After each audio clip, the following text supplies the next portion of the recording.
welcome to today's edition of Viewer Levels.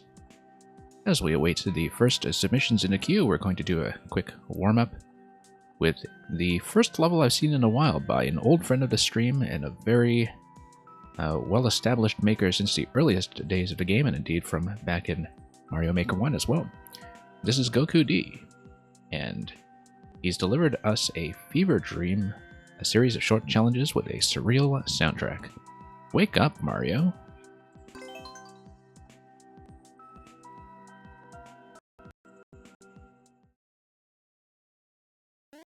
Alright, let's get in. Let's see what this is all about.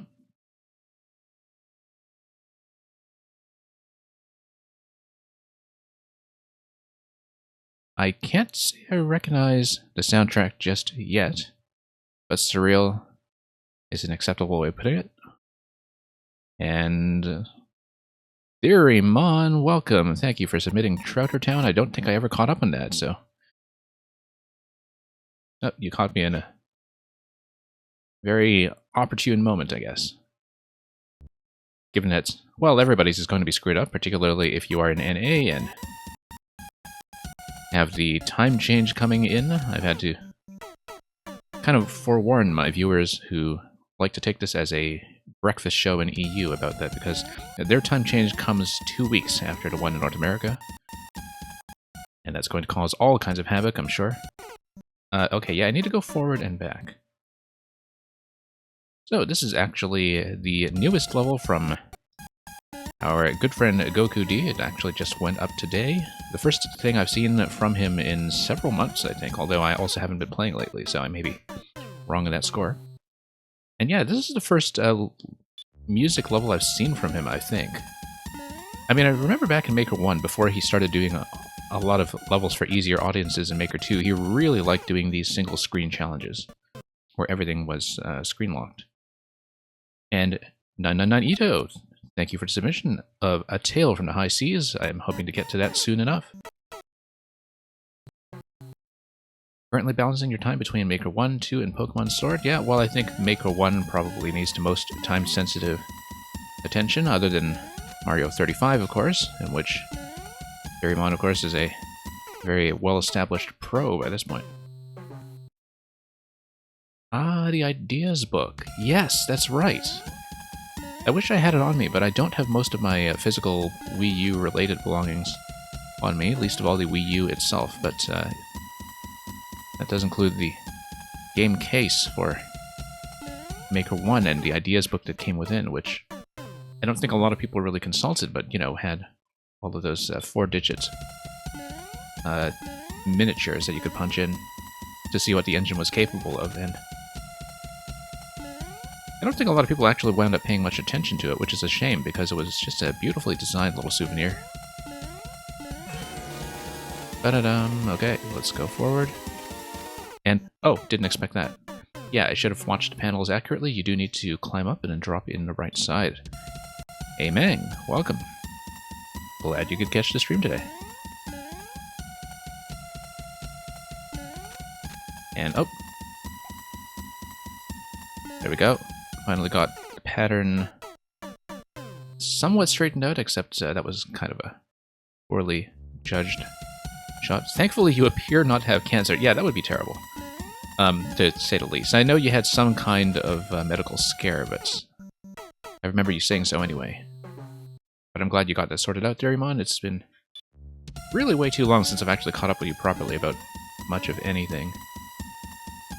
I've been meaning to cram in a little more Super Mario 35 by the end of the month, because for a number of reasons. For the same reason that I couldn't stream, actually. I was not really able to sit down with multiplayer for most of the time that SMP 35 was active, which is too bad, because I really quite liked the sort of metagame that was developing in the earliest days, and now I think maybe everybody's just much too established.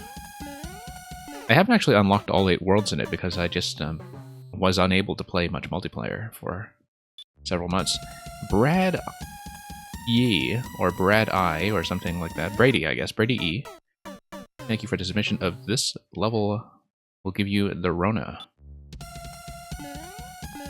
Well, it's had all year to do that. And Mang, finally your sleep is getting as messed up as the rest of ours. Glad to know that. It is, of course, even doubly messy now because NA summertime and EU standard time are just going to be misaligned for the next 2 weeks, and so my schedule is going to be even more incomprehensible than it already is for my international audience.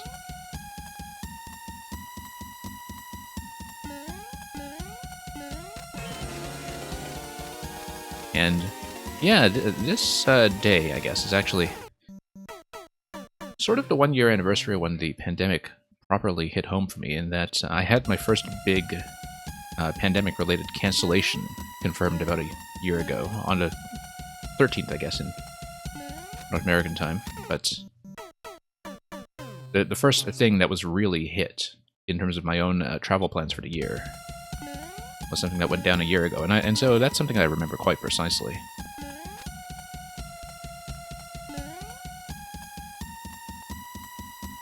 Anyway, let's get back into this.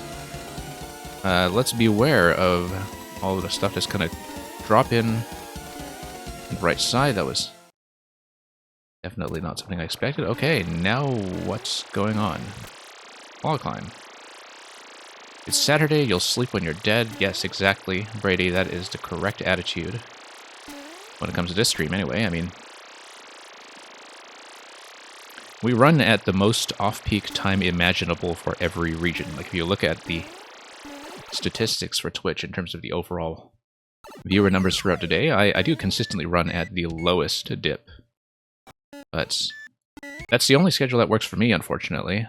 If I didn't do it, I wouldn't be able to stream at all these days, so I'm glad there are like-minded audiences that are just as sleep-deprived as I am, and who have just as flippant attitude towards human norms of diurnality. I guess we need to restart this thing. I did not really find a good pocket of timing there. Oh, checkpoint, okay. Yeah, Theoremon, having not made any finished music levels or played much with the music tech, I don't actually know my instruments very well off the top of my head. I can't really tell you that for sure. Whoops, that was the right cycle, I just missed a jump. Yeah, Brady E, I love your level because it's inspired by the first anniversary of the pandemic declaration, of course, having come in on the 11th of March last year. It's funny because I have seen a couple of coronavirus-related concepts since then, including one that was all about like having the Goombas split everywhere to, you know, just teach the principle of exponential growth. But also another kind of really super popular cutscene level that was all about instructing you to wash your hands, and lots of pandemic ideas all over the place, so looking forward to how your level is going to give me the Rona.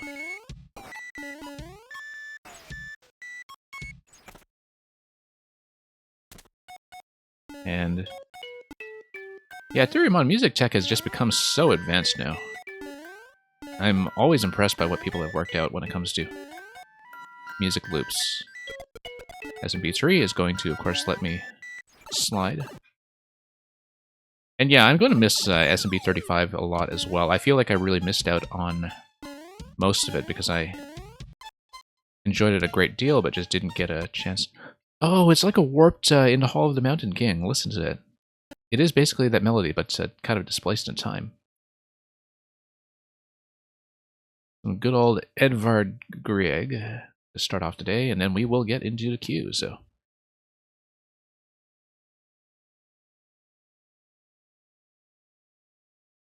And yeah, I think the principal Theoremon when it comes to Mario Maker 1 at this point is just to upload what you can. Is the sound dead already? I think the sound is dead already. Oh, shoot, you didn't even get to hear much of the music in that level because the sound is dead. Hey, West Second Gaming, I'm going to give you a big shout out. And that's going to confirm the thing that a number of people have noticed about Twitch, which is that Twitch has been telling everybody that the raids have been with a party of 0, but thankfully all the rest of the indicators are working. I'm not the only one experiencing this, apparently. And condescending Luigi, straight up radio voice. I guess maybe West Second has warned you about that. It's part of the experience here.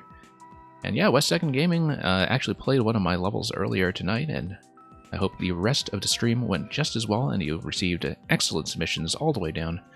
We just started up the queue, and so it is wide open. I'll be going for a while yet. And we'll see how much of a mess we make of the 1 hour time change that's apparently in North America tonight. Did I already plug in this code? Yes, I did. Let's, or plug it into the bot, rather, just before the raid came in. So yeah, everybody coming in from West Second Gaming, hope you had an excellent experience over there as well in his Club Mario party room with that fancy, colorful disco ball. And Trouter Town. I'm going to have to go back to that stream afterwards to see exactly what he said about my radio voice, since apparently all of you have come in with expectations. But anyway, Theorymon is sending us a level from December, where this ruined city hides many secrets. What lies behind the floating vines?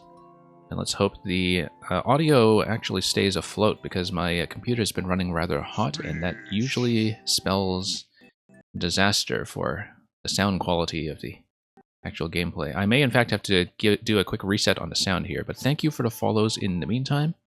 Let's get this fixed up. It is a persistent problem with this stream when everything runs a bit hot on my machine. That's the game sounds are the first thing to go kaput. And yes, West Second Gaming, glad to see you here as well. It was a very long absence over on my end of a couple of months where, for a number of personal reasons, we just couldn't run. Anyway, we're back in business. Let's go. And yes, actually, Cordial Snail, you are not the first one to make the NPR comparison. That is something that's been brought to my attention before, so if they ever decide to establish some publicly funded Mario Maker broadcasting, I mean, hopefully they'll know who to give a call.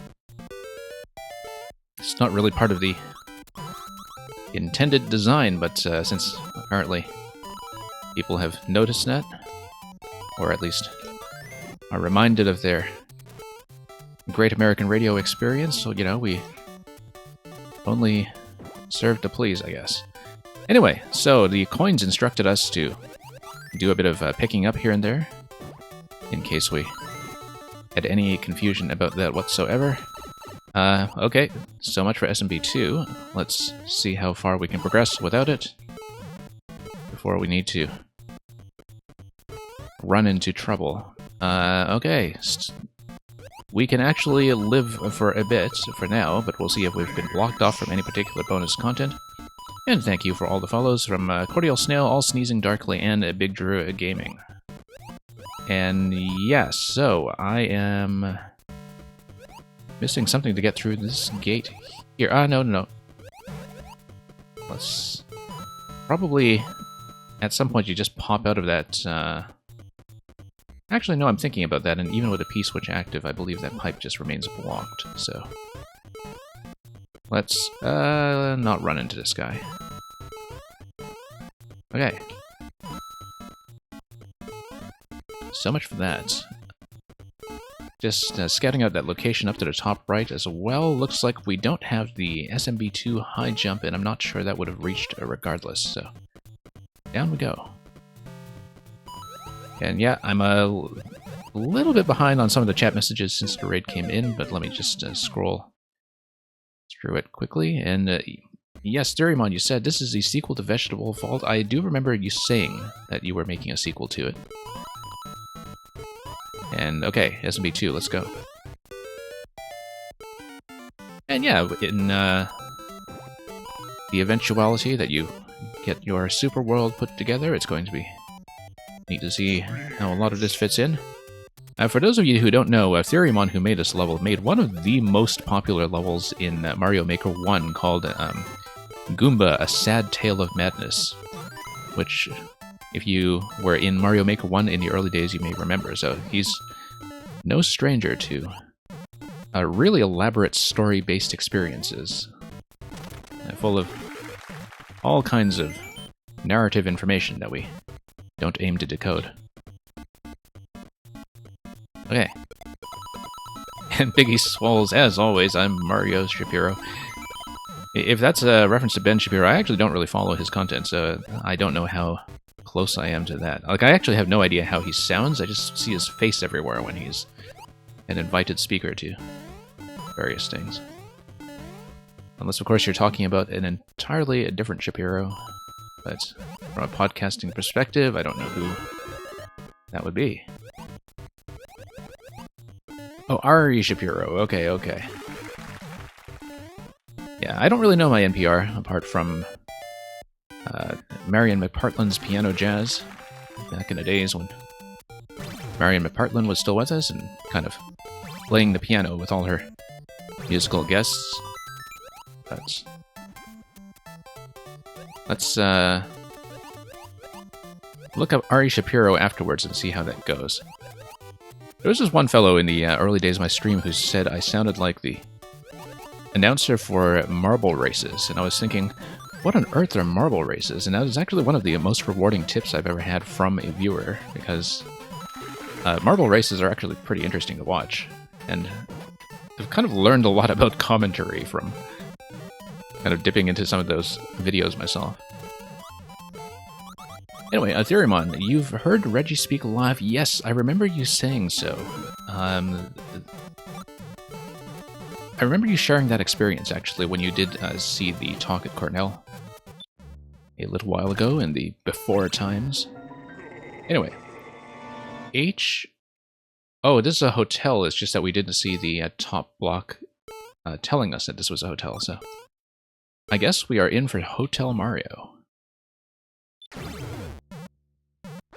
Somebody actually asked him an interesting Mario Maker question once, and asked if Nintendo was influenced by ROM hacks. Ah, yes. Yes. It's kind of interesting, because Mario Maker 1, as far as I know, and I'm not a ROM hack expert, but this is the lobby, right? Yeah, this is the lobby. But Mario Maker 1 kind of had a dramatic influence on the ROM hack scene in turn, right? Like, the kind of surprising thing about the Kaizo side of the ROM hack scene is that, despite ROM hacks having been around forever and ever, like, the sort of modern Kaizo subculture as we know it is really quite young, and the players themselves are relatively young as well. And it's always kind of surprising to see that a lot of the kind of core talent of the Kaizo scene, you know, was not really the demographic that grew up with a lot of SMP1, SMP3 while it was current. Some of them are. Like, I think Barb's on the older side for sure, and, you know, some other figures like that, but a lot of those guys like, you know, Pooh and Panga and so on, like, they're all, you know, mid-20s, and people who kind of came of age during the era when 2D platformers were not a big thing at all. And so it really goes to show you, as I was telling somebody on the stream last night, that, you know, Mario Maker actually has probably one of the biggest age spreads of a game community that I can think of. There are very few that have this broad a reach in terms of, you know, people really kind of coming in from different generations of video game history entirely. And Mimuga, I don't only do puzzles. I do have some streams now where I only do puzzles because I was only able to fit them in that way. But yeah, because I found that I can't run quite as long as I used to when it comes to viewer levels. Interesting dining table over here. But I like puzzle levels that often take a while, and so I needed to find some kind of compromise where I could still play those levels without necessarily abiding by the pace of a viewer queue. And so yeah, like, since I resumed streaming last month or so, I've been trying to do more puzzle-only streams from time to time, and I guess you caught me on one of those when Zero Planes raided the other night. And yeah, I know Zero was doing an expert versus stream earlier tonight. I didn't actually see how he finished. But always glad to see a lot of people come in from different sides of the Maker 2 streaming scene for sure. And yeah, Moomooga, glad you like the content here. Let's go down. And yeah, we generally run the stream at, as I said, the worst imaginable time, but hey, you folks are here as well, so I'm glad you at least share some of those habits. Unless you're all just from Australia. Actually, I know that's not the case. You're all actually from the Netherlands. Not all, but a shocking number of you are probably from the Netherlands, because for some reason the Dutch just have this very active maker scene.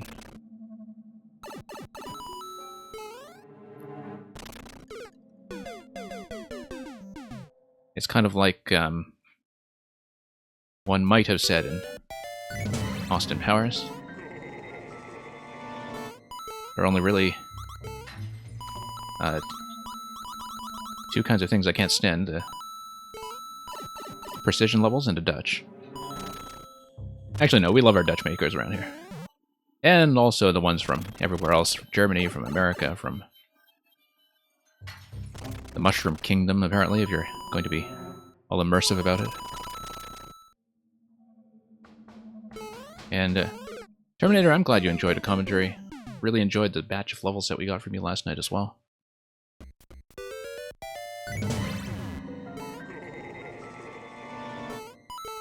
Okay, let's fix this up. I've been a little too attentive to the conversation and not attentive enough to dealing with Phanto over here. Phanto messing up our whole dining area. Okay, there we go. Pop some bones. Oops. And let's Donkey Kong our way over here. I actually kind of remember, Theoremon, that you had a DK jungle climbing level way back when. I don't even remember if it was in Maker 1 or 2 at this point, but clearly we can go down if we have the SMB2 gate, and yes, that is the case. People don't notice, but this is the same hotel room, but drained. Okay.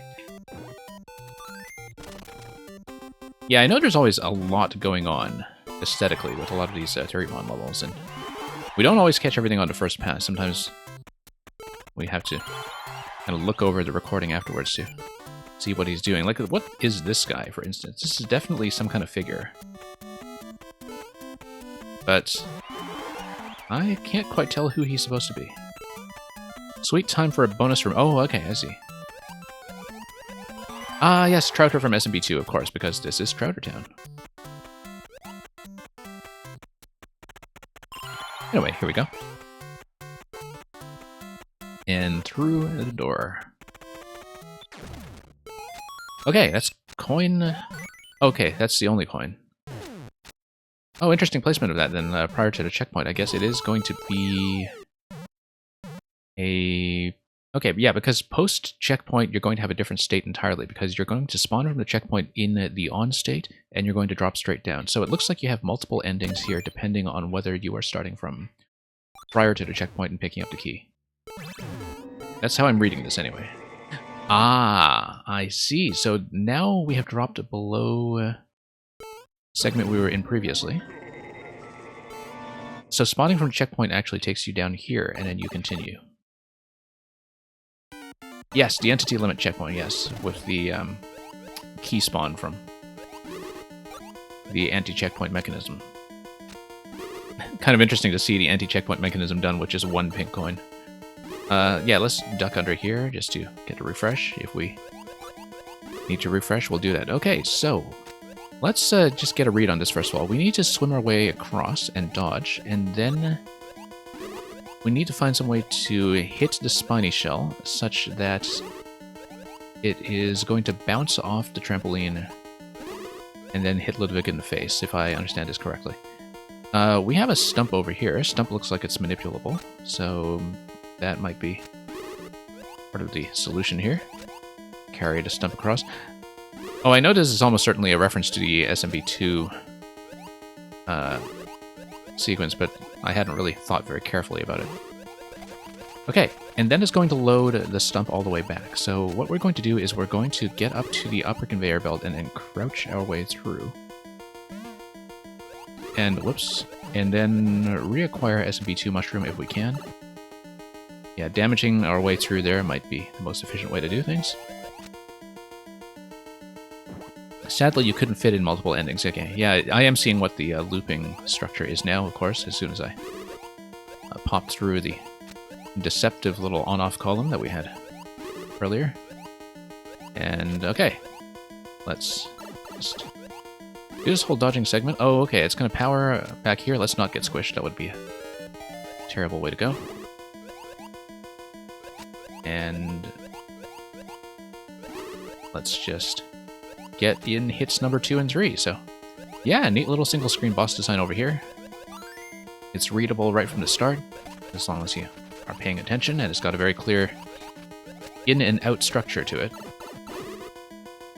As long as I get back safely. I kind of like that you give me the flexibility to just damage boost my way back. I mean, I think it would be a little bit too fussy to have to be perfect about wandering back to the start. The bulk of the challenge is to just get across the first segment with the stump intact, and I think that's fine. You don't need to make too much of a challenge out of working our way back to the next set of motions. So that's going to bump him, and we go through the key door by kind of nudging it on the side. Or really just waiting for the stump to come back down. So let's go through after we have had a chance to reacquire SMB2 in case we need it. And yeah, Terriermon, I'll catch up on what you just said for a moment. Ah, yes.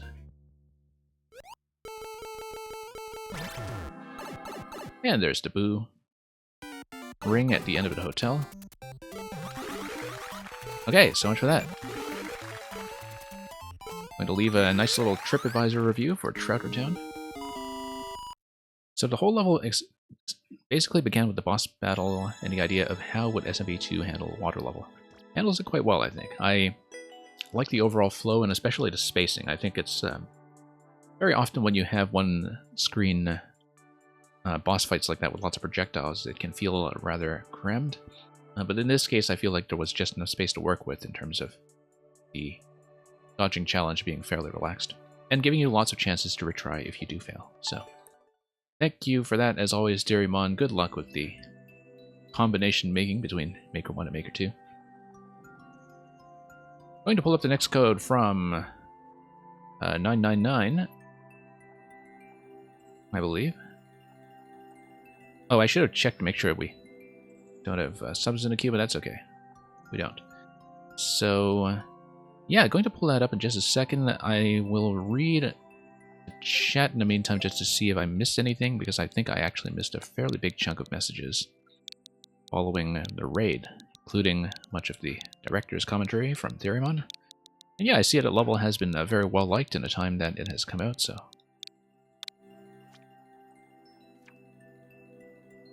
And yes, Terriermon, you wanted 3 checkpoints, hence the little loop you have there. And let's scroll back up before that. Biggie Swolls was telling me about Ari Shapiro, who we'll have to look up.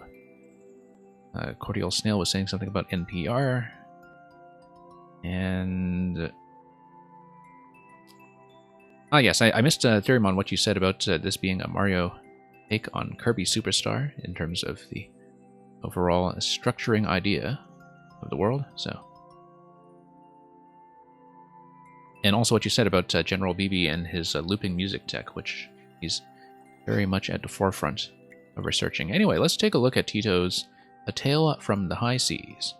Some may say they saw precision in the high seas. 3-star difficulty for a 0.3% clear rate, which kind of tells me that the 3-star difficulty may be calibrated for people who actually know how to play precision, which I am not. But let's take a look anyway and see how it goes. And Terriermon, thank you for Malicious Mushroom Alpha. We are always happy to do alpha tests here. Okay, so it's just a series of precision jumps, and this part doesn't look so bad. 0.3% clear rate? What's the trick? There's got to be some kind of trick. Oh, I see, the saw blade. Because this part is pretty controllable, I think. 0.3% clear rate. Okay. Yeah, that can be done. I am terrible at precision, but this seems roomier than a lot of the stuff labeled for precision with 0.3% clear rates that people usually send me, so maybe we're not in terrible shape. But West Second got a crash. Yeah, we will definitely try to have a good stream, and hope you don't see too many flashing colored lights in your sleep. The way that your viewers might if they stare at your cam for long enough. And thank you once again, West Second Gaming, for the raid. Just a moment while I check if I actually gave you a proper shout out. Yes, I did. Okay. Yeah. So anybody who is here and is, for some mysterious reason, not already following West Second Gaming, he runs an excellent Mario Maker stream with his own custom soundtrack and basically a colored disco ball or something going on in the background to, you know, create a Club Mario party room atmosphere. So, do send him some levels. He's actually a very technically accomplished player in his own right. So, would be very good at stuff like this.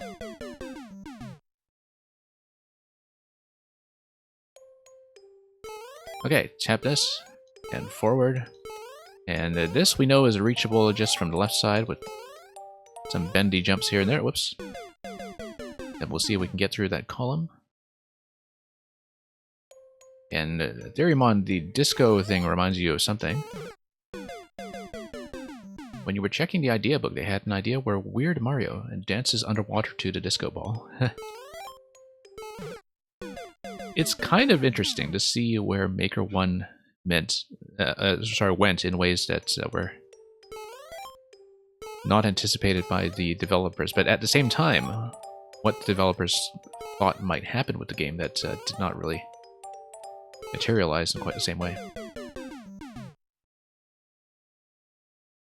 But yeah, when I actually am reunited with some of my Wii U stuff, I have to look at that idea book again.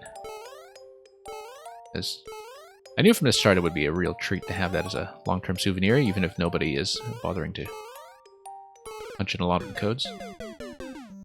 So we're talking about the idea booklet that originally shipped with the physical copy of Mario Maker 1, and I believe it was also available from Nintendo as a free PDF. But the idea was that you would have all of these illustrations accompanied by 4-digit codes that you could punch into the game, and they would give you these one-off concept demos of things that the engine permitted. And so that was basically what was replaced in Maker 2 by the story mode that they put in. I think the story mode in this game basically serves that function on a slightly different scale. But as Theorymon was saying, the ideas book actually goes to some strange places. Especially now that we have a better idea of what the shape of the Maker community is actually like. It has stuff like a telephone boss, a thwomp bot that it dotes over, and it predicted tank levels with buzzsaws as wheels. Yeah. Also all the trains as well. It seems like there's just a whole subgenre of train levels in this game.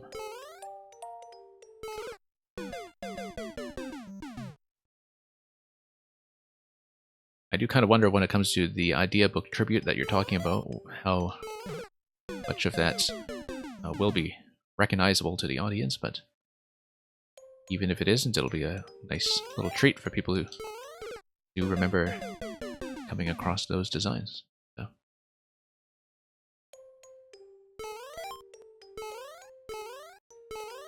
Okay, let's get back up here.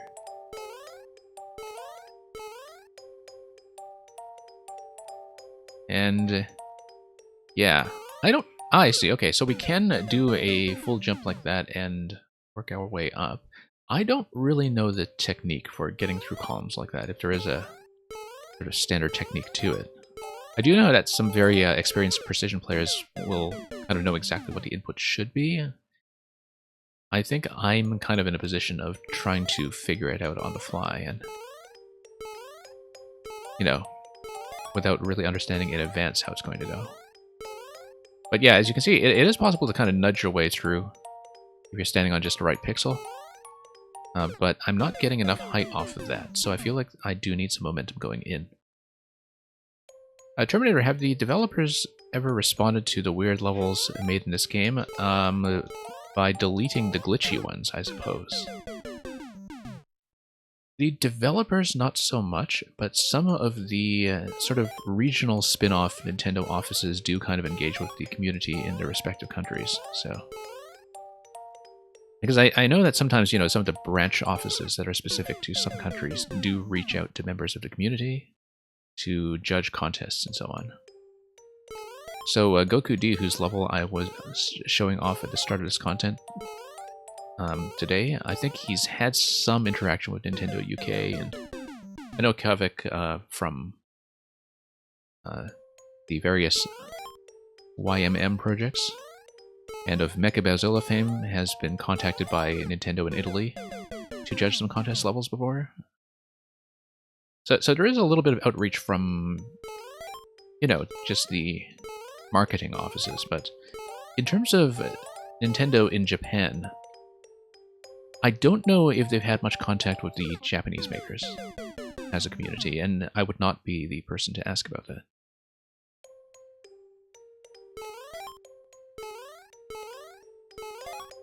So yeah, I don't really know. I mean, the thing about Nintendo is that I find that, you know, there is really this wall of separation where engaging with their marketing teams in various regions and languages isn't really quite the same thing as actually having contact with the developers, right? So usually the developers themselves are probably most exposed to the public at things like GDC, where in the past you've had the Zelda team or the Splatoon team deliver some talks and slides and so on that go into much more public detail than they usually do. Also, the Iwata Asks interviews. I think the book that was published of them in Japan is finally available in an English localization next month. I have to remember to order mine. But if they had... Well, first of all, Iwata's still alive, and Iwata Asks still running. You know, if they still had that for Mario Maker 2, I'm sure we would have had some insight into what the developers were paying attention to. But unfortunately, of course, that was not the case, and I think Iwata left us, as I recall, not long before Mario Maker 1 launched, in the summer of 2015. Okay. Yeah, not really sure I know how to do that spot. I will give it a few more tries. I don't want to abandon it too early, but I feel like I don't actually have the right understanding of what the technique or the input should be to get up through the spike column.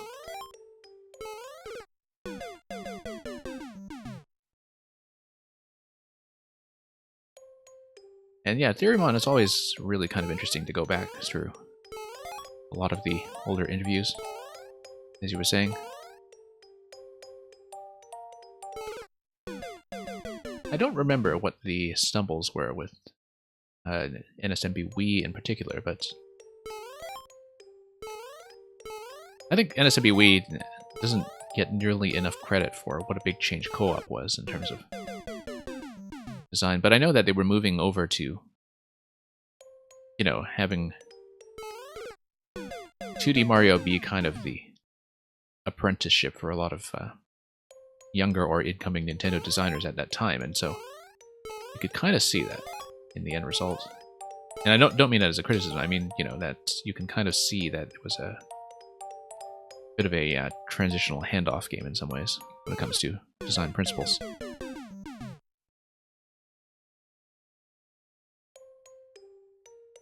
And yeah, it seems like the kind of thing Miyamoto would have to do in terms of like you know, people wanting definitive answers on things, and they'll just tell you how it goes. Okay, so yeah, 999 Tito, we'll see how many more attempts we can put into that spike column there. I don't feel like I'm any closer to understanding what to do with it, because precision is really not my strength. But hopefully, you know, we'll kind of engage with this as a fair effort. I feel like, you know, as far as precision challenges go, that the first two segments here are pretty readable and approachable. I am kind of curious about what the death marker distribution is like on this level, because I feel like this is a particularly rough spot, even for people who know what they're doing. And then,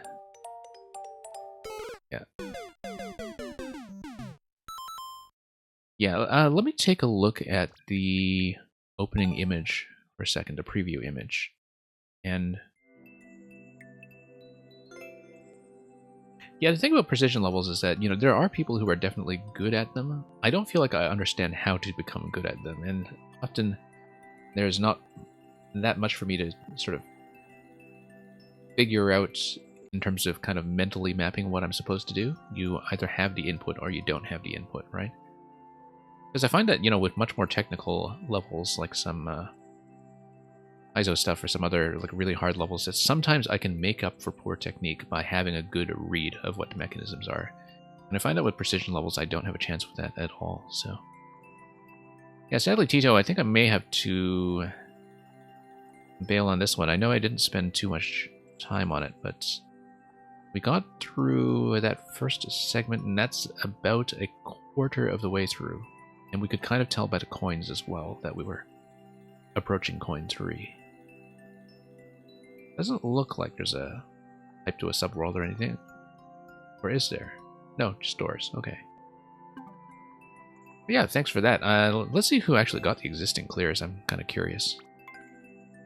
Yeah, like I said, people who actually know what they're doing. So, 2 minute 30 clear on this one. Well, congratulations on doing the clear check on what you evaluated as being 3 stars. I think we definitely had a lot more trouble than that, so mark it as a loss. Let's move on. And so yeah, Terminator saying that, do you think Mario games in the future will ever have Kaizo levels? Not in the sense that we know them, because a lot of what we distinguish as a Kaizo level is very much sort of community knowledge and community tech in a way, where there is a kind of knowledge barrier that I don't think the mainline games are ever going to really present themselves. Like, the mainline games always have a habit of giving you much more technique to work with than the level design actually tests. Brady E, or Brad Yee, I'm not really sure which it is. If you are present, will you please check in? Then we will get on to your submission promptly.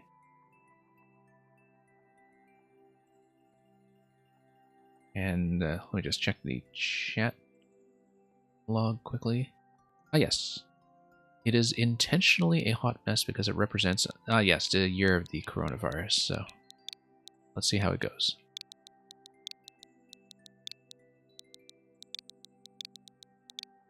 Gotta be careful here. You might give poor Theriumon another health scare. An artistic interpretation of how you feel about the past year.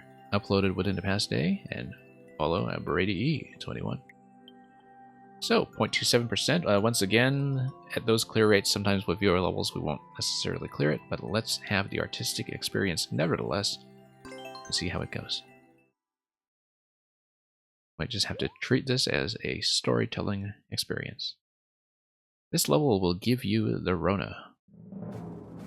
Oh, no. Okay, so we're going to jump at the start, get off the Goombas, hit the question block to see that it gives me a Cheep Cheep.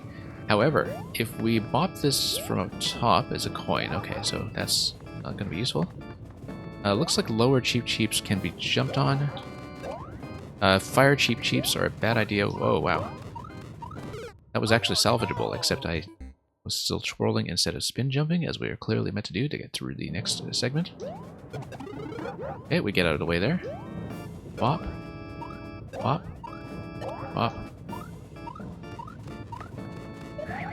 Okay. Oh, totally manageable so far. We just went a little bit slow in that segment, but skull platforms are doing what for me here? Let's... Okay, we're actually quite close to what seems like placement of... Ah, I see. Checkpoint in this location. Checkpoint is going to put us right beside the icicle, but the icicle can drop, so we can grab it. I don't see that it would be a bad idea. But it doesn't take long to repeat this content, though, so maybe this isn't a good idea after all. Okay, gonna grab a mushroom off of that. Oh, I see, because it traps you past the twister interaction. Okay, let's start over. I did need to figure that out for myself. Okay, we're going to make a reasonable effort here. I mean, you know, it still does have the 0.3% clear rate, but on a very low sample size of players. And so whoever did clear this put in some effort. Clearly enjoyed the year of the coronavirus. Oh, also noticed a door up top. That might be a vital clue.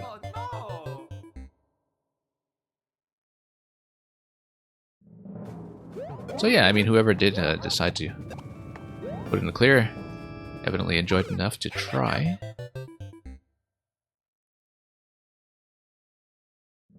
Anyway, I don't know. I mean, there's a lot about 2020 to 2021 that was objectively terrible for a great many people, but I actually felt like I had a comparatively decent year given the circumstances.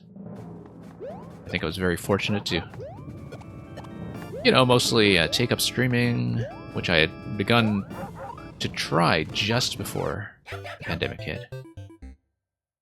And so I was kind of all set up in a technical sense, and it was kind of a nice way to buckle down and get into the lockdown experience. Yeah, I wouldn't say it was a productive year or anything, but it could have been a lot worse. Blooper with a tail, that's not too bad. The door here is going to put me under the thwomp. Okay, I see. For once, you don't know who cleared it, but you're sure they enjoyed it. Well, they must have in order to stick it through. So yeah, we are probably not supposed to go through that door then, unless there was something above the thwomp mole setup that was a clue. We can drop down and make our way towards the bridge and X segment then, if it is somehow accessible.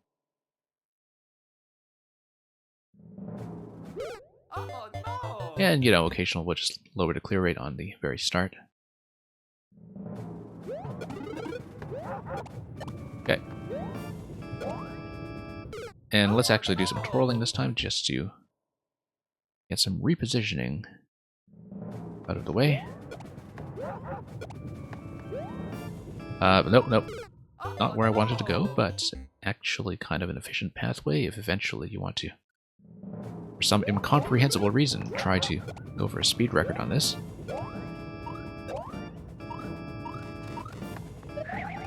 Yeah, a little bit late on that, just kind of hedged on where the position of the Spiny was going to be. And yeah, Theorymon, you were saying earlier, you can see stuff in the style of Bopopolis appearing in a Mario game. Yeah, because, you know, that's stuff that you can do very well with just sort of standard out-of-the-box technique in the game. I feel like that's where the boundary with Kaizo often lies, is, you know, do you need to know stuff that was never tested before in an official Mario game, like a lot of the item handling, shell jumps, and so on? Because if you look at projects like Team Jamp instead, for instance, like a lot of that stuff, you know, there are very complex setups there, but the technique is still by and large standard Mario technique, and if it's kind of within that range and the level design is fair in terms of how the player is actually taught to engage with the mechanics, that's well within bounds for what Nintendo will do. well within bounds. Okay, Bowser's going to block the X. Junior is going to block over here. And he's just going to sort of run around in that segment and be a bit of a pain, so... It actually takes no time at all to get here, which is interesting, because... I guess most of the lowered clear rates would come from retries on this segment, because there's a stun lock, there's the hammers. It's otherwise not that bad if you reposition Junior ahead of time, I think. But the issue is getting him to unblock that gate and also just getting around both the stun lock and the donut timing. You make the levels with the world record in mind, I see. Well, I'll have to check your clear time afterwards to see. I mean, at this point, even if we don't get clear, I feel like I have seen the level. So at least we've kind of given it a fair enough shot to see what it's all about.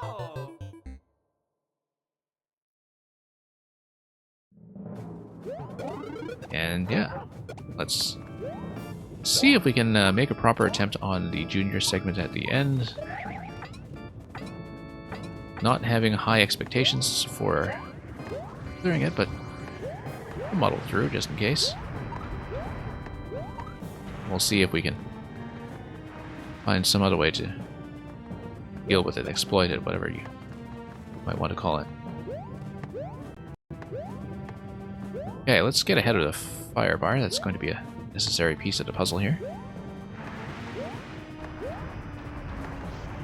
I wonder if you are supposed to go left or right, instead of trying to deal with Junior. But Junior's going to block up the entrance anyway, unless you reposition him first. So, I don't know. I feel like maybe running under Bowser might be the better approach, but it's kind of hard to tell, because so long as Junior is blocking that location, so long as he has the opportunity to block that location, we're not going to be going anywhere very soon. So,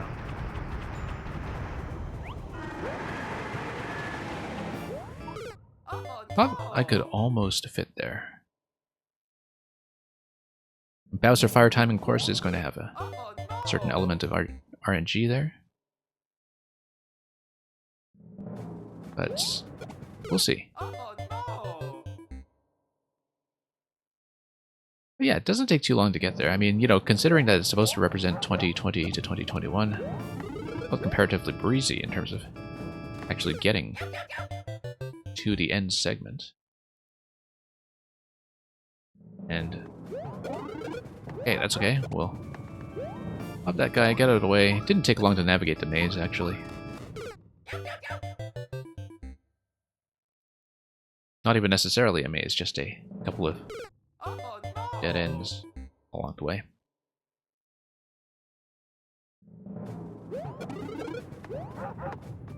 Okay, that was a bad idea. Oh, I see, that's where the door exits.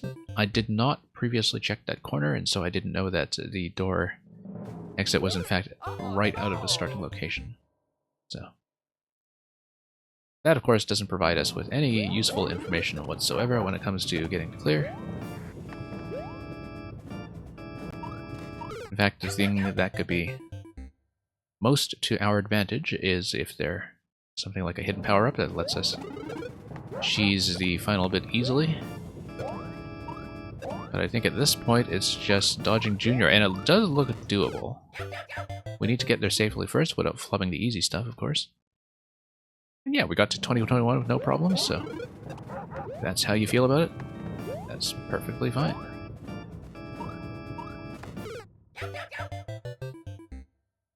And yeah, I mean, 2021, we're already about a third of the way through, almost. Just really kind of a holding pattern at this point, right? You know, as long as you stay safe, stay healthy, without getting caught in too much of a spiral of complacency. I keep missing my spin jump there because I'm still in the run state. I fall off and then I twirl because I'm activating the spin jump much too late. Okay, pop this guy. And down here. Yeah, attempting to jump onto Spiny when it is already in its downward motion is a terrible idea. And we should not try it. Oh no! So we'll try to give a fair shot at the end segment here, but then Oh. after trying to deal with the junior pattern at the end, I think I'll be ready to move on, having seen what this artistic experience is all about.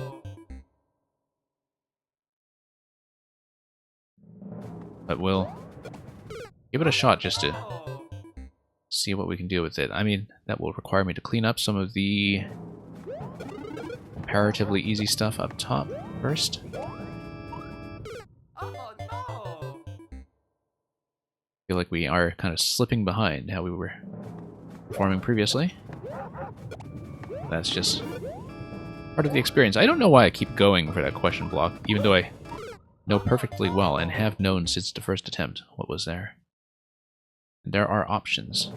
Yeah, I can see that there is an option to, you know, approach Bowser or approach Junior, for instance. Okay, no, we want to do a standard jump so we can twirl safely down to the Z position, and then we will spin jump over to Spinies as before, because that was the initial attitude we had. Probot Gamming, welcome back. Good to see you again. And okay, down we go, there we go. I had the spacing worked out for this earlier. Did feel like a bit of a stretch to get over to the ice blocks, but we didn't really have trouble with it in previous attempts. And so, we'll see what we can do. Okay, twirl on this guy, duck. And yeah, let's get the next one over here. Lost a lot of momentum there, but this will do just fine. And okay, that wasn't too bad. Yeah, I guess the issue with the huge donut block segment to the right of Bowser Jr. is that it does prevent you from having much control over timing when it comes to... whoops. Oh no! When it comes to planning out your safe zones relative to both Bowser Jr.'s hammer pattern and Bowser Sr.'s firing cycle. So, okay, there we go. Finally getting some passable attempts in the mix. Alright, let's not die to the fire bar this time. We didn't die to the fire bar, but that was true on a technicality. Oh no! No one has done what you did to clear the initial section. Well, that's because we haven't found a Dev Star. Have we now? Unless you mean just the jumping pattern, that was whatever jumping pattern you preferred.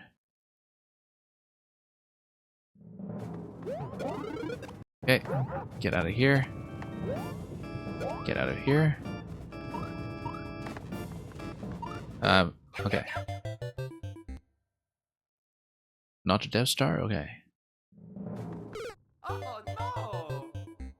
Yeah, with the initial section, I guess you had a particular jumping pattern that you preferred. We haven't found it. But that's okay, because this works for me. It's actually comparatively safe, given the circumstances. I'll let these boost. Yeah, no point at all in the checkpoint to the right. It is Oh no! very purely misleading.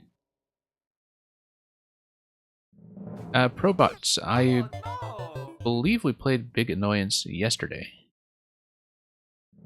So if you want to... Unless it's a different upload, or a different version. Different versions are always acceptable.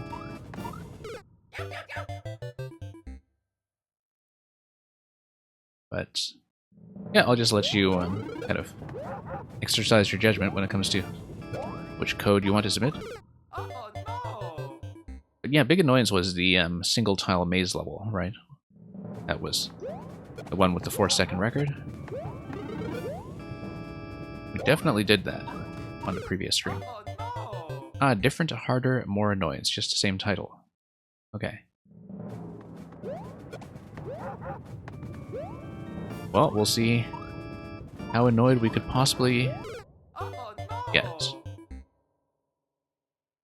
Okay, so Brady, not going to stay on this one for too much longer, but I do want to make at least one more fair attempt at the end segment with Bowser and Bowser Jr. After that, unless there is a serious insight about how we could clear it, I will probably put this down. But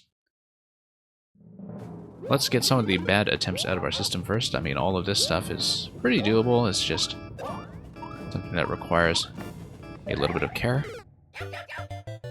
and a little bit of aiming, which we don't always do very well, so. Oh no!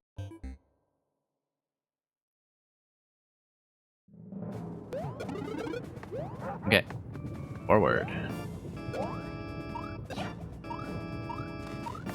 And yeah, let's just catch the next cycle, or not. Didn't seem to have too much trouble with that previously, so Oh no! we'll just have to go back and see what to do with it. Okay. Pop that. Pop that. And okay, that looks much better now. On a technical level, it's pretty approachable stuff, to be honest, but whoops. Oh no! We can just be prone to all kinds of mistakes along the way, even when I know exactly what I'm doing.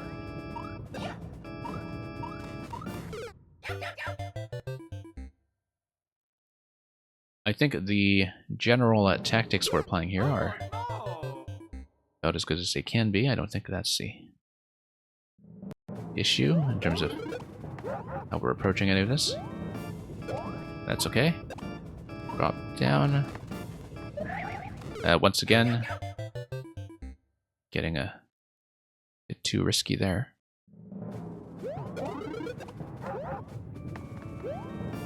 Yeah. See if we can get that good attempt on the Bowsers.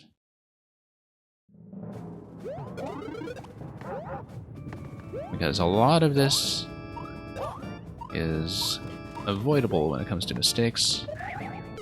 Oh no! Losing a bit too much momentum, though, going out of that jump.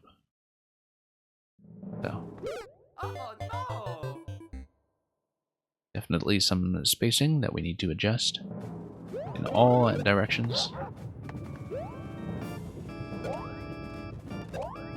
Okay.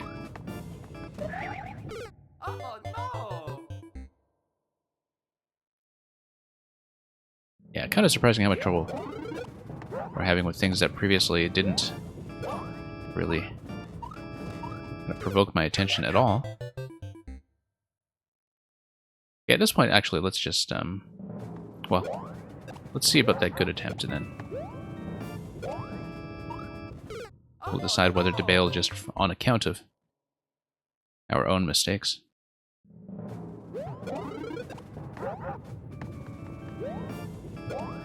Okay, down we go. Next cycle is fine. There we go.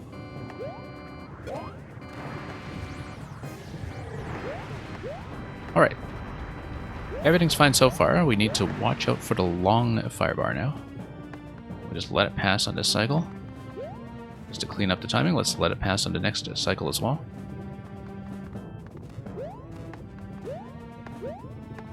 That's going to be nice and roomy. Going to go off camera a bit up top. Jump, jump, jump. Nope, he's not going to jump. Oh Okay. no! Thought I'd try the left side approach at least once, but like the year 2021, we will leave that unfinished. Yeah, world record 44 seconds by Lurk Turtle, who apparently really mastered this. I mean, we saw what there was to it. I don't think there's any discoverable secret to how I was approaching it, although it kind of, you know, baits you into thinking of, should I go left, should I go right? Left was probably accessible if you kind of get to the axe through the one tile gap ahead of Junior, which I feel like is still going to be harder than going through the right side. It's just that the right side does make you compelled to avoid whatever it is Big Bowser is doing at a time. So, thank you for that, Brady. And no idea how we will go going forward, but we will get through this eventually. I mean, certainly Seems like Lurk Turtle knows the secret to getting through it all. So yes, stay safe and healthy as well. Let's mark that one as the second loss in a row today. And yeah, let's punch it next.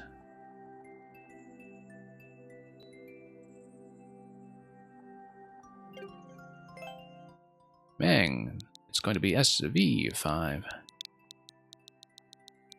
0FW 3MG. Yeah, thanks for the submission, Brady.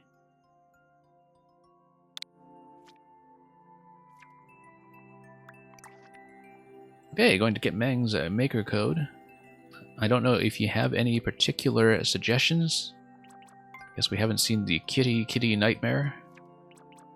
But we have also missed a lot of the other levels since October, so if you have a specific recommendation, I'd love to hear it.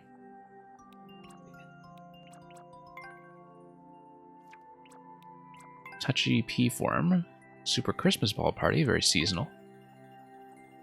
Womb Racer, Shadow of the Womb Racer, Rise of the Womb Racer, not in that order. Bowser on a seesaw. And thank you for the follow. So yeah, Meng, I don't know if you have a particular preference, otherwise I'll just pick something.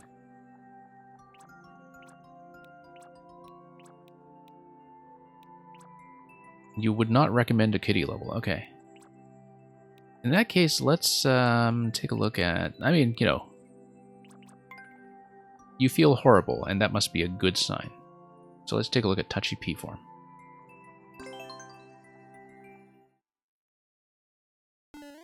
We'll get through most of these eventually. I'm sure I'll try to kitten one if I have a longer stream as well. Take a look at that 0.3 clear rate. Okay, so it looks like we hit the key, but when we land on a POW, it's going to activate the P switch because of the weight balancing, right? Unless we jump off immediately, perhaps, before the seesaw activates.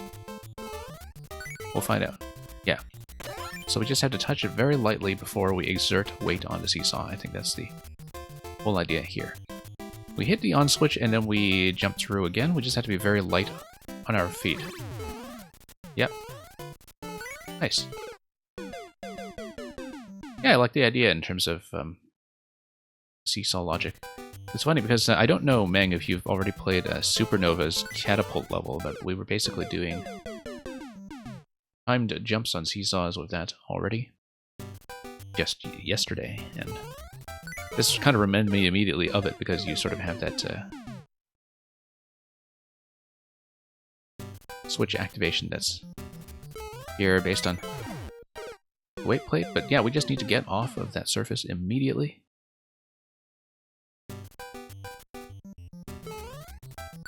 And yeah, Theorymon, I think you would like a lot of Meng's levels. You should definitely jot down that maker code for yourself. A lot of it is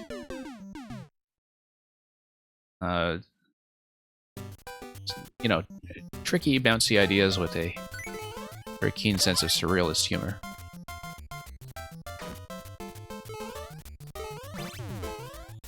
Okay. We need to find a better pattern for getting around a mole, of course, and we should just bait it to the right and then jump to the left afterwards, I think.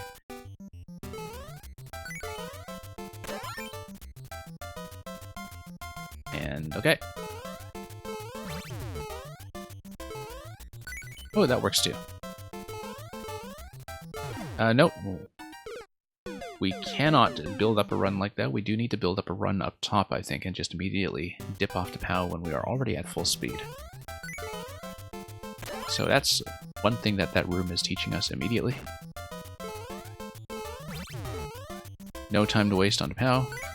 Just have to run and miss. I was trying to pull back a bit on that jump, but that could have gone better. Okay. There we go.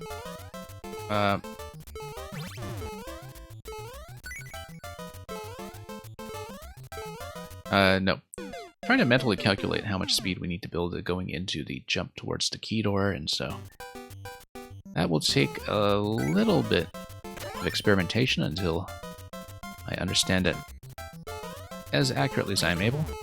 Also notice, the thing that this idea relies on, whoops, too much talking, is the fact that when you have muncher stacks like the Piranha muncher stack that's right under the P-switch activation, that they fall under that 2-tile height because of the way that muncher stacking works. That munchers are always a little bit shorter than the full tile when it comes to collision. And notice how it's sitting on the Piranha as well. And so the whole idea kind of requires you to understand that having a 2-object stack like that doesn't actually occupy 2 full tiles like they do in the editor. And of course, a lot of muncher tech works that way when it comes to various muncher gates and collisions. But it's kind of nice to just kind of walk through that as being the central quirk of the engine that makes an idea like this work.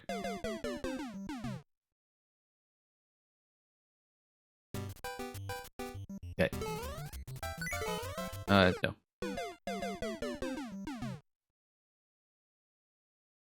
So yeah, we'll see what we can repair about this. Get fixed up. Whoops. Nukaza, welcome.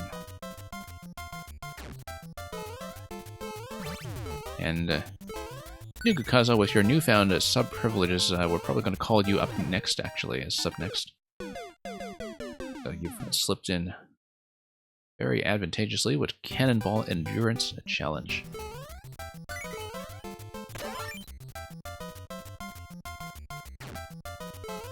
Okay. We'll just do it until it picks up enough speed. There we go. See, that wasn't so bad. Just required us to know how to play from time to time. Okay. Should I go directly? Yes, I should. Okay. Yep, I should have known, of course, this being a Mang level, we need to plan around wall bounces like that. And I just kind of reacted too slowly when it came to handling the jump on a turnaround. But the timing entering the fire circle seemed rather crisp on that attempt, so we'll have to repeat whatever it was that made that work. You've encountered something strange in the editor glitch with this setup. I'll read that in just a moment after I've actually played this. Where this mechanism sometimes breaks completely, and then after a random block is moved in the editor, it fixes itself. Huh, interesting. So how exactly is it breaking then?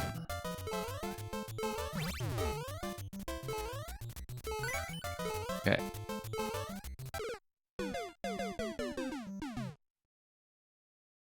Yeah, very curious.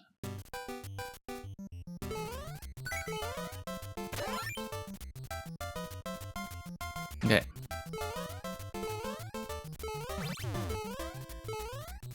Let's grab the key. Let's do this once more. Yeah, now that we kind of have that in our system, it doesn't feel so bad at all. Nope. Too much stalling. You do need to time that out very carefully. Like the P-switch gets activated as soon as you hit the test level button. Oh, I see what you mean. Where it gets activated when you get into it from the editor. But are you testing from start or from entering the door? Because I would think that even a minor variation in camera position might actually... I mean, I don't know why it would have an effect on this setup specifically, but... I'm looking at it and just thinking whether there's some kind of, you know, spawning logic going on when you load in from the test button. Because I've had that kind of weirdness happen before with spawning in the editor when it comes to things like spike balls on slopes and, you know, regulating the rolling direction and having inconsistent behavior when you load in from the editor depending on where your positioning is and where the camera positioning is. And so I wonder if it's something like that that the editor doesn't handle well. Particularly when it comes to that two-object collision. Because the way these stacks get handled, right, is that I think they get placed and then it's kind of like they fall into place sometimes. But I don't know if that makes sense in terms of what I'm saying here. Yeah, let's figure out what the timing is going to be. And Nukaza, you say that you see that stuff all the time, yeah.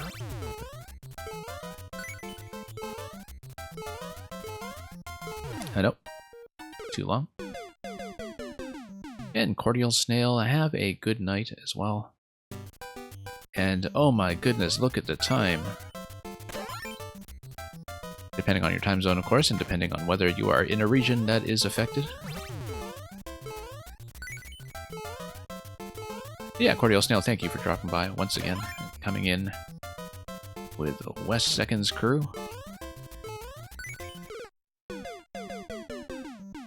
I feel like going fast as soon as I leave the door is a valid approach, just given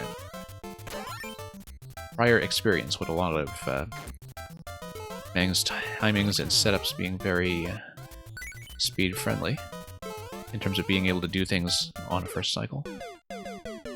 But I don't know about that.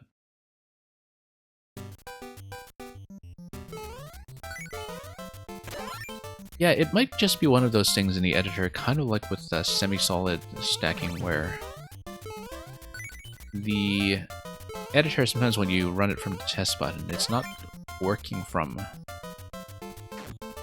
the same kind of data, I guess, as from the file that gets saved when you actually saved a level or load it from a start, where I remember that being the case with a lot of the semi-solid stuff, when people were realizing early on in this game that the rules were altered from Maker 1, and that they're altered in a very reliable fashion. Like, you actually do know precisely how semi-solids will work now, but of course they're much less flexible when it comes to editor placement. And it seems like that's usually the nature of quirks with the testing, is that, you know, when you test directly from the editor, it's not working from the save file representation as working with what the editor actually sees, if that makes any sense. And there is a subtle difference if the save of the level somehow loses information in the way that it loses information about semi-solid stacking and reverts back to following a very strict series of positionally determined rules. Might be the same with some of the enemy stacking here, or the P-collision, rather. No, letting up a bit on that jump.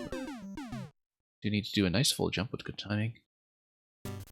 And yeah, so far I don't quite know what timing window will give me a safe bounce back from the left side, and that's the only thing we need to sort out with maybe a bit of a trial and error until we approximate that accurately. But oh, whoops. Don't know how I'm missing that jump there. Alright. Let's go back down. And pop that. Great.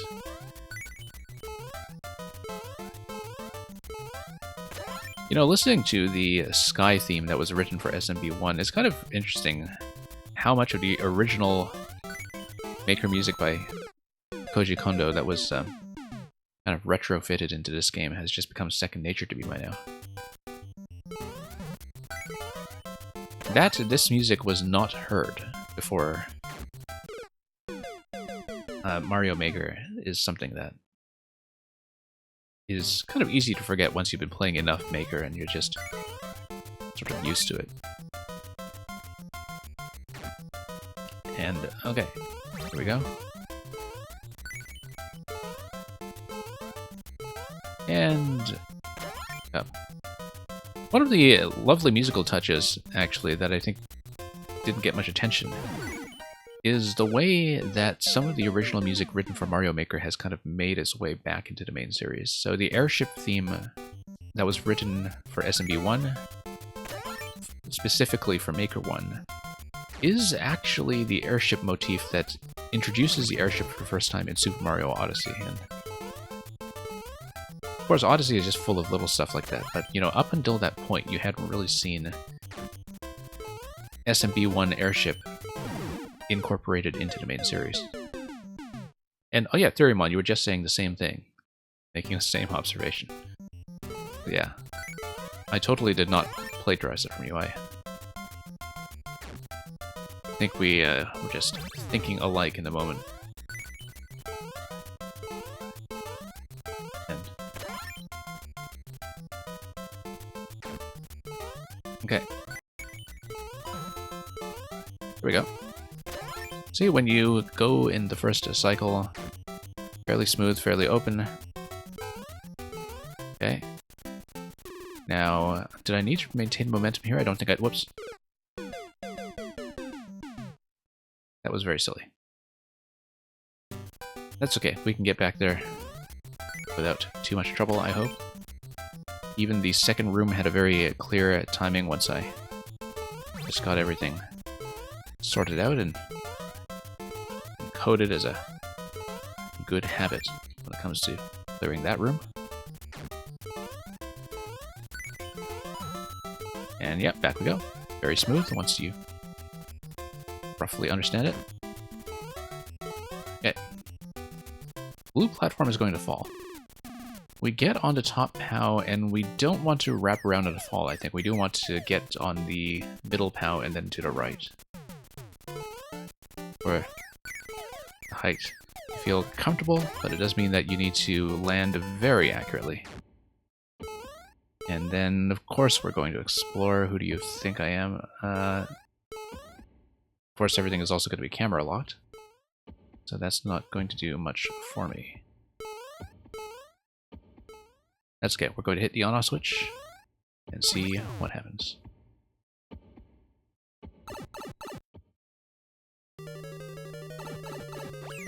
And okay. That was... It's kind of slipped up there. Super Mario Odyssey also reused the Bowser sprite when you had a big mushroom and Maker 1. Oh yes, that's right, with the CRT distortion. Let's see that.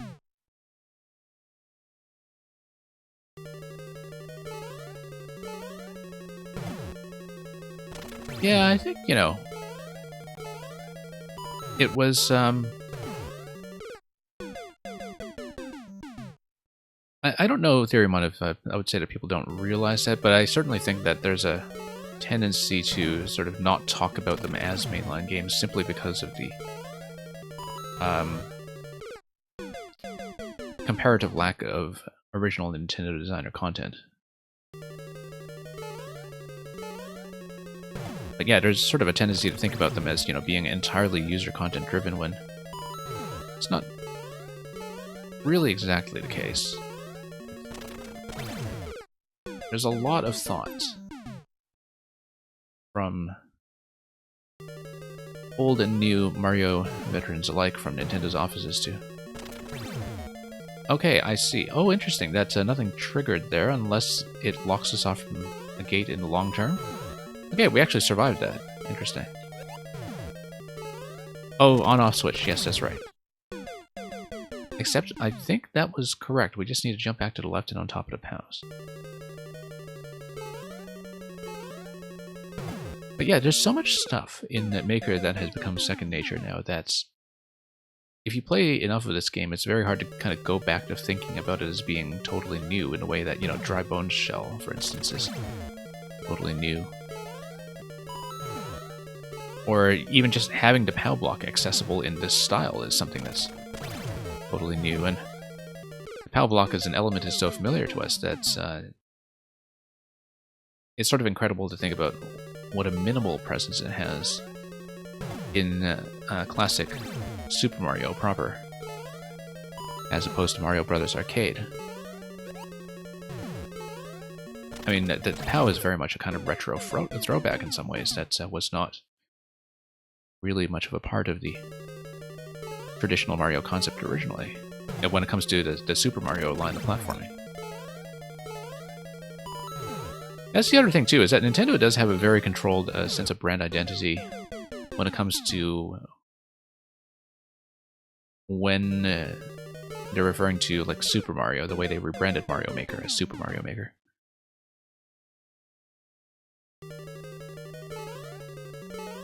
And yeah, you can tell that the dev team had a great time coming up with some ideas, but you can also tell that, there were a lot of things they didn't necessarily anticipate about how people would engage with various interactions that they sort of never intended to make into the design. And yeah, you could see the level designing being laid back compared to actual Mario proper. Although the interesting thing that I found about the Maker games as they've matured is that you really do need to treat them as their own games when it comes to having their own internal consistent rule set. That's true of Maker 1 and Maker 2 in terms of how they differ from each other as well. That you're not just learning individual levels in these games, you're learning about the whole set of editor interactions, and that's what allows you to get through things like puzzles and trolls, for instance. And that's you're kind of developing an understanding of Maker 2 in this case as a whole when it comes to reading what is before you. That's true as a player and as a maker, that you are learning the rule set, and applying the rule set is how you engage with any reasonably complex puzzle mechanics.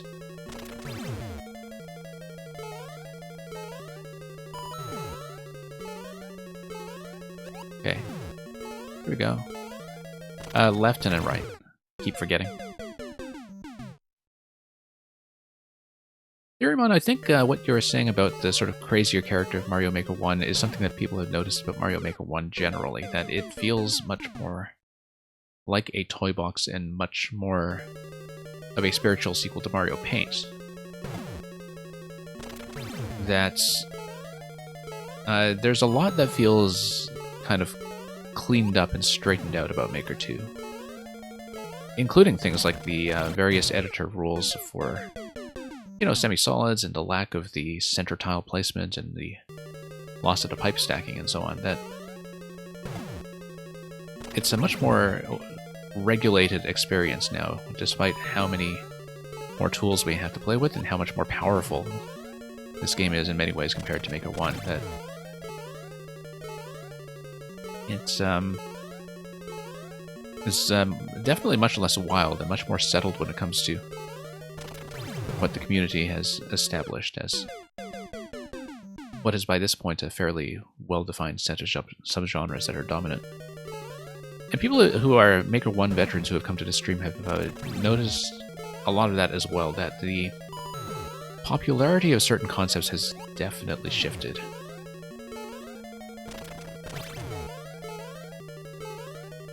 That's, there actually is sort of a fashion in certain levels, and certain ideas that conversely go out of fashion relative to what they were like in the first game.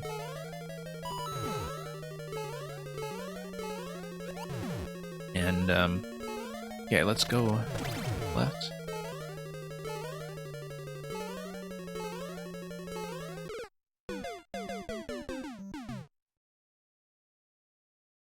And yeah, I think there was definitely, particularly before the big patches came in later, a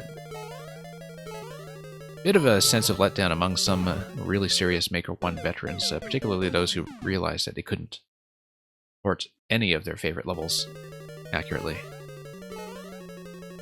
a real sense of letdown that, you know, mostly what they lost on the way from Maker 1 to Maker 2 was that kind of sense of freedom in some ways from exploiting a little bit of everything in the editor when it came to finding unintended interactions that would stay in. And it's also just in general that Toy Box character of having, you know, the Mario Paint Fly Swatter, and also just a massive range of amiibo costumes, including some that were like way off the usual set of Nintendo licenses in terms of having tie-ins with Japanese television shows and so on. Okay, rebouncing on that is fine. I just needed to reposition myself and then get back on the blasters by going left to right. Yeah. Just really need to stay light on your feet. But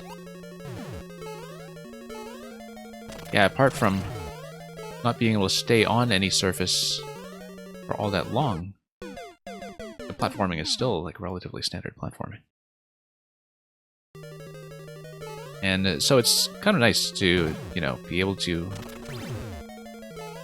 see a very well-defined concept like this and still kind of muddle through it by thinking about the existing Mario technique you have and thinking ahead to how you have to make some adjustments to play around the concept. I think that's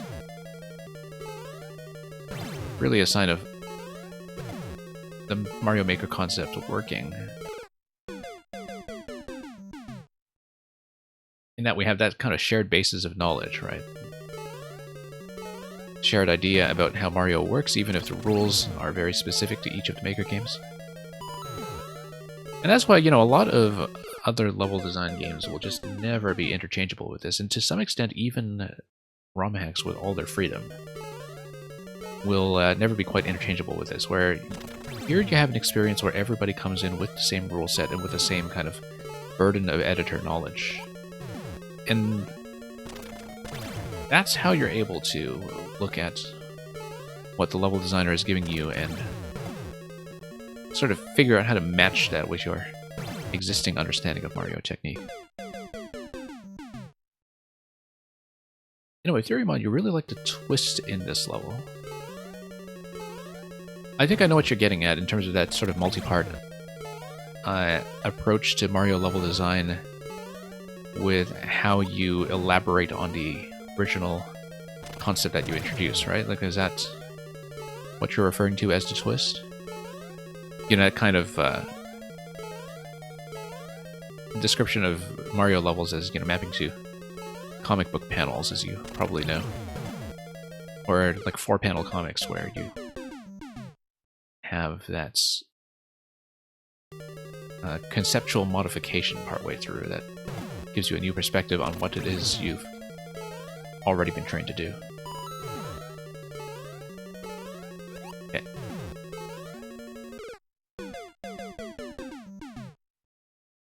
The Kisho Tenketsu style design based on a kind of Chinese poetry, yeah. Something like that. I remember it was mostly explained to me in terms of comic panels, actually.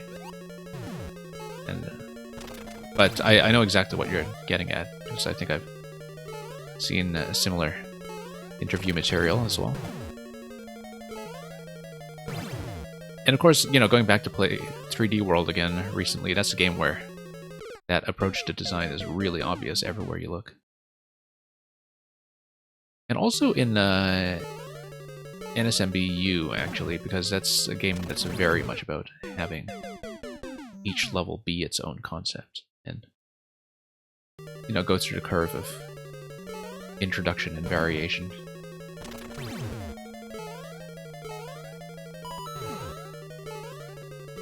It's kind of like binging on classical sonatas or something, where you know, go through all of Beethoven and you see there's a real development in the style, and at the same time that there's a very consistent sense of how a familiar format is being used. So I think I need to slide off that POW and then down to the next POW. It is something like a slide off that is going to get me down to the next location. And yeah, where you just sort of have this general overarching sense of a multi-part structure, then at the same time it's just absolutely full of life once you begin to slot the right pieces into it.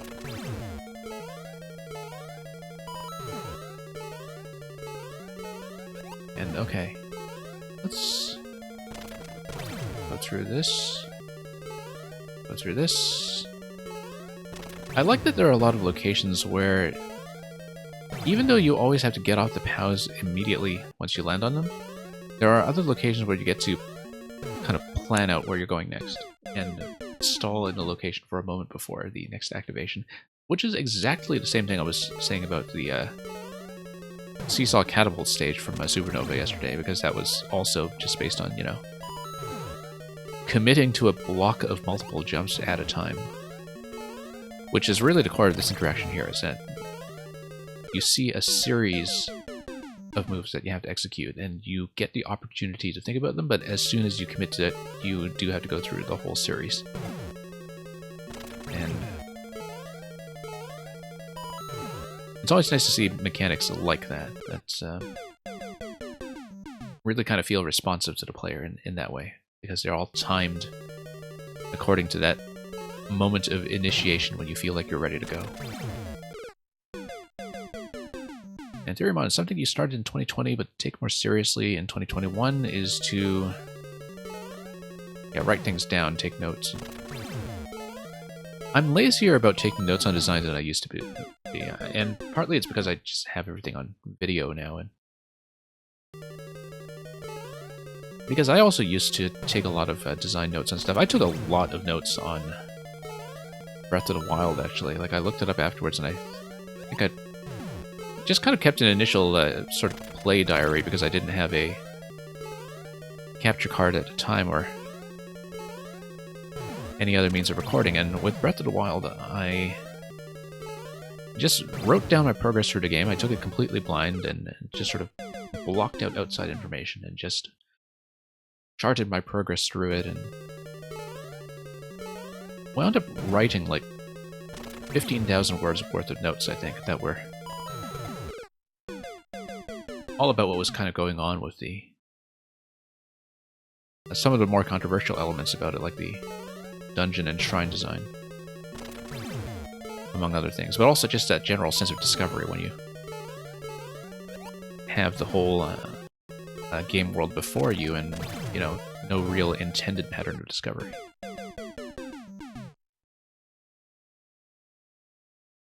But yeah, Theoremon, I was actually just on 645's stream earlier today, because I'm sure you were aware of what 645 was writing up about each Mario game as well, because he takes very extensive notes on a lot of the same ideas, and also absolutely swears by lost levels. So he's got a very iconoclastic perspective in some ways. And so he hasn't updated writing lately for a number of reasons I won't go into, but I did catch his Galaxy 2 stream earlier today, and we were having a similar conversation, because, you know, he's been taking extensive notes. But and also just kind of discovering connections behind the games when you do just binge them in order and see how the design traditions have percolated over many, many years of iteration and many major generational shifts in thinking about how Mario works. Yeah, sometimes you have the opportunity to fail with some of the POWs without completely blowing the whole attempt, and it's sort of nice to see as well. Sometimes, however, you do, in fact, need to play precisely. You don't actually like this mechanic. Well, okay. That's your opinion. Maybe it's not bouncy enough. And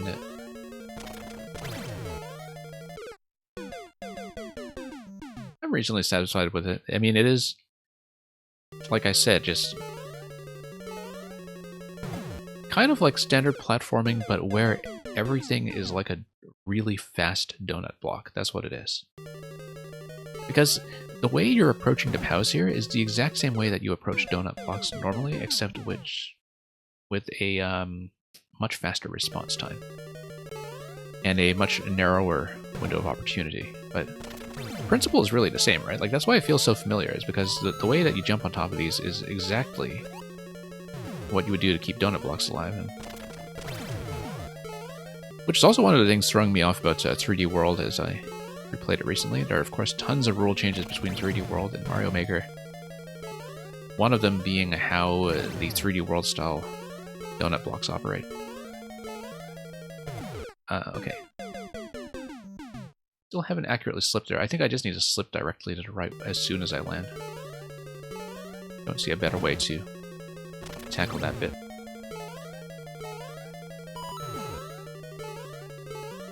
Up we go. Whoops.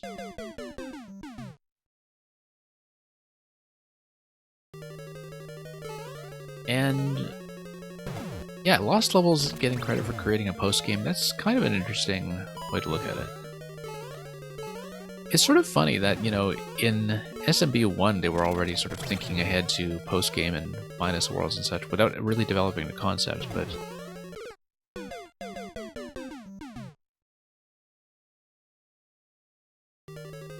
because, you know, the whole idea of New Game Plus, as we know it now, really doesn't develop until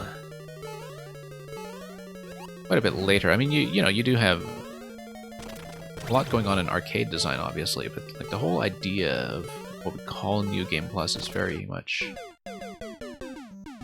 what's coming in with JRPGs, for instance, as we actually have save files for things going into the Super Nintendo era. You know, with games like Chrono Trigger, basically, where the multiple ending system is built around the expectation of playing New Game Plus. But in terms of having like post-credits advanced content and other approaches to having, I guess there was the second quest in Zelda originally, and you know that was very much the prototype for this sort of thing.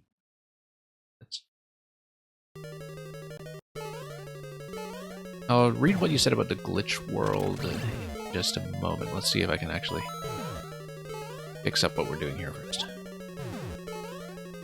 No. Left.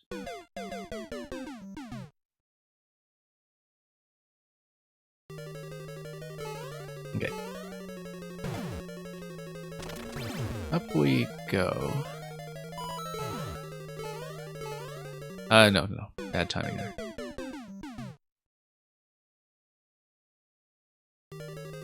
His Famicom got struck by lightning. Interesting. That's one way to access it. Not recommended at home. Yanking tennis cartridge trick. Let me see if I can visualize what you mean.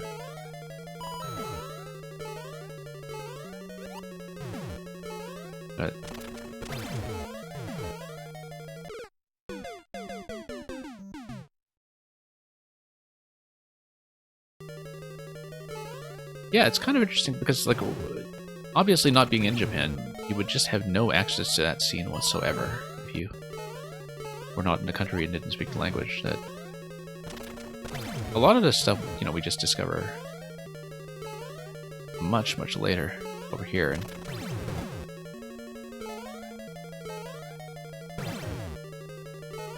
okay. There we go.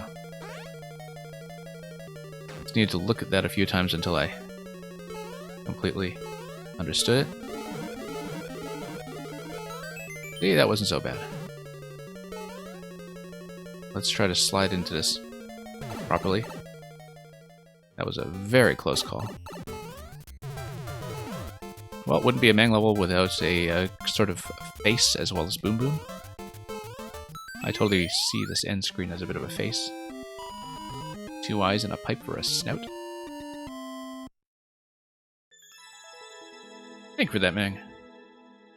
I know you said you weren't the fondest of that concept, but I actually enjoyed it quite a bit.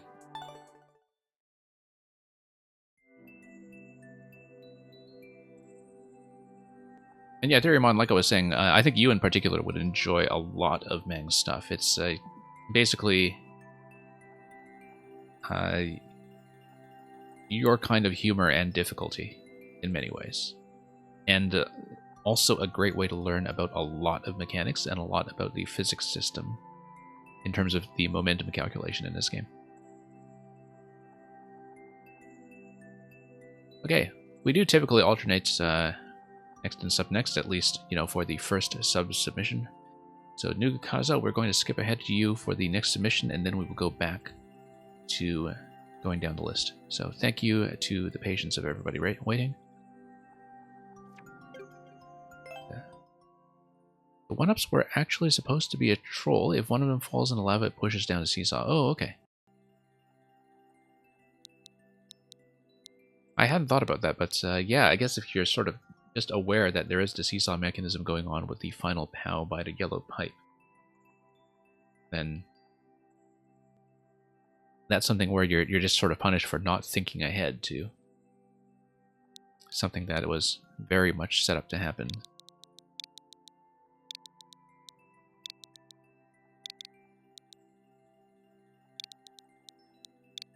Anyway, thank you for that, Meng.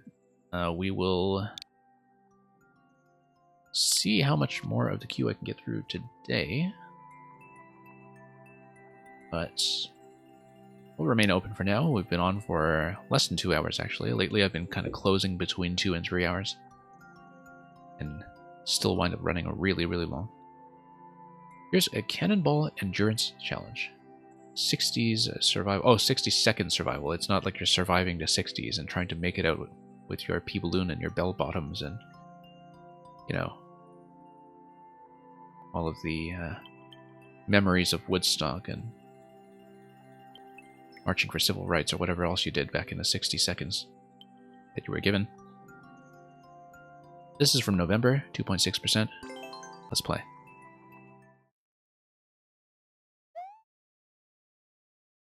Peace, man. Yeah, exactly. Okay, not on a tough timer here. We just need to make sure we retain the star. Oh, I see. For speed reasons. And the star is going to wear off. And then we do some pea-balloon flights because this is a Nugukaza level. And of course, that's just what we do. So. Yeah, time survival. Good old time survival. And of course, like, it gradually escalates towards requiring a little bit more boosting. It's sort of interesting that despite having this pattern on the conveyor belts, that the pattern changes in ways that feel like there's a gentle difficulty escalation. Where the further you get, the more risks you have to take in certain spots, and the more you have to adapt. And the tighter some of the margins feel. Yeah, so that's kind of an interesting effect in many ways. Obviously, without the pea-balloon, we're not going to be able to get through the pipe, even with the switch activation. So yeah, so the sooner you get to the pipe, the better. So pop out.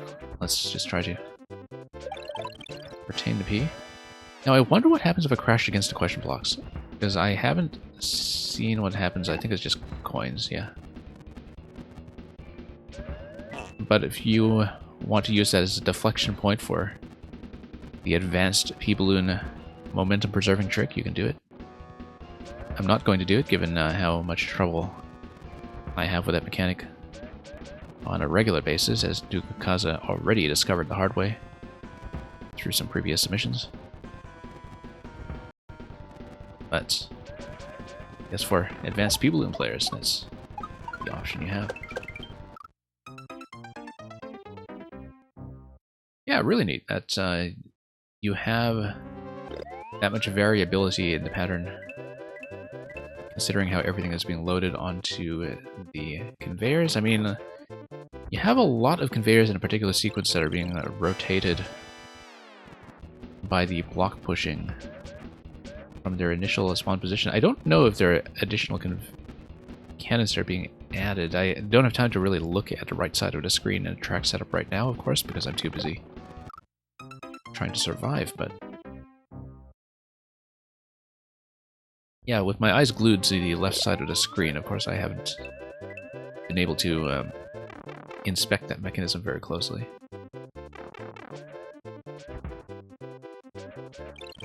And now, P-Balloon should be able to get through some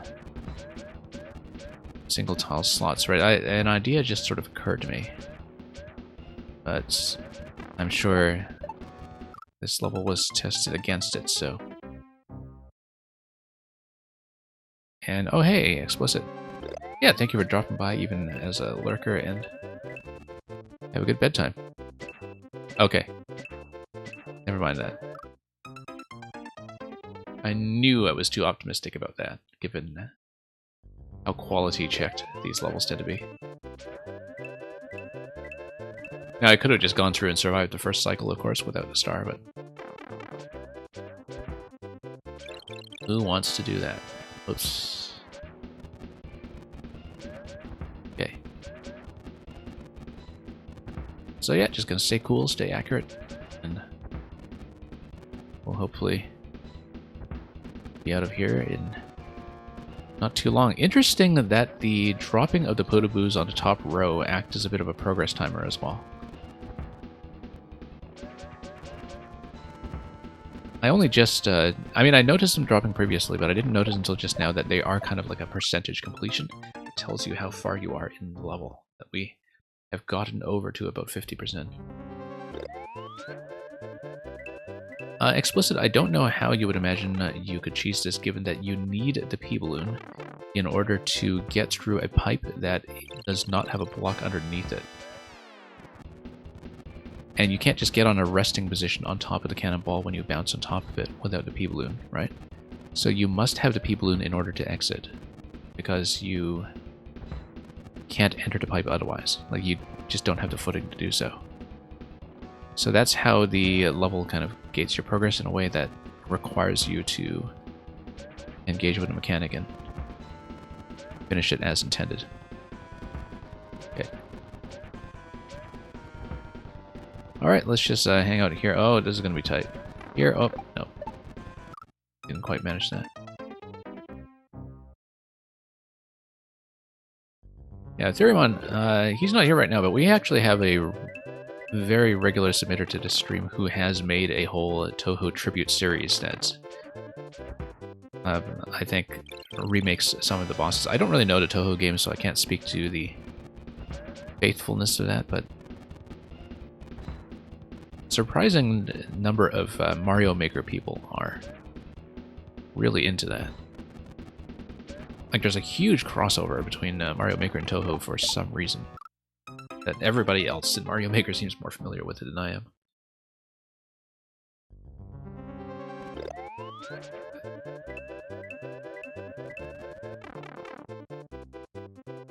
And of course, part of it is that I think people are also very charmed by the music. I've definitely picked up a lot of Touhou music just by playing certain Mario Maker levels. And yeah, Theuremon, I don't know if you've played Luna Nights at all, but it's one that I've meant to get around to at some point, given that we do play a lot of Metroid-style games, both on and off stream, having recently completed Ori and the Will of the Wisps, and having a lot more in my backlog as well.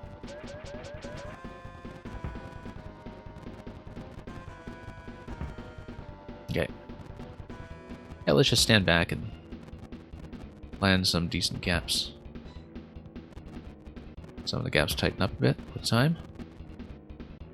Yeah, almost at the final segment of the progress bar, and of course that's where we're going to fail. Yeah, because it looks like Podoboos are going to drop down onto the bomb on the right side, and then you need to survive the bomb timer long enough for it to activate the on-off switch. On-off switch will then let you through the pipe. assuming that you have kept the P-Balloon. So we were very close in that we were through 5 out of 6 fire drops on the top row. Okay. Yeah, get in position there. Usually it is a question of just looking for good horizontal gaps.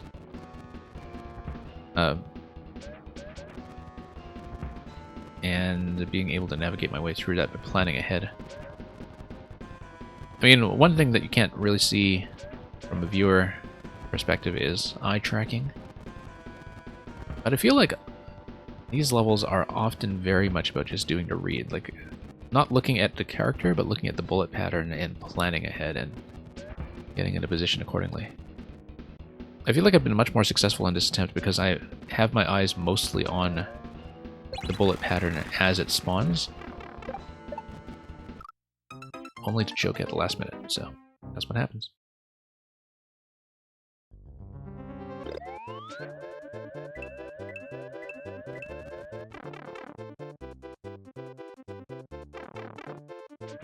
Okay.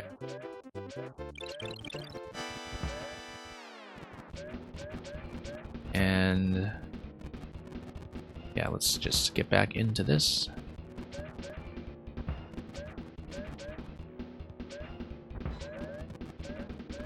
Okay. So yeah, Theoremon, basically I'll have to send you a whole pile of codes. In fact, yeah, actually, I don't think I brought you into this channel's Discord yet, because we do have one now. And it's actually much easier to reach me there for maker stuff than through the general channel that we sometimes use. Let me punch that in for you, in fact. Because it's fairly quiet there, but, you know, a lot of good makers are there, and I mostly pointed out so I can have an easier time pointing you to some of the Touhou tribute stuff that I'm talking about.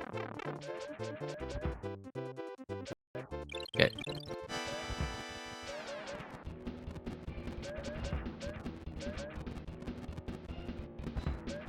Okay, let's get over here. And yeah, same approach previously. I'm just trying to keep my eyes towards the middle of the screen as much as I can instead of on myself. And if I do that, I have an easier time predicting where to go and finding a path. And so I'm just trying to read it like a maze and to read a path as quickly as possible, rather than trying to dodge one column at a time by focusing on a character. And I think this is the better approach to this in general. Okay, that was a close call, and once again having trouble with the squeeze in exactly the same position.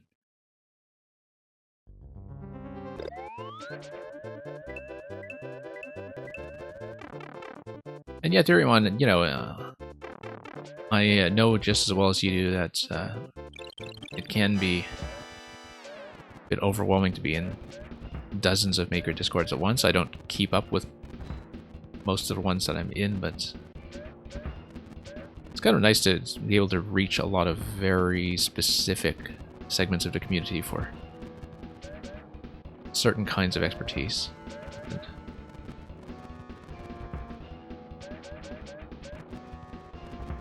Okay, let's try to navigate through this again. Okay. Might as well face left there since that was the position we were in. Let's not get caught out this time by the final volleys. Okay, I want to stay low on this one. And get up here. Get through here. Whoa, no. This is going to sound like an odd comparison, you say, but the Mario Maker community reminds you a lot of Pokemon VGC. What is VGC? I'm not familiar enough with Pokemon to decode that right off the top of my head.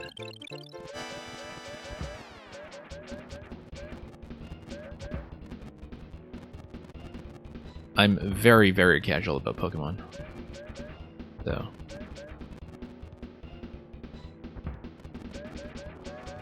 Let's try to see this. Whoops. The competitive community for doubles, I see. Focused on the official metagame, I see, okay. So basically, standard rules, or the closest thing to the dominant tournament metagame. Yeah. Okay.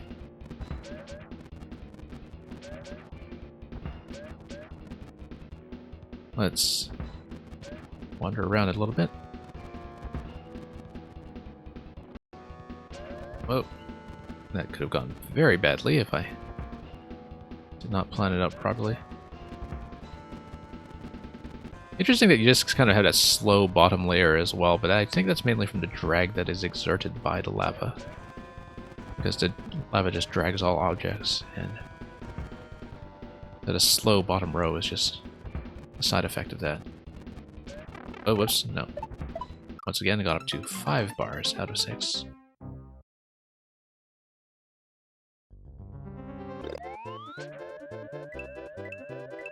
The one used for real-life tournaments because it's faster. Yeah, I think a lot of tournament stuff often does come down to logistics. That,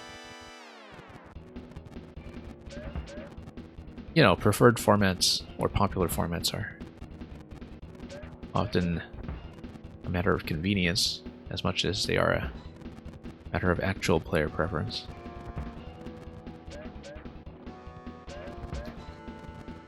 But yeah, there's actually so much going on with Mario Maker that's, you know, you'll never see all of the aspects to this game that there are. You have people who do the endless versus races, you have people who just primarily focus on multiplayer, if they can stand the lag. You'll have all the various teams as well. You'll have, you know, Precision and Team Jump and balloon specialists like Nugukaza here, although like I think the sort of, you know, small streamers who run viewer levels are a pretty coherent scene. Like, we're lots and lots of splintered channels, but you do see a lot of movement among the same viewers who just kind of show up and recognize each other and say hello when they see each other's levels in queue. But definitely, when you get to the big streamers and YouTubers, they are all practically their own communities with their own particular quirks. And okay.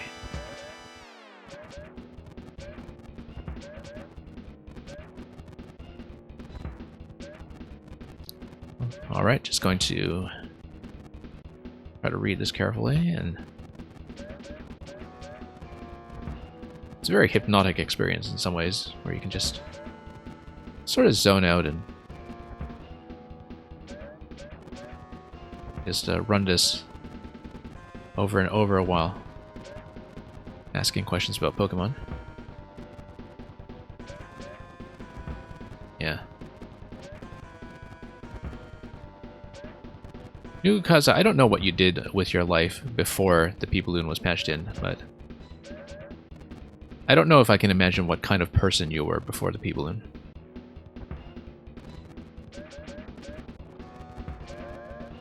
I don't know if you had yet to find your calling until the item had entered the game and been given existence. Oh, you weren't making levels, okay. That's one answer. Oh, we got a 30 coin, that's it. Yeah.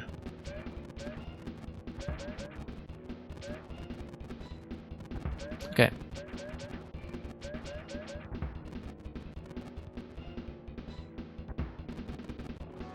But yeah, Touhou is one of those things that caught me by surprise as, you know, something I totally missed out on that must be much bigger than I had realized in terms of how much reach it has, at least among Maker people.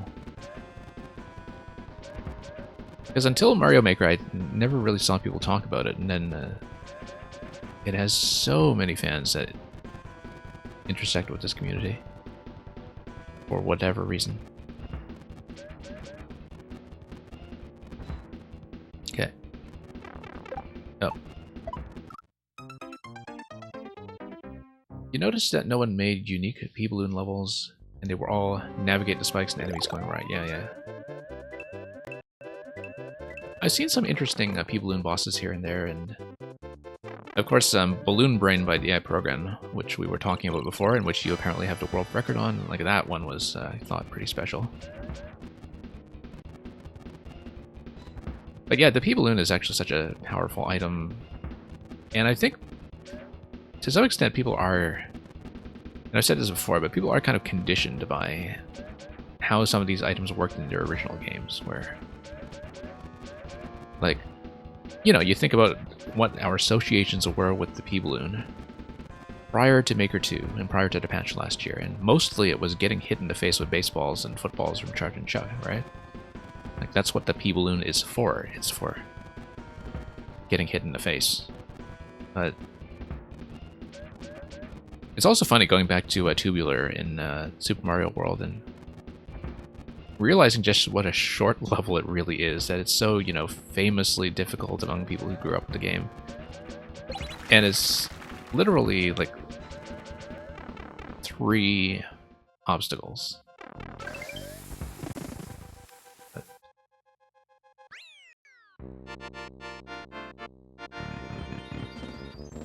So this is kind of interesting that I had thought about the P-Balloon flight pattern out of the axe before, despite the fact that I must have seen it. Also, I'm off by 4 seconds. I guess late pipe entry would do that. Yeah, it's kind of nice to, you know, really have an item that you think has a lot of potential and not only build your own levels, but really encourage a community around it as well.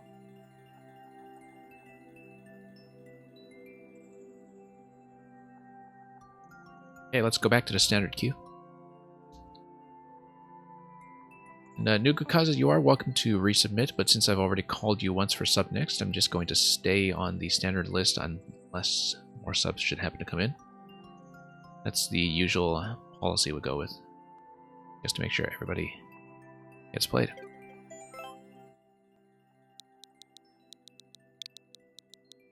Yeah, we're fairly informal about how the next and sub next order goes, but that's because we are a quiet enough stream that I can bend my own rules all I want. Shell Surfing 3 uploaded within the last few hours. So we played parts 1 and 2 of this new series by Terminator yesterday, and so let's see how this one goes. Watch out. Man, there's some weird dude taking servers out. Bummer. Well, it was Master Sword time, but Terminator mode 2016. Thank you so much for the Prime subscription. We'll have that kick in next to Q, I guess.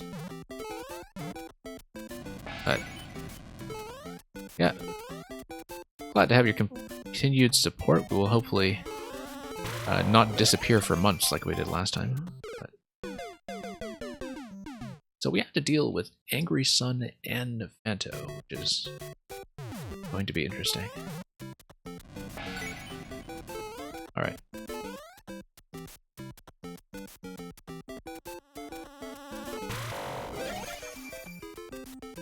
I think the eventual end game for Terminator levels will probably just be a Master Sword and Shell Surfing level. A Master Sword Escort and Shell Surfing level, I should say. But we'll get to that problem at some other point. Yeah, okay, so not jumping on the blue mecha, but just dodging it entirely seems to be the way to go. And staying alive on the shell seems to be the way to go after that.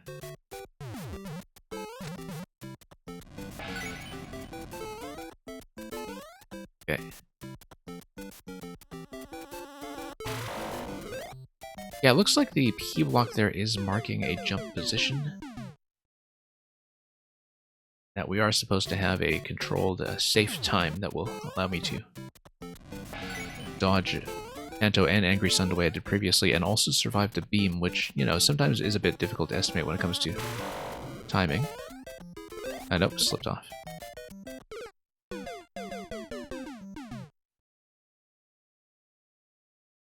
Theramon, you're getting mental images of the Angry Sun and Phanto surfing.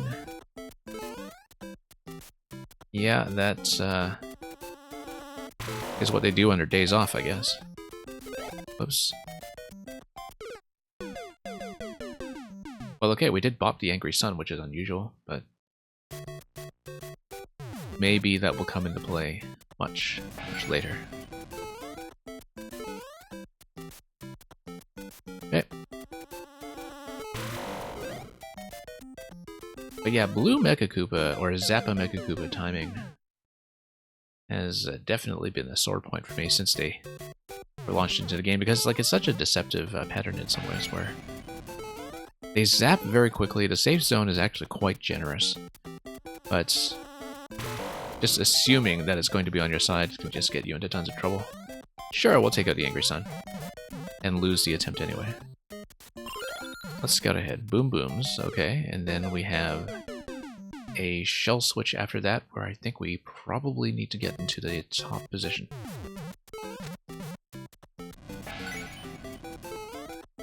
Jump on the blue mecha at the W lock. Okay, we can do that. Whoops. Oh, I see. When we land back. Well, that's okay. Multiple methods apply. Whatever seems safest. Okay, jump, jump.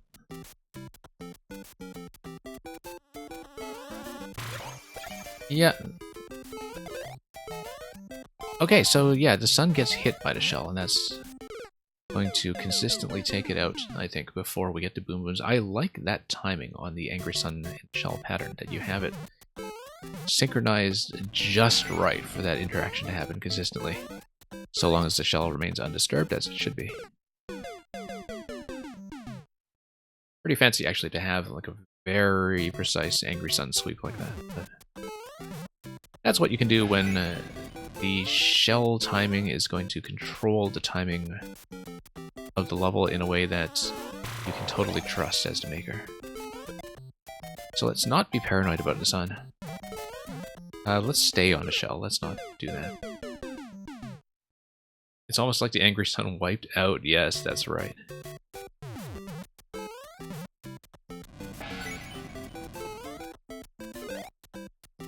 Well, Phanto is going to stay on track and going to ride the waves. And yeah, Theramon, I've seen that position locked with auto-scroll, of course, and also with speedrun levels where you have to hold right the whole time and have very tightly regulated timings. But yeah, having the sun just sort of scare you like that is a nice touch. Okay. Surf's up, dudes.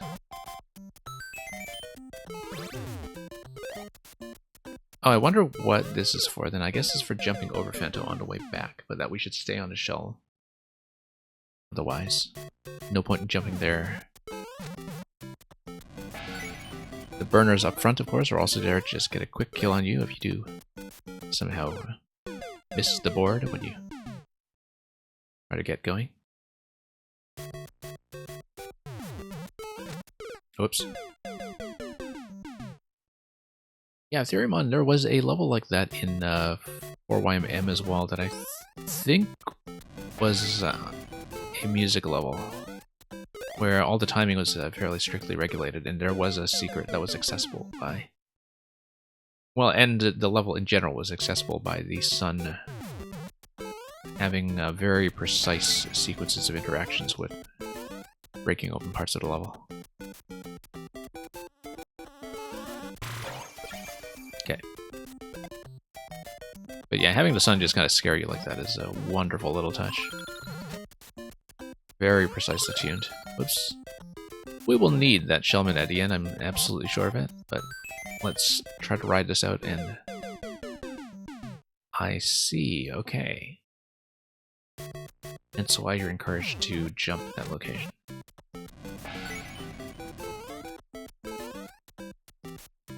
Alright. Over the Phanto. Wonder if the spikes are avoidable in that segment if I don't jump. That's, I mean, you're giving me that jump clue for a reason, right? So I feel like let's try to ride it out like this. Yeah. So that looks like it is an optional jump. And if we hang a little bit to the right and stay on board, maybe we don't need to do much with pokies. I don't know. I feel like you taught me that in one of the levels yesterday, that I do in fact need to dodge pokies. I think that was an interaction we learned from part 2, but...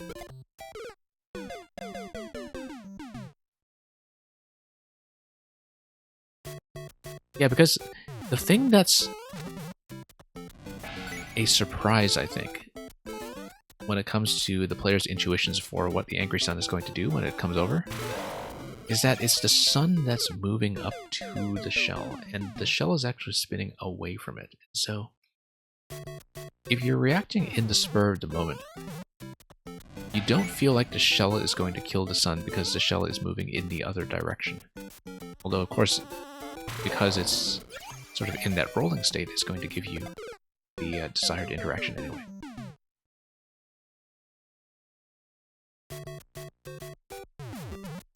So that's kind of that's a really good moment in this level. I'm pretty fond of that, because everything has to be very neatly aligned for that to happen.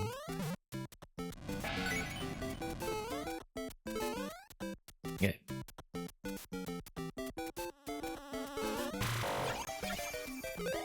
Yeah. Okay, let's just try to clean that up.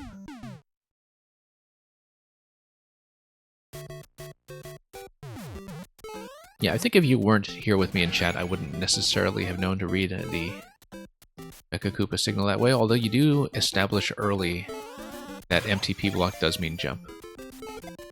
And, oh, I got needlessly frightened once again. Alright, once more. And yeah, because here, this tells you to expect P equals jump. But then the question is the target, right? Like whether you're jumping on top of the shell or not doing so. Also kind of leaves the open question of what to do about this next segment. Let's practice it. But let's say I sway a little bit to there. Sway a little bit here. Yeah, no, you do need to consistently jump over to pokies, as we discovered yesterday.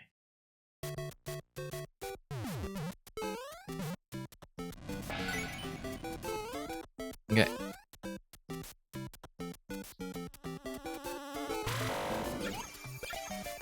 Nope.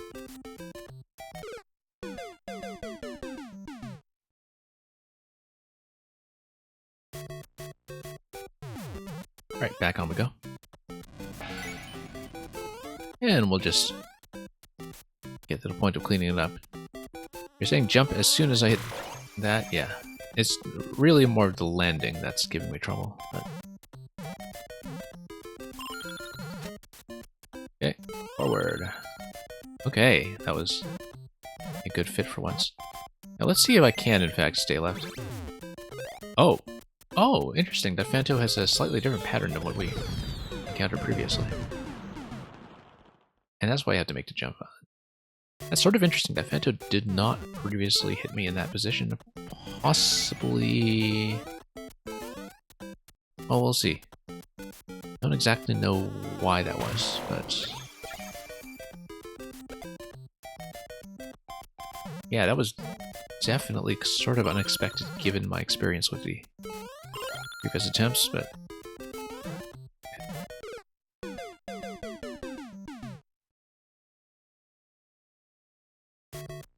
alright, that's okay, let's continue. See if we can sort that out.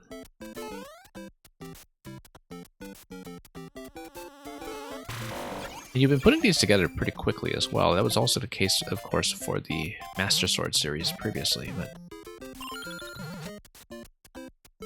even cranking out one of these a day has been quite a thunderous pace. But yeah, you see, no Phanto until, oh, now there is, but something was different about our Phanto positioning earlier, and it might have been because I got knocked off the shell, and because, like the Angry Sun, Phanto does have, sort of camera relative positions that I guess if we were off the standard pattern, we may have manipulated that somehow. Yeah, this is, after all, not an auto-scroll, because that's how it gives you the opportunity to do back and forth segments, and nevertheless, everything is on a very specific timing based on the spawning of the shells. That's just going to regulate the entire level from there, so... Nice way to make a very strictly regulated set of timings on a level where scrolling is still within the player's ability.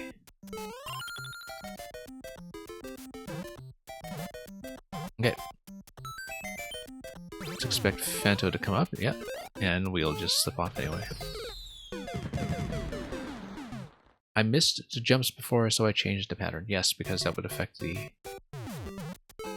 camera positioning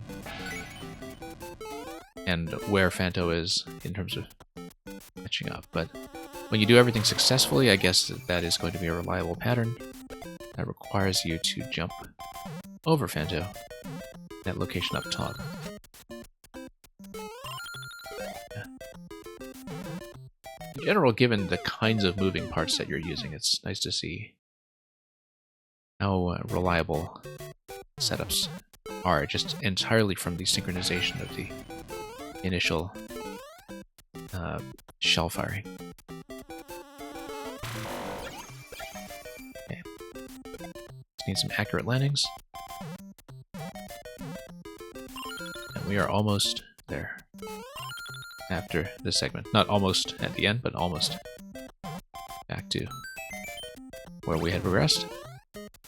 Hey, there we go. There we go.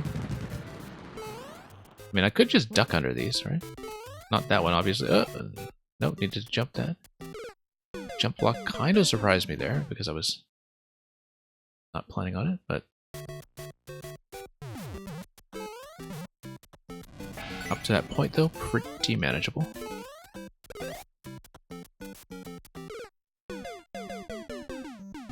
So, we'll just see how we can do. I will be closing the queue soon. It's going to be a last call. If anybody has any additional submissions, please do get them in now. If I finish the queue earlier than expected and still have time for more levels, I will, as usual, reopen people who are still here. But I think that definitely by the time I'm finished with this level, I will close up. So. Okay. Moving left was so hard for you? Yeah. There's a lot that you need to think about design-wise in order to get that working consistently with a design that actually makes sense. Also because, you know, at that point you're going to be so stuffed for the amount of room that you have to work with on the top half of the working area. Given that you only have that maximum 2 screens of height to work with in a horizontal zone.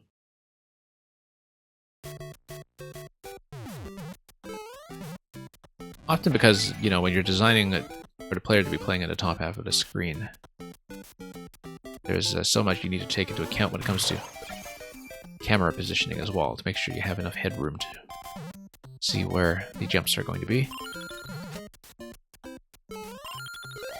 Because that's sometimes a mistake I see with top half play, that with segments like these, you know, you can forget to leave the player enough headroom to see where they're jumping. But here it's not a concern. You're doing fairly low jumps over the pokies anyway, just for the sake of survival.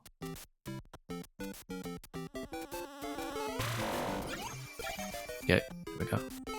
Nope, still occasionally misled by that, despite how many times I'm staring at it and talking about it.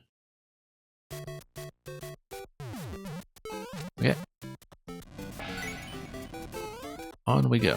Nope. No, no, no.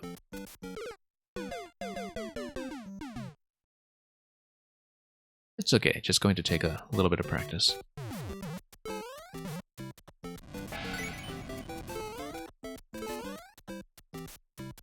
Yeah, I actually quite like having those introductory jumps there, not only to get you to read the P blocks, but also just to kind of get you into that pattern of thinking about momentum control on top of the shell. I also like the slight acceleration of the shell in that segment there to change up the pace a little bit.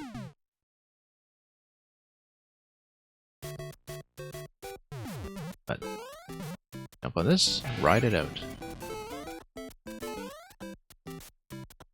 And we'll see what we can do.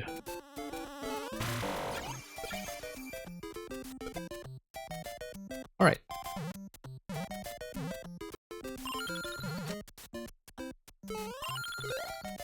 Nope, still not quite getting the right kind of jump there. Obviously the block, the MTP block, is a relevant clue. But I do still need to do the landing arc accurately, get on top of a moving target. And sometimes we'll get it, sometimes we won't.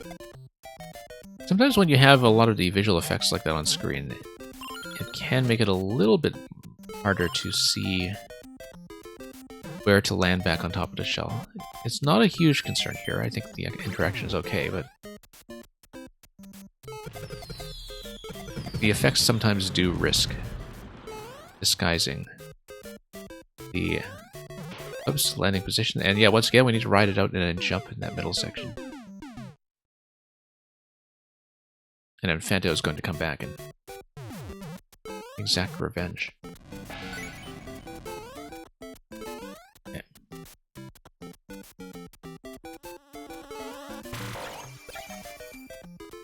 I think the other thing about the MTP block locations is that I'm not always clear on whether it's asking me to do a full jump every time. I think it is timed around the expectation of a full jump, but not 100% certain on that, especially because here you just do a short jump and you're fine.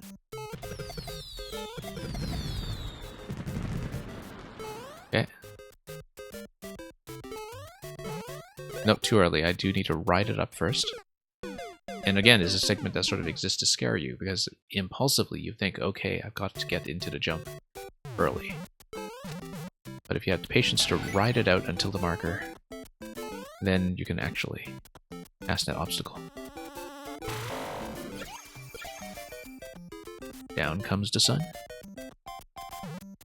Here comes the sun. And here we go. Here's something surprising. Apparently, I'm going to acknowledge Supernova's raid in just a moment. Let's pause in a segment that is a little bit more possible, rather. I am the Supernova. Thank you so much for raiding us once again. I'm going to give you and your party of 9 a nice big shout out. People from my side of things, you should be following Supernova, who is a very detailed playtester in his own right, who has also been sending us lots of great levels lately. And it's good to have you come in with your crew, because I was just saying that I am going to be closing the queue somewhat soon. And so yeah, Netcat, glad to see you here as well. Oh, there we go. Oh, whoops. That almost worked out.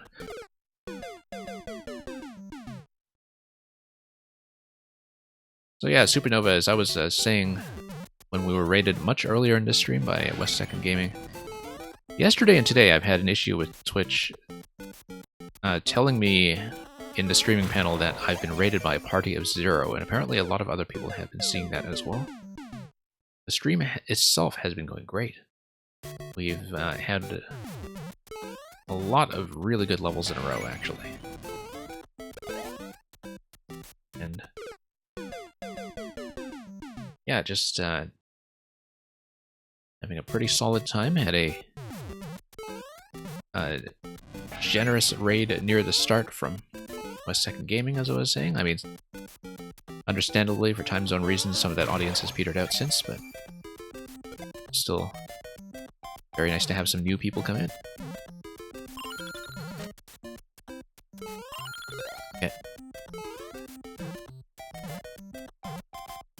We should practice this, even though pattern is going to be slightly off for Fanto at this point.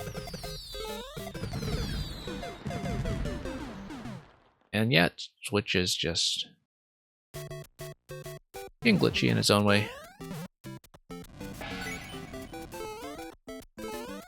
I don't mind if Twitch is occasionally glitchy, but I really do want them to fix that music copyright thing with Super Mario World Castle that I've been talking about on many different streams. And yeah, every time I bring it up with a different streamer as well, like pretty much everybody has experienced it if they've been streaming this game for any length of time. Now, for those of you who don't know, the thing I've been talking about over the past week is that Twitch occasionally gives you automated copyright-related takedowns for the Super Mario World Castle music. And it is just this massive pain if you're the kind of streamer who likes to save the VODs after a fact. Okay. But yeah, the stream content itself, this session has been pretty good. We got some stuff that we couldn't clear early on. That was, you know, some spike precision. Some other things, you know, just things that are not really within my technique or specialty. But the last few levels, I would say we've been on quite a streak. And yeah, also some really great conversation tonight about Nintendo design and, you know, just the transition from Maker 1 and so on. Just lots to talk about. Yeah, it always helps that, of course, by virtue of running viewer levels for very dedicated makers, get a lot of people chatting from a very knowledgeable position, so. Yeah, I'm a Supernova. It doesn't happen all the time, but it does happen when you are in a segment that sort of lasts for long enough that, you know, you're always kind of rolling the dice on that. In terms of whether or not you'll trip up the thing that mutes your audio for a few minutes at a time. Or even get entire videos removed if you're not careful.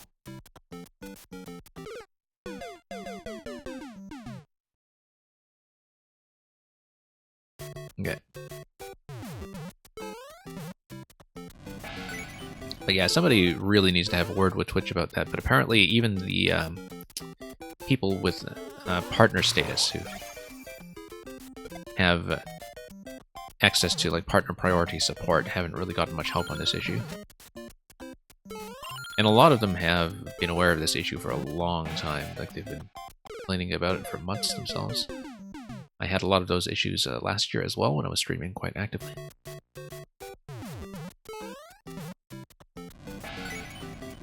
Okay. But anyway, Supernova, I hope everything went well on your side as well, and that you got an interesting set of levels to look at and critique. We had a level that I picked from Meng earlier today that was actually a very strong reminder of the catapult level you sent me yesterday. In that it was based on sort of timed but player-initiated sequences on seesaws.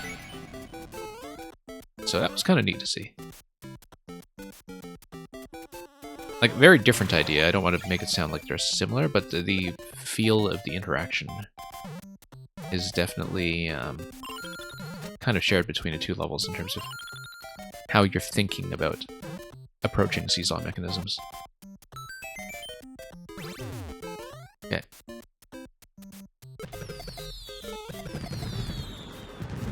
Alright.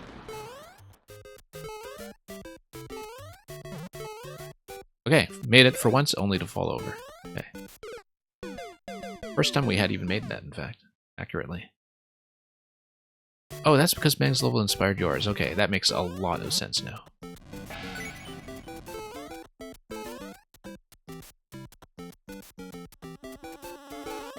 That makes a lot of sense. I'm not surprised that you already played it. So I definitely caught onto something accurately then when mentioning those two levels in tandem.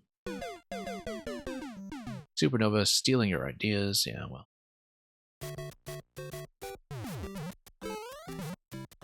That's okay. Mang has so many ideas that it would be impossible to keep up with trying to steal them all.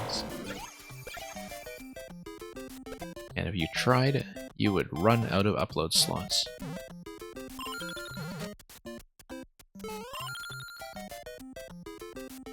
Or just get, you know, really interesting high jump bumper interactions deleted by Nintendo. That could also happen. Okay, that was a bit of a close call on that second Poke stack, but we made it. That's the important thing. Nope, got peeled. Let's ride it out just so I can see the sequence. Whoa, okay.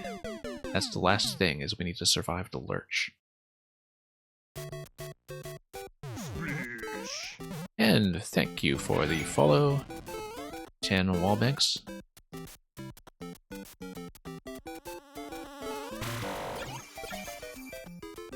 And okay. Yeah, I still can't get over how satisfying that Angry Sun takeout is in this level. Okay, we're dead, but I do want to practice the final jump if I can, and I can't.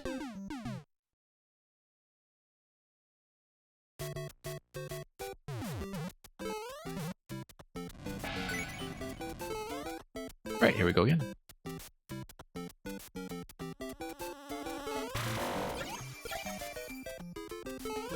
No. And I just pointed that out as well. Hey, thank you for the submission of Stopwatch of the Timekeeper. Very appropriate, given the time change in North America that has happened in some time zones or is happening now.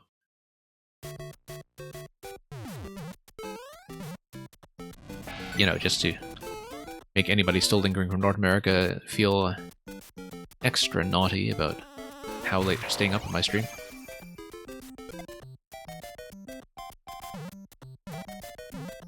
And, okay, let's do this again. Oh, no. Occasionally I try to make a one-tile adjustment and I just slip. And yeah, this is definitely a Terminator level. He has a very recognizable style. Although all of the shell surfing stuff is part of a new series. This is the third level in a set. I played 2 of them yesterday and 1 today. But you can see that, you know, even as somebody who would have played the Master Sword levels, that these are recognizable as coming from the same design sensibilities.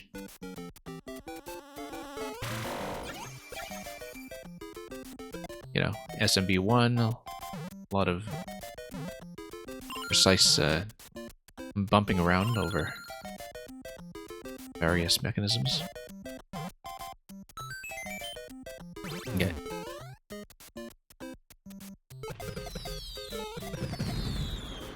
And yeah, let's keep going. Okay, nope. Let's try to, I was about to say practice the conveyor jump, but that was not to be. That was unfortunately not our fate. Okay. Up this guy, as usual. Bump the sun. It's still daylight, though, which kind of tells you about the effectiveness or lack thereof of the Angry Sun as an ambient light source. Okay. Let's get a jump on some of these guys.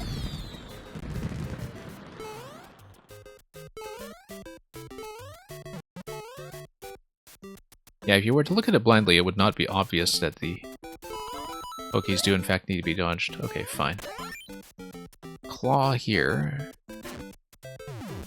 I mean, we will need to keep Shelmet to do this properly, but I do want to ride this out and see what happens. Once again, the shell gets bumped.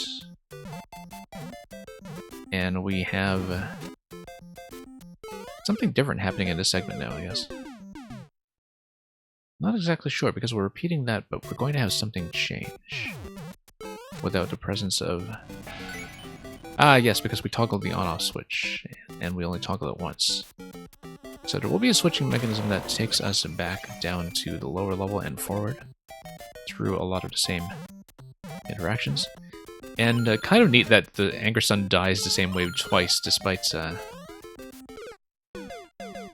how your spawning location differs going down into the second segment. That's something that looks like it must have taken a lot of testing to set up properly just to have the sun die. Both times in much the same way.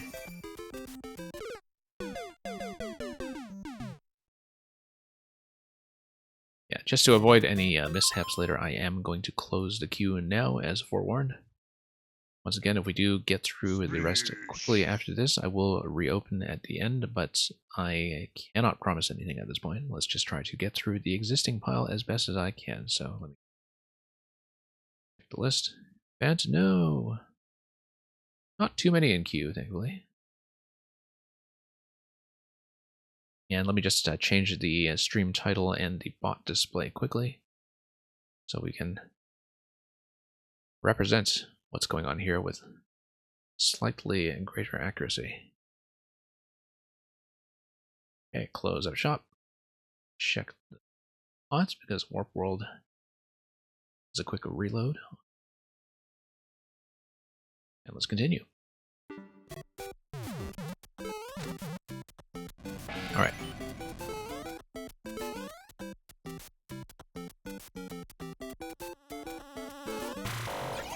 Well, depending on how this goes, we'll see if I can finish it in this segment. This might be a level that takes more work depending on what we do. Everything seems pretty manageable so far. It's just that yeah, here's the on-off change.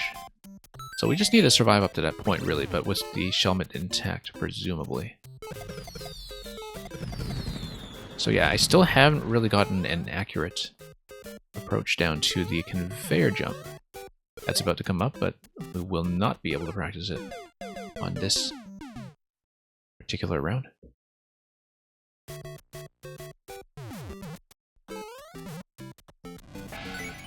And, yeah, here we go.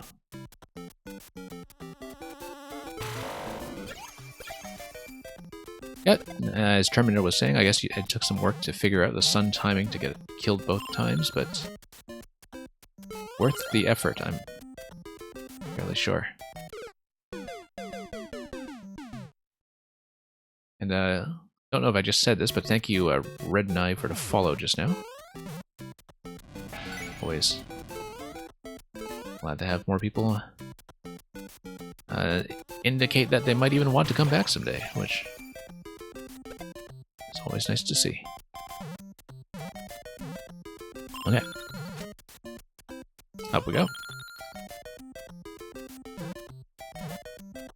Always a little bit uncertain that I'll make it going into that jump up to the upper shell. Yeah, look at those pokey heads remaining in place to obstruct anybody who might be coming after me. Okay. Yeah, I don't really know how far ahead I should be cranking directionally on a conveyor jump. That's the thing, is that feels like it does require a little bit of guesswork, because even if I'm following the markers, I'm not sure about whether I should just be holding left the whole time into that, or what.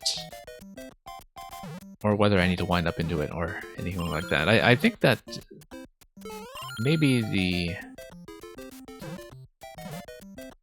conveyor jump is a little bit difficult to understand and anticipate in terms of timing. It's the only mechanism in this level so far that has kind of felt like that, in terms of being a little bit unclear.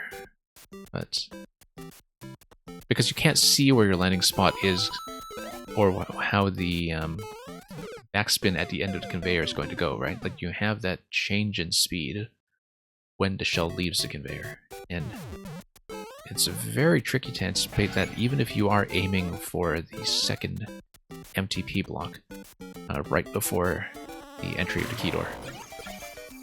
So let's see. Only sort of reading issue that we've discovered so far in terms of finding something a little bit difficult to sort out.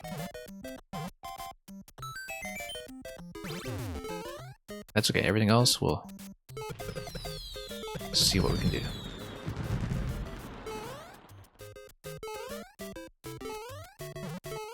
Okay. Coin trail, yeah, we've just followed a coin trail, I guess. And maybe the other P block is indicating a second jump, not a landing location. The coin trail is what should determine the landing location, and so maybe it is fairly indicated, and I'm just misreading that entire segment. Because assuming that the P block notation for jumping is completely consistent, I was actually kind of misled into thinking of it as a landing location when it's actually land with the coin trail and then jump immediately afterwards. Which is a bit tricky because when I see a target like that, you know, my instinct is to treat it as the destination, which in this case it was not. That's okay, getting closer to at least the wraparound to the bottom segment. Nope.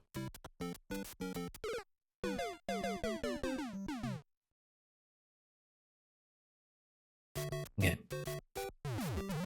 Let's try it again. Getting reasonably close though. I think this is still within reach. Barring any major surprises going into the last bit in the final pass on the bottom. Nope, that's going to be a big nope. And yeah, it looks like we're fairly close to finishing it. But we'll have to see. We'll have to ride it out and see what the final gating mechanism is all about. Okay, that's going to hit. And forward. There we go. Yeah, I like the 10 coin there in terms of conditioning the sort of jump that you expect to get up to the upper level. And I know we were kind of talking about things like 10 coins as indicators and discussing that one other level of yours that relied on the P-switch yesterday. Okay, still slipping off a bit at the end of the jump.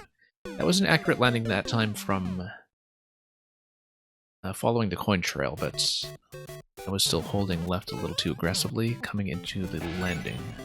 That's always a bit of a risk with this, is that you just slip right off the shell. I've had a lot of landings like that that did not go so well. Okay, up we go.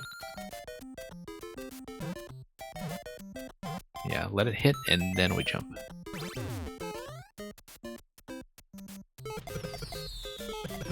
Okay. Getting further. Don't really need to jump that one, that duck would have been fine. Okay, coin trail, here we go. Yeah, a little bit tough to see, I think, because the E-block does have a way of psychologically pulling you forward, and pulling you forward in a way that still allows you to collect all of the coins. It's just that I'm collecting all of the coins, but I'm doing so with a bit of a leftward lean, and the leftward lean is almost certainly something that's being visually encouraged by that E-block jump spot immediately after. I don't know if there's a good fix for that I can think of, but yeah, I wonder if there's a better way to signal that. Or just have a landing, you know, before you have a speed change between the shell and conveyor, because like landing into another speed change is really one of the things that makes this very tricky. That you can't really trust your eyes. I feel like I do need to do just a secondary jump as soon as I land, purely for the sake of adjustment, but That's assuming that that will get around Phantos pattern safely as well. And maybe that's sort of what's encouraged by the indication of the P-block that we see there. Nope, once again. Barely getting away with that unnecessarily unsafe maneuver. But yeah, we'll just let this bump me on my way up and... Nope. Straight miss.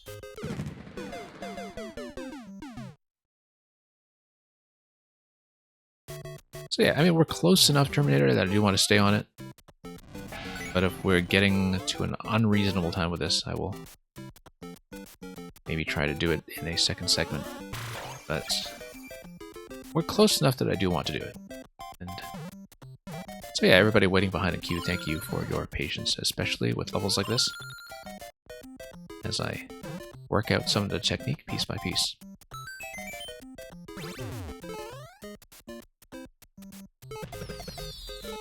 Okay, here we go.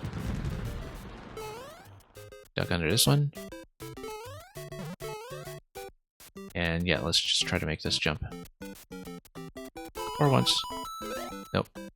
Still landing to the left. Last P block is for Phanto. Might hit you there depending on RNG. Okay. Yeah, it's going to be a bit dependent on the camera's positioning from the player, I think, if I understand it correctly. That my height during certain jumps, my timing there is going to affect quite a bit, so... yeah. The interaction is fine. I think landing into the slowing of the shell from leaving the conveyor belt can be something that throws you off, because you can't actually watch the shell as a target, right? Like, usually when we do jumps in Mario Maker, we're not just following the coin trails or where to go. We are kind of keeping an eye on what the destination is supposed to be. And given the slowdown of the shell as it leaves the conveyor, you can't really get a good advanced estimate of that. Like, you can't really read what the landing will be. And so you just kind of have to trust the coins, which I guess some players can do very well. But as you know, I don't do markers well. I just mostly try to adapt to the actual tactile moving parts with my own eyes. And that's getting me into a bit of trouble here, because I am anticipating the shell, even when I don't mean to do it. But let's see what we can do. Anyway, let's let that tap and do this again.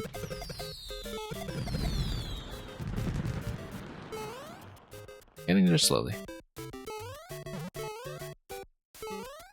Okay. Yeah, no, it's that slowdown. It catches me every single time. How do I compare this to the other surf levels? Well, I mean, I like a lot. Like, the Angry Sun interaction is particularly good. I think some of the indications of where to go with the jumps can be a bit uncertain, because, you know, they're kind of planned in such a way that you're dodging Phanto, but...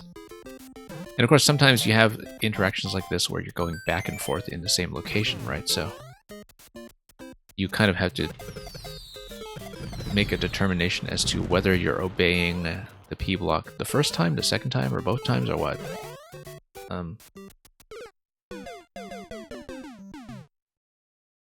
Yeah, the one thing that I don't think quite works well is the fact, as I was saying, that the shell is already off the conveyor by the time you land on it in the top segment. It's the one thing that I think doesn't quite gel. Simply because it is just hard to read, even if you are following the coins. Okay. Up we go. And yeah, I know I can go under the two Podoboo's Supernova. I just get into habits sometimes. Yeah, Natcat, thank you for dropping by, even if it was just for a bit. Glad to see you here as always. Okay, let's see if we can fix this out. I have been on this one for quite some time, so we'll see what we can do. But we're close enough that I do want to take advantage of the fact that I'm relatively well practiced. However, if there is some kind of like big surprise death at the end segment though, I will probably call it quits for now and try to complete this in a second series of attempts. Okay, just mapping that out.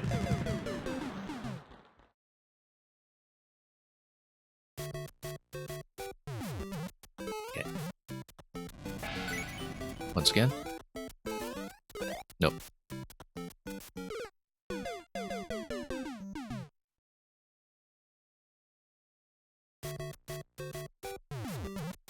And yeah, as far as Phanto's movement goes, I think it is at least partly sort of absolute camera dependent, if you know what I mean. That's the case for a couple of elements throughout Mario Maker. Angry Sun and Moon, Clouds, like Lakitu Clouds, and Charvark. Like all of them kind of snap their position depending on where the camera is looking. Phanto, I think, does something similar, but I haven't quite sorted out what exactly the constraints on Phanto's movement are. Nope. Got peeled. That's okay, we'll just try to redo the last part here to get a sense of it. Just so I can see it accurately and see what we are in for in case there are any surprises. Oh, like being knocked off the Goombas by standing too far to the right. That's a surprise. Okay. Top section is the hardest section? Yeah, sure. The conveyor jump specifically. Conveyor jump feels much harder than everything else simply because it's difficult to estimate your own landing location.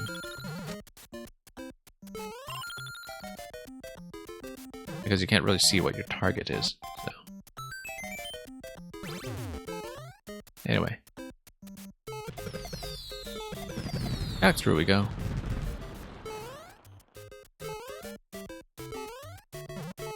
Okay, there we go.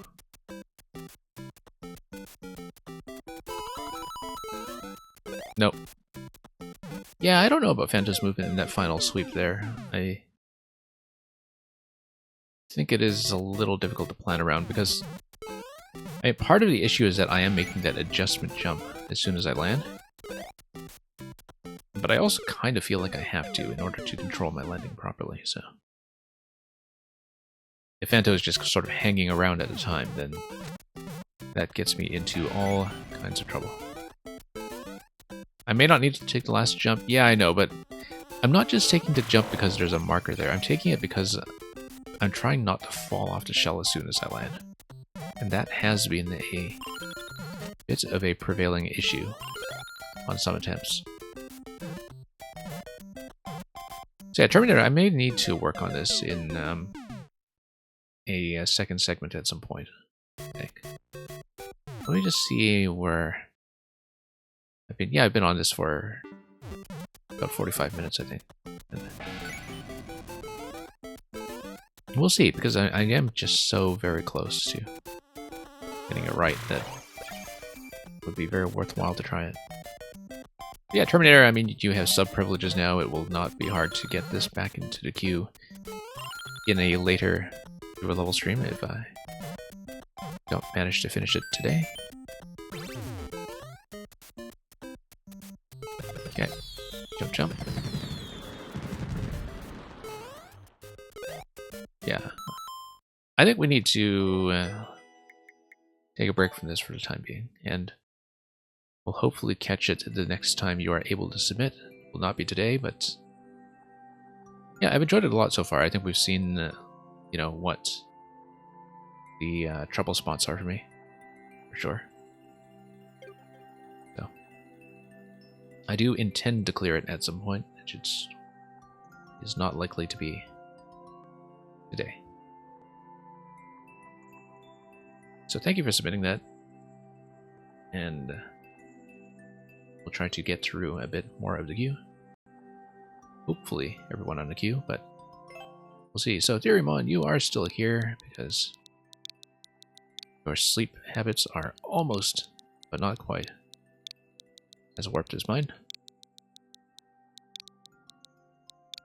And unfinished level with some bugs and extreme difficulty, well, you know, that's what a playtest is for. Let's just test it. 1.2% from our good friend Mr. Cafecito.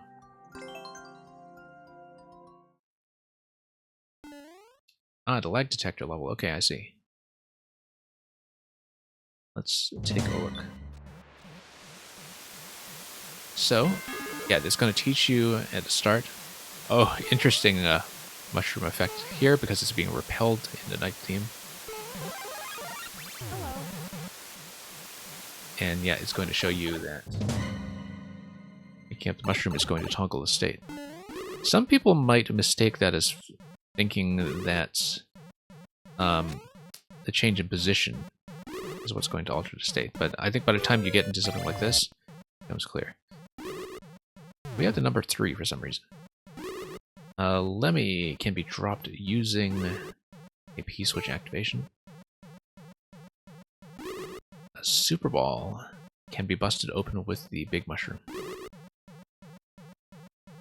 And a Super Ball does what for me? Probably bomb ignition of some sort, except I have to figure out what's going on with SMB2 right now.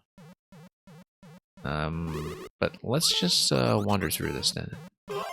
Oh, P-switch up top, interesting. Let me check that P-switch when I'm able to. Not able to. Okay. And then, oh, that's stunned. And I needed to read what was going on. And now am I stuck? Or... let's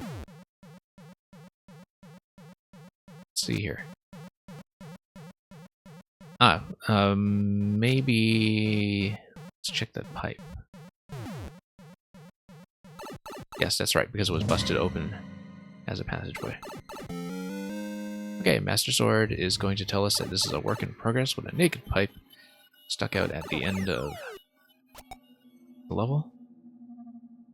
You got a classic entity-based multi-checkpoint linear setup here.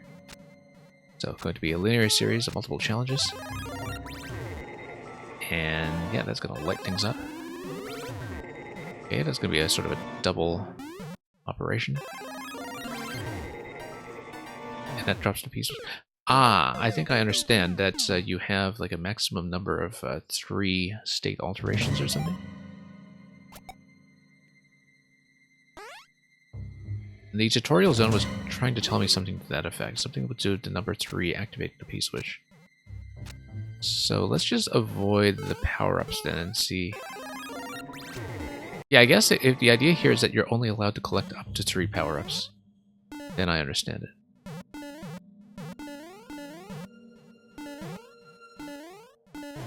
But definitely I wasn't really picking up on that right away.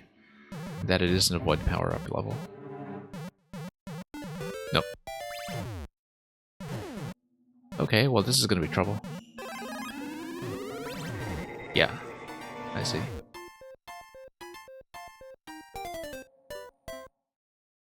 Power-ups have become evil, so you have 3 hit points. Yeah, I wonder if there's a better way to communicate that. I know you have the number 3 and you have that sort of tutorial segment at the beginning. But I definitely wasn't picking up on that right away. I think by the time you fail a few times, you begin to understand what's going on, but... okay. Here we go. And yeah, I wouldn't want to get hit by that guy on the way up, and we got hit by that guy on the way up.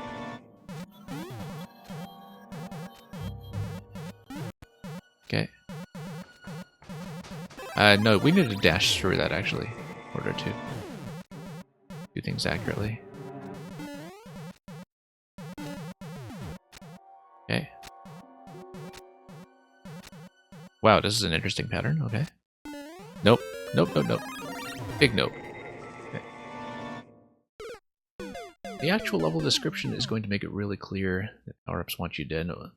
It's not just about speaking English, though. It's that it's very easy to just immediately forget what's going on with the description as soon as you enter the level. I find that I make that mistake a lot, in fact.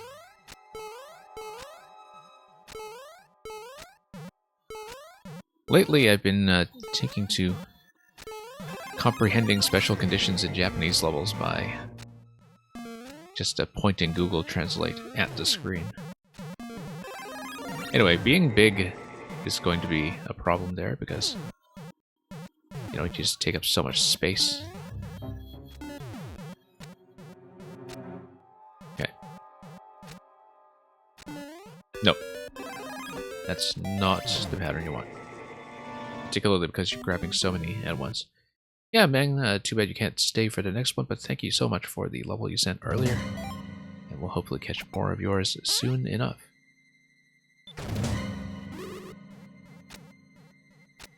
Whoops. And yeah, have a good sleep, Meng. Okay. Nope. Nope, that's 2.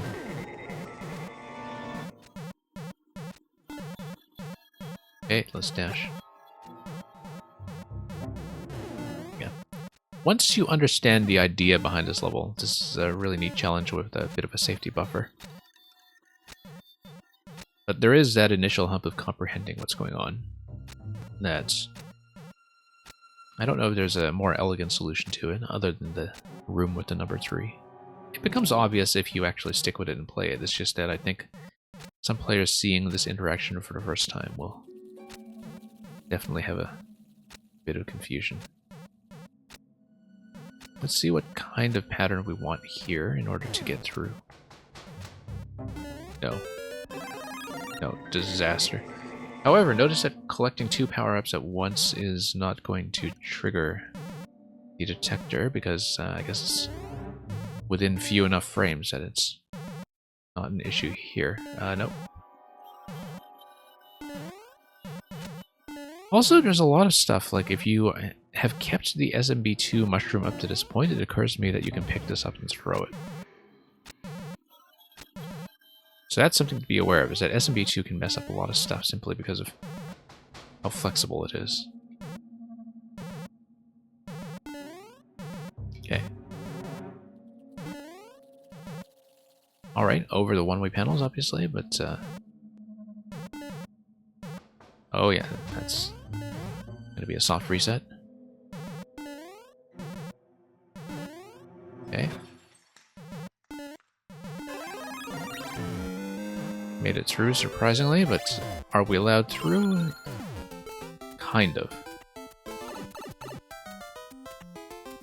Okay, in we go. And we'll just take it one segment at a time. If you manage to beat the entire level in one go without collecting a single evil power-up, you'll get access to a special bonus room. Okay. Hello. I think that's going to be a very tall order. It is tough stuff. But I like having the safety net, and you've got the number 3 again, just to try to make things clear. Notice once again with a stump that if you do have... Oh, I guess you're reset back to Small Mario at this point. I was thinking that with SMB2, that could be exploitable, but not an issue here.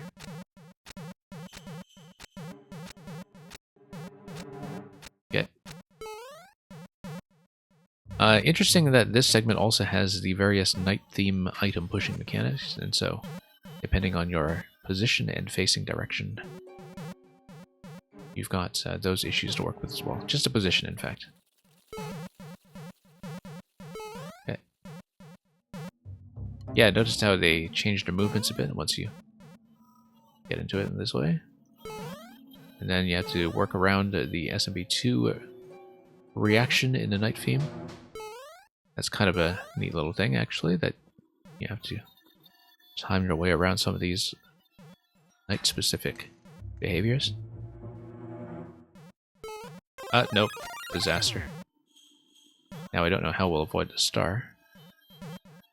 And how big we are. Okay, that's okay. That's still only on 2. Being really big like this, though, is going to be a boatload of trouble. Okay. Yeah, once again, more possible SMB2 pickups. Not that we'll be very much affected by this, but whoops. And we're dead.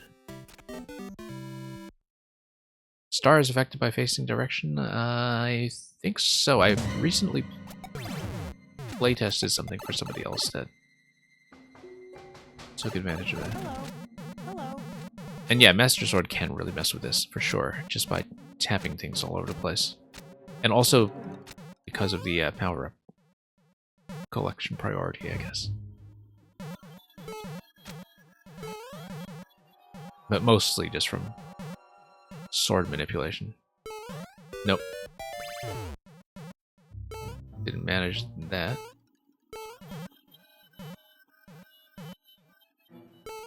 Okay. Nope. Disaster. Nope.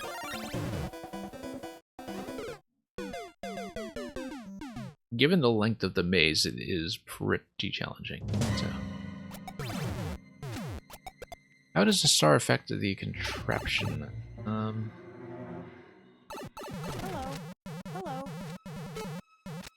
Well, I think it is within the same detection range for this detector. I remember seeing that in the original demo concept that was put together for General BB's detector contraption. That it was definitely a star in that demo, if I recall. This was from a few months ago, though.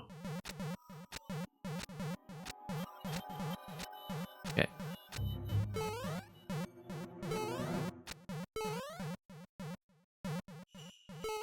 Okay. There we go.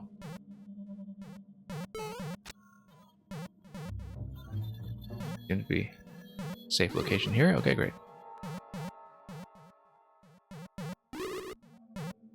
This will be a little bit trickier. But this is safe, and then we just go for the spring on the right side directly after. Yeah, there we go. So yeah, if you kind of observe this with a keen sense of timing, it is possible to play around everything that it's giving you. Nope. Nope. Luckily, no state switch from retaining the same power-up state. Okay. Okay. Let's try this.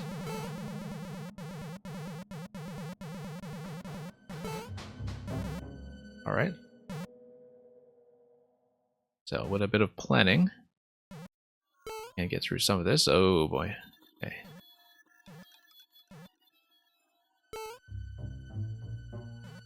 And well, what kind of pizza do we have on a menu tonight, Supernova?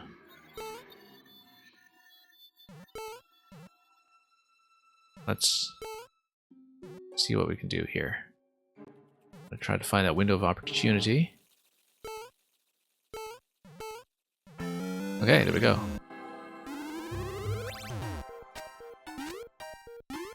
Could be worse.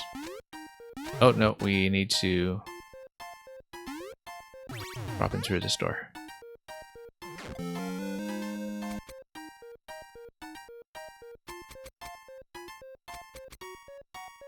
We'll just wait it out. How does one slice in squares?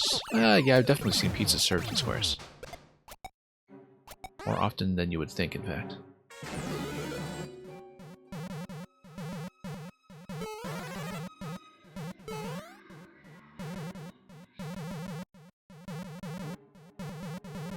Triangle pepperoni. Let's see here.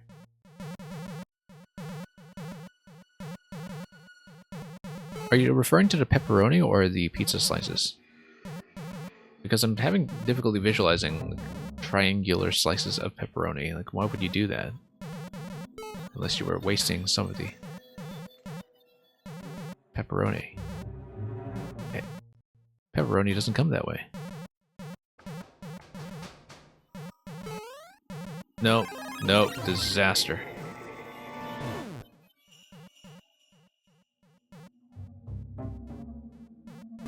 No. That's number 2. And yeah, everything here is much easier if you're small. Oh. Scrapped boss concept for this level was that you wanted the rotten mushroom to ironically be the only mushroom that's on your side, yeah.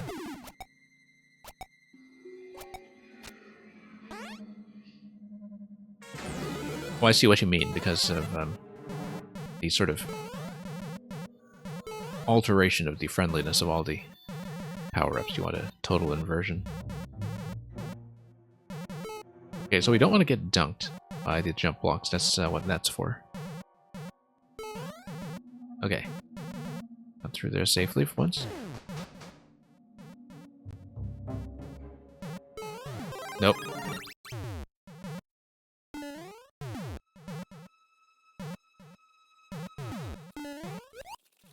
Nope. Not enough of a bounce there. Just a segment where the height is not as much of an issue as I feared, but let's see what we can do.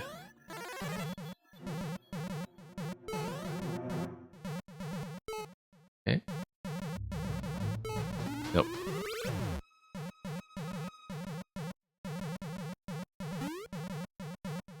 Okay, still only on 1. This one is kind of tricky, though. Don't know if I have a good solution to it yet.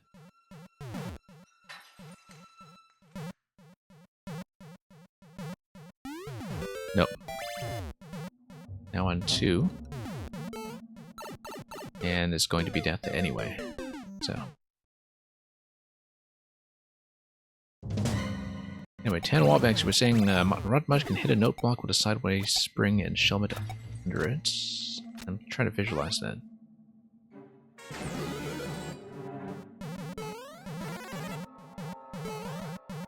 But maybe not while I'm still mid-level.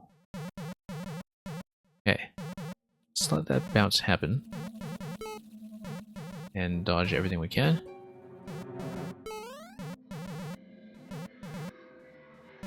Yeah. A lot of the timings are pretty readable. I find that with this twister, I just don't know what I'm doing.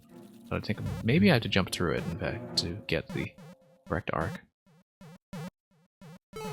Nope. Yeah, but with the twister, I guess I am kind of guessing when it comes to figuring out what to even try.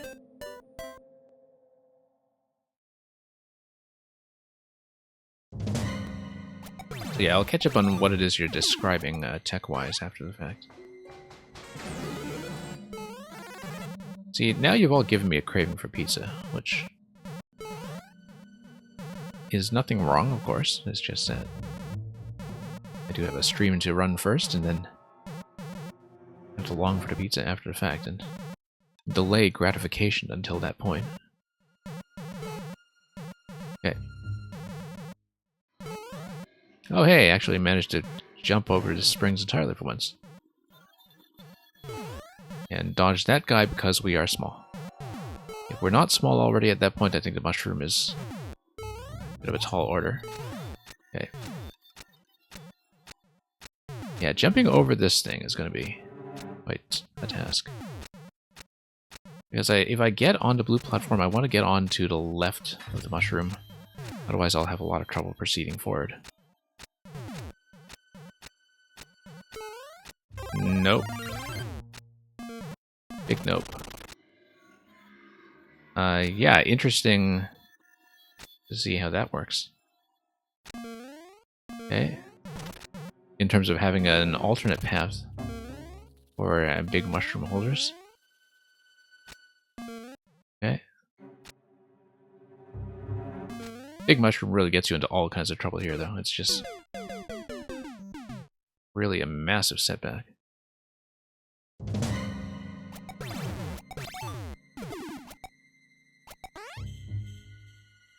And here we go.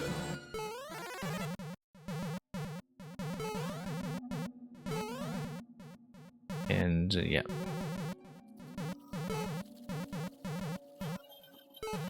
Nope. Not so much. And And Probot, was that really my time earlier on the main level? Wow. Seemed like we didn't quite take that long on it, but that happens sometimes. Like we do have, you know, plenty of levels that start pushing the 40 to 60-minute zones sometimes. I do try to avoid that with viewer levels most of the time, but sometimes when we're close and in the zone, things are not necessarily so avoidable. Yeah, it's that one-way panel on the left side that is throwing me off from time to time. Nope, nope, nope. Oh, you just beat it now, okay. Yeah, I didn't think I took that long.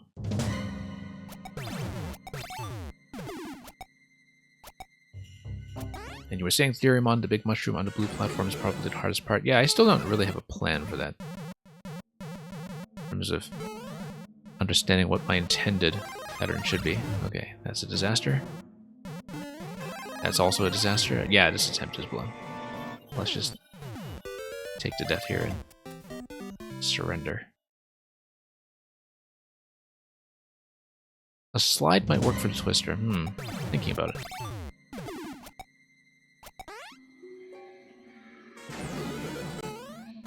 Okay, let's let this thing get around us.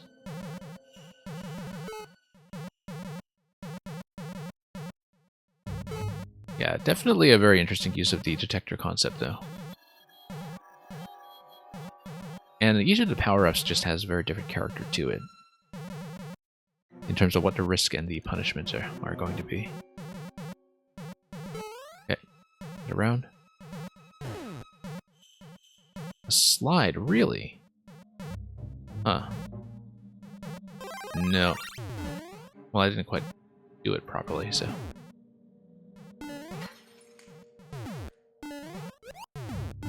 It's okay. Not really sure what to do with this guy. Maybe I do have to approach from the left. Nope. Yeah.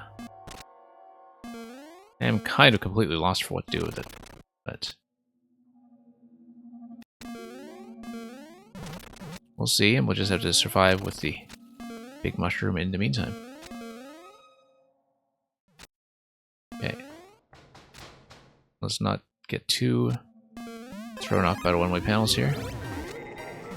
And yeah, we just got blocked off right at the very end of that segment.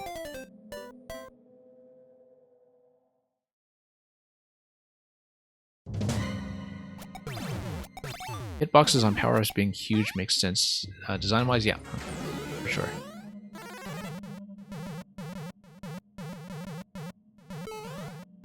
You know, when they are kind of serving their normal purpose as power-ups, you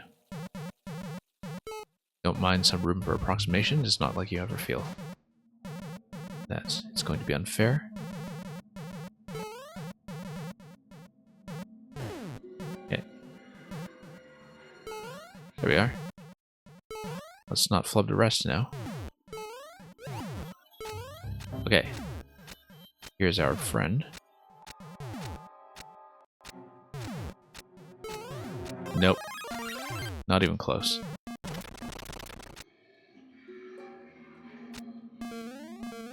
Yeah, that particular spot might just have to be a bit of a write-off. We'll just do crouch jumps here to clean up what we can. That's okay. That's okay. We made it. Not the cleanest approach, but we survived.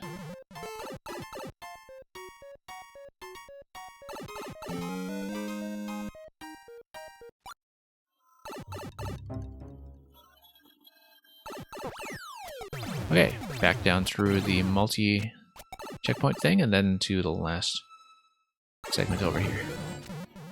Oh, I see. Okay, so, yeah, that's already giving me problems. Nope. Interestingly, if you do pick star, you get a little bit of speed that you otherwise wouldn't, so...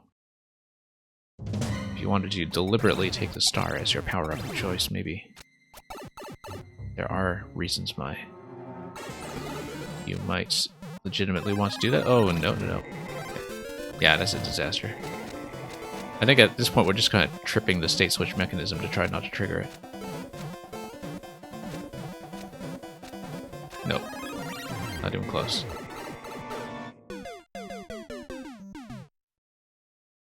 Yeah, interesting use of the Muncher Drop rather than just the pure P-switch platform in this segment, just to make sure that some of the segments work as intended. Yikes. Okay. Well, now this guy's going to cause me trouble. Okay.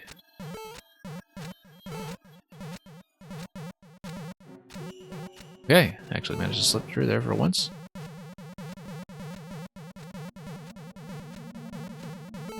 Okay. Disaster partly averted. I don't know why I would want to go for that 10 coin. Well, I mean, I normally would do it just for optional content, but let's not take that kind of risk today. Okay, I have to jump up here a bit to scroll the camera to see what I'm doing. Looks like we jump left and wrap around. Nope. We'll just take it and move on. Yeah, this is a bit of a weird location in terms of timing it out properly. Okay. Smiley face. Of course we're going to check it. Now we need to get around SMB2 mushroom and survive long enough to tap that. Or we could have just gone through the right side if we were small, but 10 coin as an indicator. Oh, interesting. Yeah, no, I don't know what it's doing there. I don't know what it's trying to tell me. We need to take advantage of the jump, perhaps, for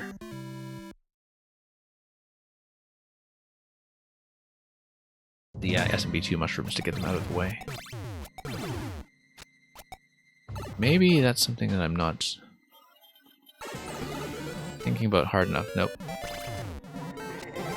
Yeah, no, that's gonna be a disaster once again.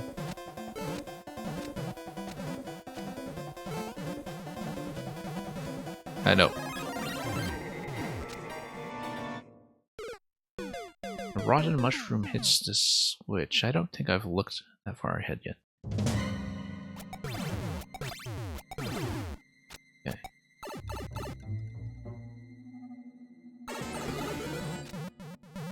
Yeah, no, I was trying to duck under that, and I think it's the wrong approach every time.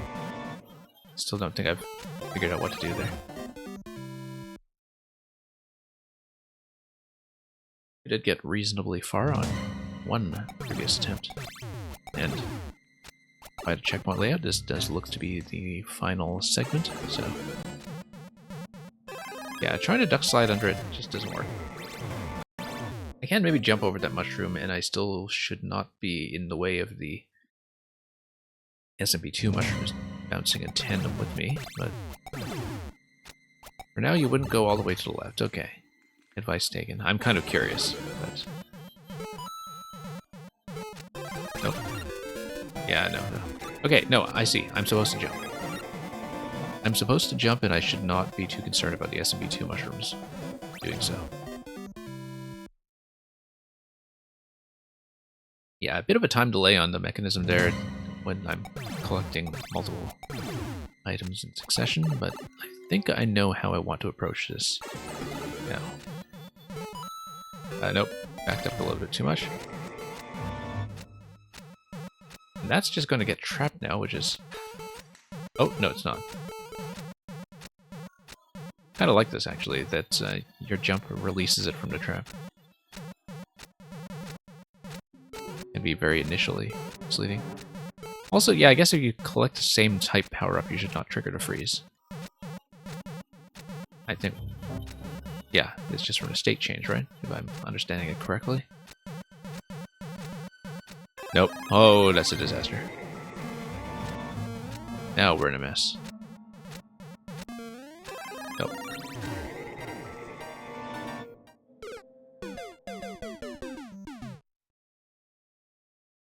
Not a delay, but the start detector being too close, yeah. Seems like a very tricky level to put together and debug properly, so... Nope. Nope. Let's just take it. You're gonna drop me? I actually can't quite tell. Yep.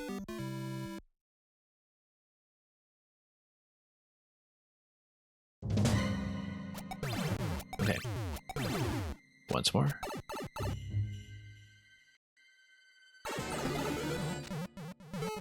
Okay, actually made it for once. Nope. Oh, okay, that was going to be a disaster.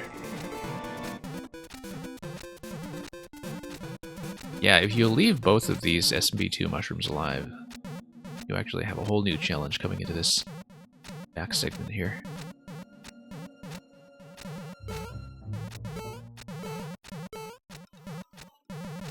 Okay, nope.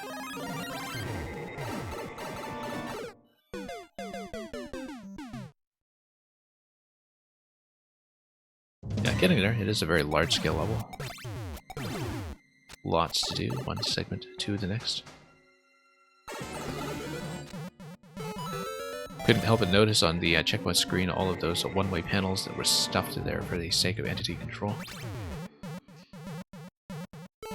No, no.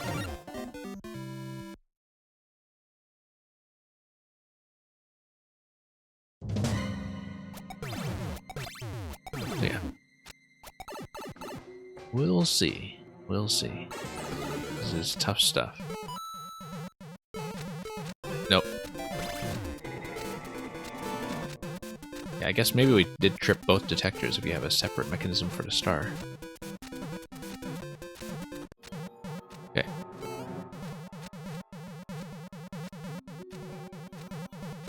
Nope. Okay, still alive, barely. Yeah. That's a tough spot here. Nope. Still don't really have a good method to approach the fire flower spawn.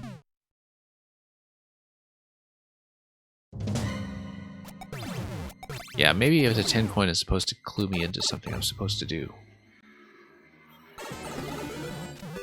Oh, I see. Okay, yeah, right, because you want a push interaction there. Okay, okay. Yeah, it looks very optional, that's the only thing.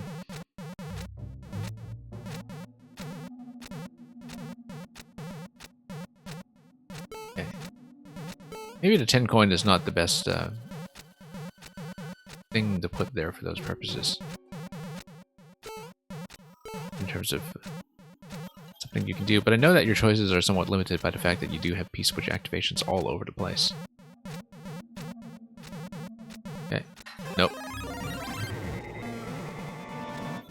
Not even you want this, but like that... Yeah, maybe so. Oh. Also, notice that I'm not going to fit here with Big Mushroom. That might be a bit of an issue. I can't get down there regardless. Let's just take it. I'm out. Okay, yeah. I'm still on budget at that point. I might just soak the flower.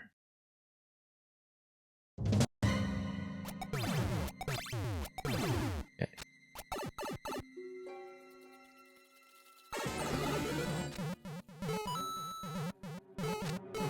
Nope, still off. Still way off.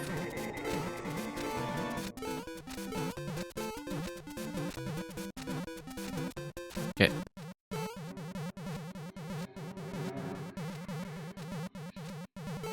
Nope. That's gonna be a disaster. Oh, maybe not disaster. Okay. Not yet. Now it's going to be disaster because we can't actually get to the push position. Or maybe we can in that sort of corner above the fire flower, but I doubt it.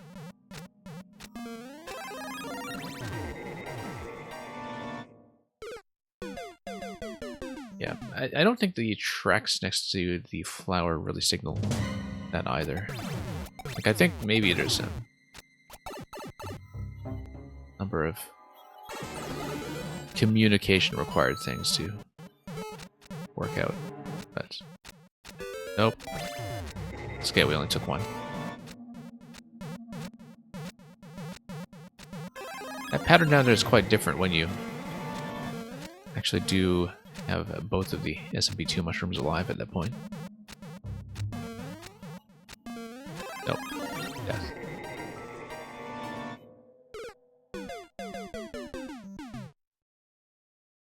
We'll see if we can pass this Theoremon. I mean, I know it is the last segment, so for playtesting purposes, if we have most of what you need, I might not be able to finish. I'd hate to bail on it, but there we go. Okay, hey, that actually worked. Interesting, didn't really expect that back deflection.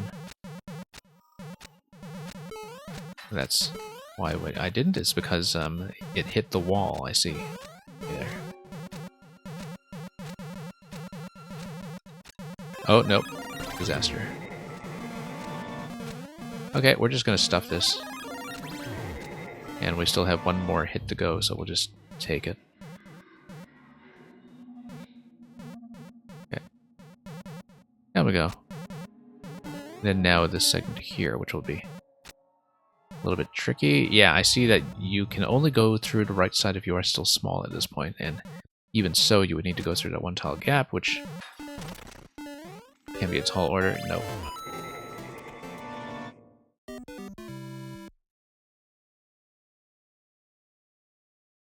Slowly figuring this out. Yeah, those still in queue. I would like to get through the remaining queue, but I may have to go on short notice. It is a distinct possibility you should be aware of, so hopefully I can get through everyone, but can't always guarantee it now. Okay.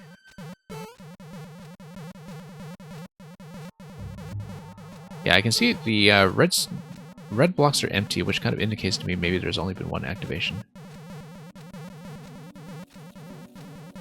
No, disaster. There had been two. Okay. Let me see the state of the queue, just to see how realistic it is to get through the rest. Yeah, I don't know if I'll be able to get through that much more of the queue, but in the interest of doing so, at Theoremon, I am going to bail a moment, but thank you for that. There's lots to kind of chew over. I'll probably talk to you about some of that separately as well, so. Yeah, a lot of signaling and, in some cases, difficulty tuning issues, but a lot of that can be refined. Really interesting use of the detector concept, though, for sure.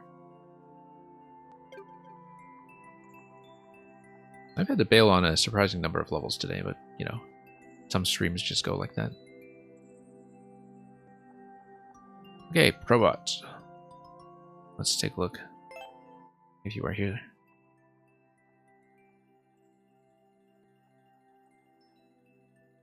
I believe you are here. I do see you in the chat, but please check in regardless. Otherwise, we will bump you back one spot. Just for the sake of making sure we are staying on the ball, so.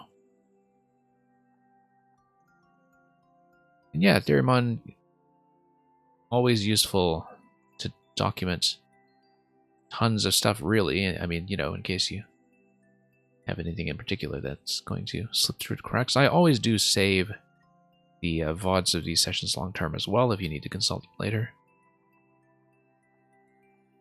Probot, if I'm not getting a check-in from you, I will bump you back one spot and look at Nukukaza's second submission. So let's swap positions here. Yeah, the only reason I'm whoops, I forgot to clear this. Hang on.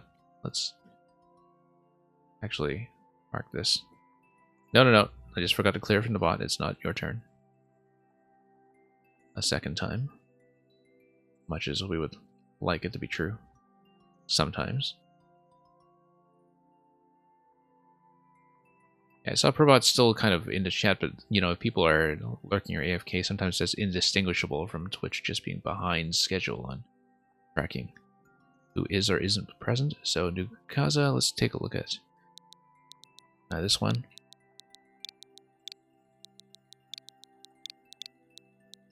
Yeah. Just to forewarn you, entirely possible that I may have to go on short notice.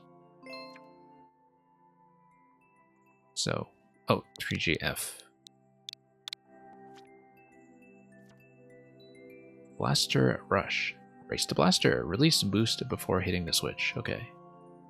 25%. Can't be that bad. Yes, you've decided to send me a bit of a dessert level on an easier side, unless, of course, we just have lots of soft resets of stuff that I can't execute, which is always possible. Hog balloon time? Yeah. Oh, I see, okay. I see. Wow, you actually do need to be fairly brisk about the turnaround. Interesting. Okay. There we go. We can get this. Yeah, right and then down.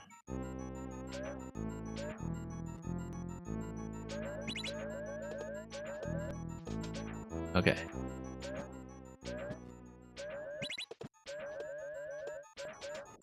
Right. And now we need to boost into it first in order to maintain momentum. Let's do that. Oops. Nope, miss. Yeah, high clear rate from the gentle resets, but it does mean that we still need to fly accurately so we don't time out constantly. Oops. No, lost momentum. Yeah, very carefully timed to make it dependent on understanding the momentum mechanic and the wall hit. And even so, still not flying accurately enough.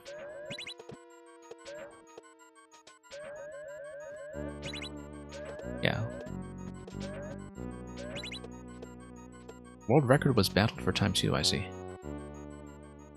Just need to head down and let the cannon push me.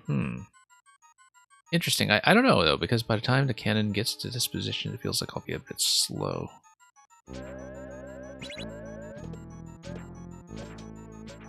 Oh, I see. But so I just power my way down and follow the slope. Okay. Let's try that method. I do need to maintain momentum to do that. Okay. Huh. Yeah, but the issue is that when I'm bumping the slope, I'm just kind of bumping into that, like this spot here. And when I bump into that, I get deflected. So. Don't know about that.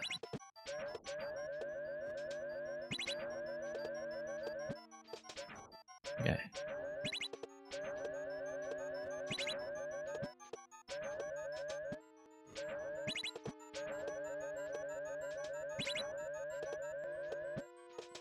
Alright, let's see what we can do. Move down without boosting at the slope as you don't bump, you don't boost. Interesting. Move down without boosting at the slope. I see what you mean. That. Then I would need to resume to boost afterwards.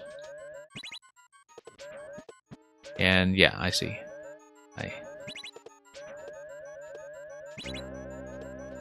Or we can just do it that way.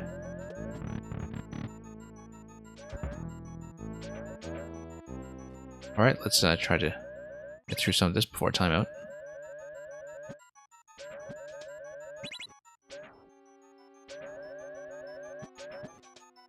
Alright. And of course, I need to boost the entire time. Yeah, it looks like everything is carefully timed to be boost dependent. Blaster seems to be on a conveyor belt, if I'm not mistaken. Whoops. Need to turn some tight corners here. And maintain momentum as much as possible. Nope.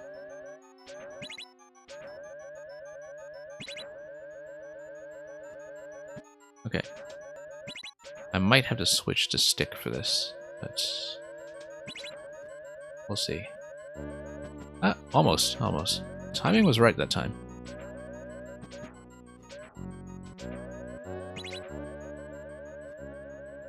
Nope, just missed.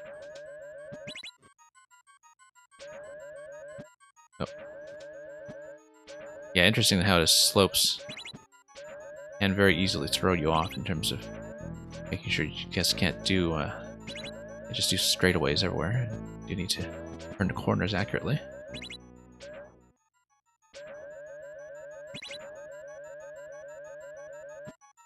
Yeah, very lucky for me that prior to all these P-Balloon levels, that Nuka Kaza actually showed me the wall bounce boost tutorial.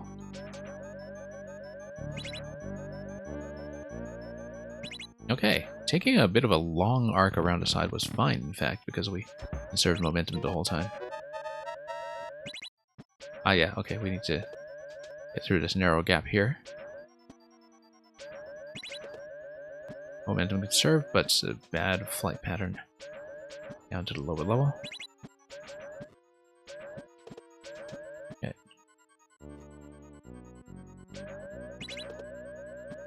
Nope, still bumping into walls a little too much for my own good. Well, we have 70 or 60 seconds before we have to restart the whole thing, so it's... Nope, still bumping. Yeah, very tricky.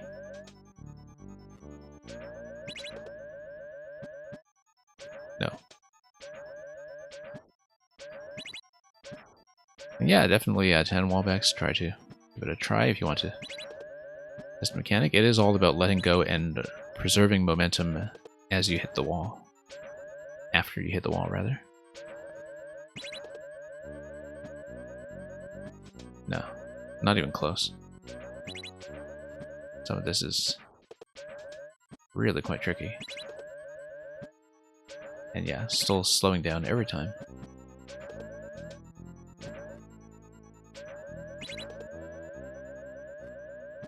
This is really purely about flight accuracy.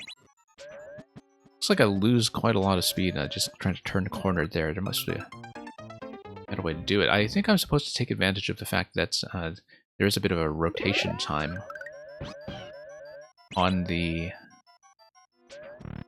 P-Balloon that I'm overshooting a bit because I'm not taking advantage of the fact that there's a bit of rotation lag. And if I do keep that in mind, the timing will be somewhat different. Okay. Try this again. And again. No.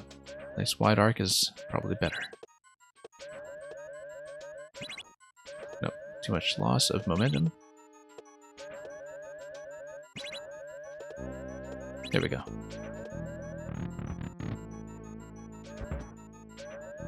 Okay. I can do much of this. We'll see how far we get. Nope. Yeah, that rotation time is definitely something we need to compensate for. Aetherp's checkpoint setup.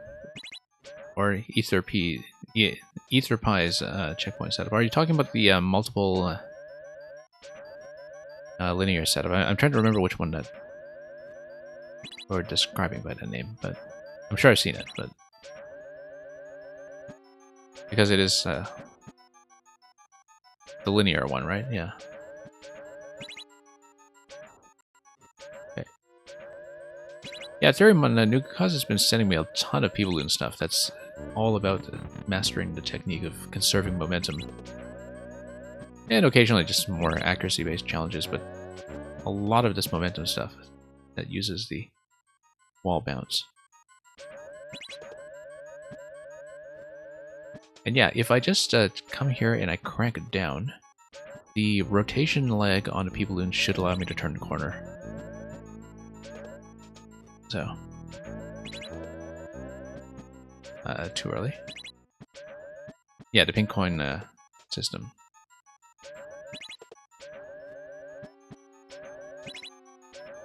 Okay.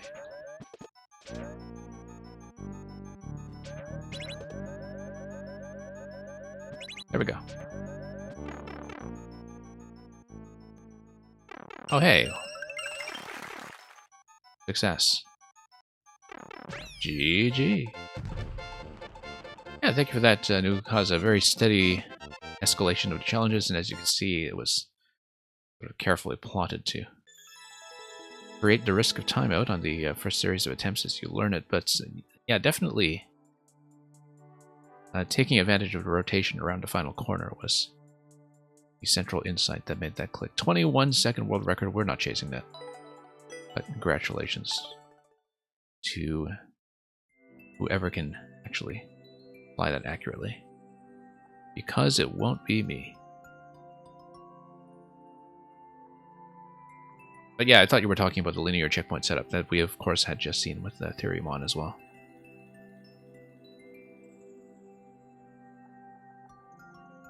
And Banos is a god at P-Balloon. Oh, I can imagine just looking at the record here.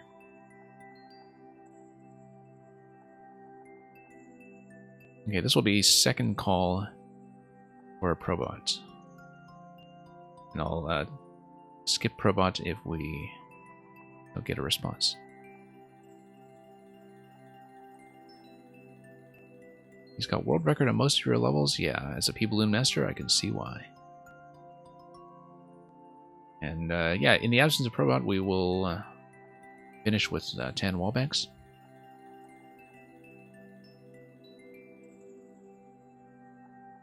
And I know 10 wallbanks is definitely here, so let's take a look at relevant code, which is going to be TH1 BWQ 0 FF. Also a P-Balloon level, but you will probably end up moving without boosting a lot more. Okay, I see.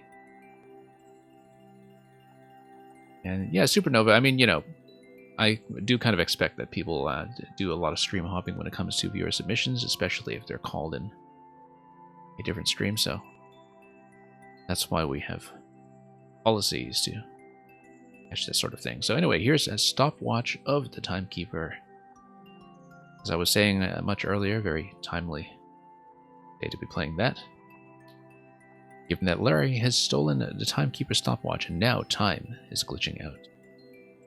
Feels like this is not the first level we've seen today with a world record by Antinode. Antinode seems to be sniping a lot of that stuff lately. 5% clear rate and a boss battle sounds great. Let's take a look. And Theoremon, Nintendo predicted the stopwatch designs with the idea book. Interesting. Oh, like a rotary telephone, perhaps. Yeah, because of the telephone effect that was in the previous game that's not here anymore. I remember that being used heavily in things like office building setups. I see, so we can pick hard or easy. Let's do hard first. If we beat it in a reasonable amount of time, then we'll do easy. Like, we'll try to look at both if we're able to do so. Okay, so we need to wait for a key. Okay, oh, now the clock is ticking. And it is going to be a survival thing in the middle of the clock. Wow, okay. Very cool. Love the sort of slow motion effect to it. Oh, because there's a level lagging thing that's going on here as well. That as you play, it lags the game. Very neat use of that. I've never actually kind of seen that used in a, sort of thematically appropriate design as opposed to just messing with you.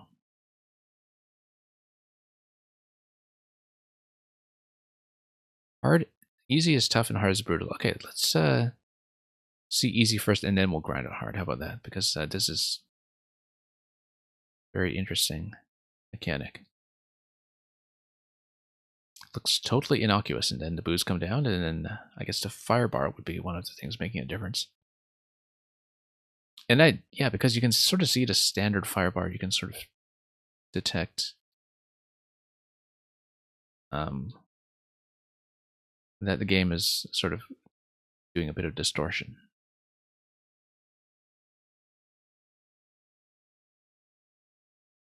Now, I wonder if this is doable without the people in flight. Reach the goal after defeating at least one Larry. Okay, let's try to do easy first then. The game sounds cut out. Bad time for it to do so. Yeah. We're reaching that point in the stream where my CPU is complaining. So give me one moment. I'll try to fix that. Once again.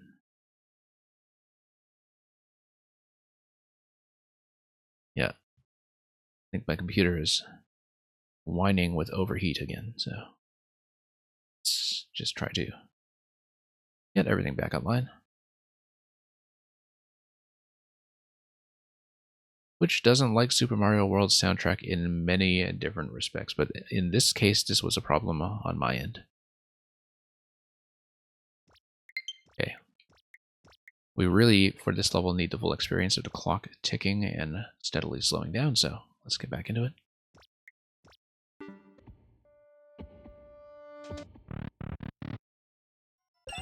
Well, there isn't a soundtrack, but there is the clock ticking, right? So there's something that you do want to kind of engage with in terms of sound. Okay. You would think that slowing down would be something that's in my favor, but apparently not.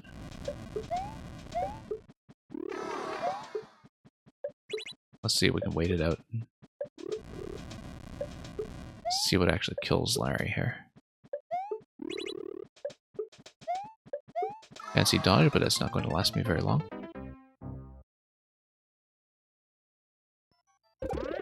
Yeah. What is that mysterious ticking noise? As they say. Kind of interesting, the sort of 10 coin as the activation point as well. That's a little touch as you get in. Let's restart this.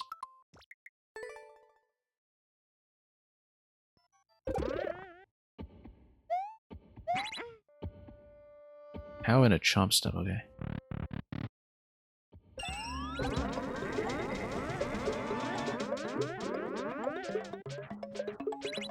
Yeah, very interesting.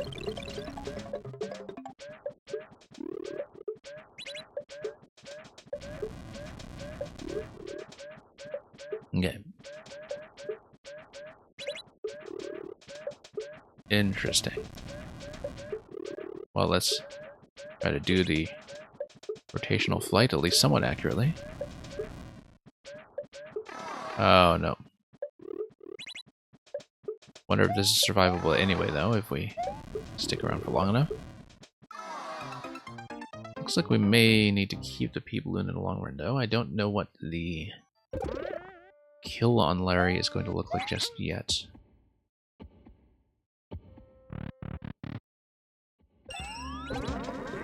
Yeah, I see the conveyor set up in the upstairs. I'm gonna have to look at this afterwards. This is very interesting. You don't need a P-balloon, okay. Yeah, I guess it's just a timer survival then, where Larry gets naturally nuked by something.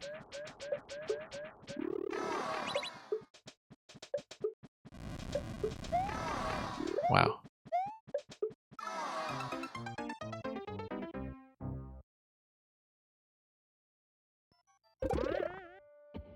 Yeah, I haven't really looked at lag mechanisms in Maker 2 at all. I mean, they were fairly Well, explored subject in Maker 1. I don't know how much of that manipulation of loading in tons of stuff, for instance, actually carried over. Yeah. This is very neat, though. I've never seen anything quite like this, and I've played a lot of Mario Maker. Just a very good thematic use of this mechanical edge case. And you never know if Nintendo is actually going to leave this sort of stuff up if they become aware of it, so I'm glad I'm recording it. Oh, whoops. On easy, the fight ends right around 4, 5, 6, and yeah, I was there.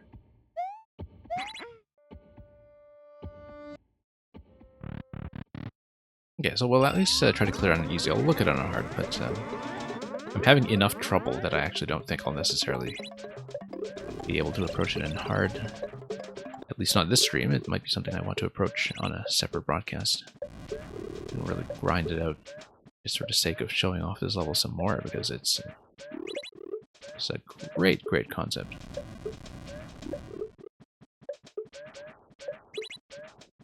Alright, let's gotta give this a run around. Maybe stay in the open for this segment instead of trying to rotate around. It's a smarter way to play it. Stay in the open where possible. Okay. There we go. And through. And yeah, it denies you because you don't have the P-Balloon, I guess. If you have the P-Balloon, you get to... It's the ending animation, whatever it is. Yeah, let's take a look again.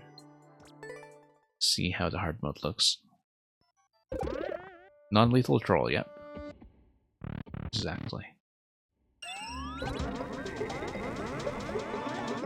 Okay, not going to grind too hard away at this, simply because it is the last level of the day and I cannot stay for too long, so... But, oh, I see, because you have the 2 separate boo rings here for the minute hand and hour hand having their own dials that are involved. Even if you get the people and you get trolled, I see. But there definitely is some kind of ending animation if you get on the skull, right? So, but I guess that would be for if you drop in from hard mode, perhaps.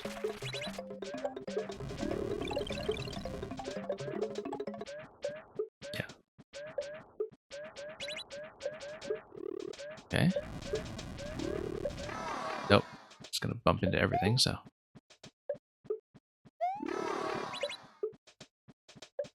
Yeah, if we're on a long timer in particular, it looks like we won't be able to make it, but...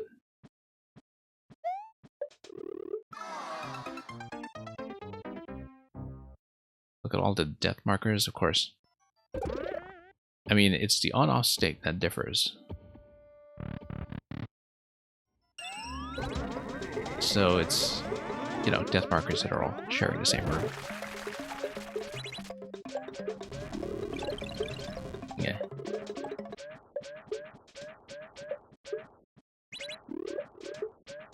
Alright, might as well see what we can do here. And yeah, past a certain point, not really going to have much room to get out.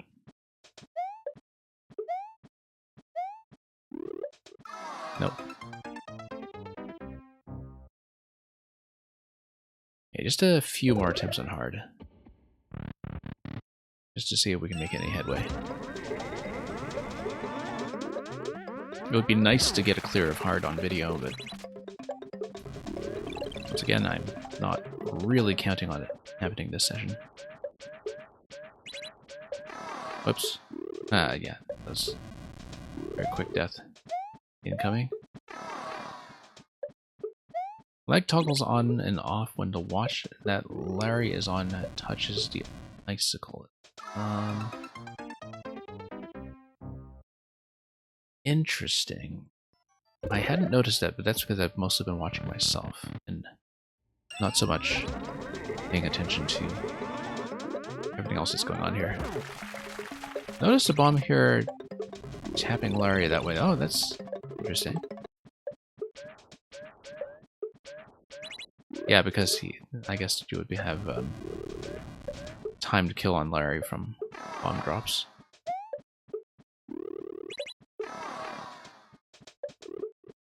Yeah, I see what's going on now with the rotational cycle that you see on the bottom.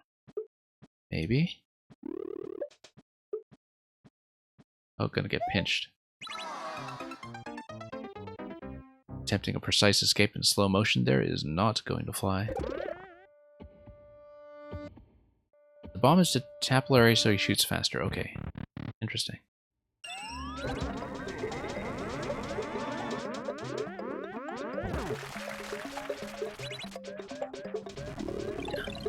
This is just about the most appropriate possible level for this occasion of dealing with asynchronous time dilation.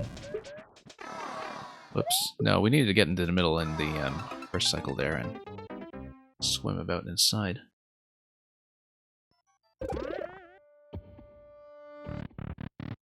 It's okay, we'll just find some kind of approach to make this happen.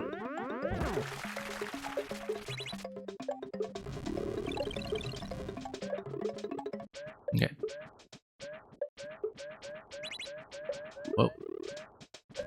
Yeah, let's get in. Nope. Let's fail to compensate for the change in speed.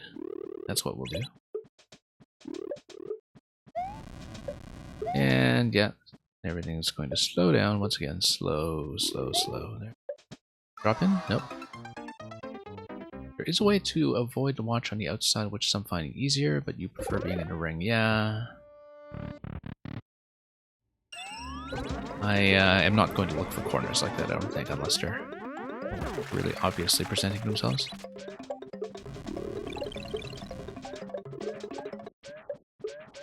Yeah. Okay.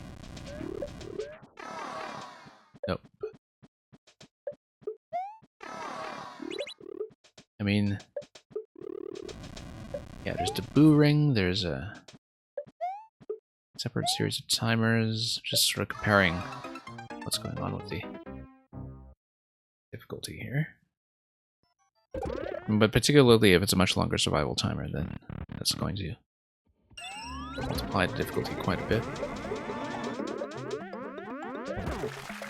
Okay, probably the last solid attempt if we can try to put it in, because I'm definitely past the time that I can run. That was not a solid attempt. Let's do one more. Let's do one more. Survival timer is the same length, but lag makes it longer. I see. Yeah. You just have to react to that accordingly, and to the alteration of the game speed, which is going to be a bit uneven depending on what spawns from the on-off state being left on default. Okay. We should actually, yeah, be letting up on the boost button almost all of the time, and just kind of repositioning ourselves very, very gently. Because I was hitting the boost much too heavily earlier, and that was the issue. See how much better we're doing when we don't do that. Step outside the ring for a bit. Oh, now we've been kind of excluded from the ring by the setup here. That's okay. We'll need to make it another couple of seconds, but a couple of other seconds by game time, which is not going to be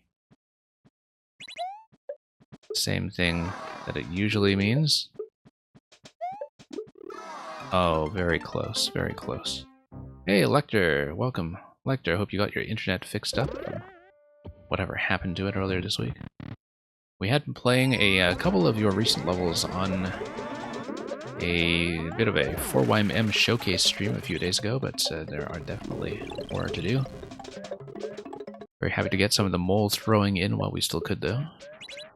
And I am actually about to finish up. This is the last level in the queue, and I'm a little past time already, but definitely our sense of time was distorted enough already, even before we came into this lag fest here.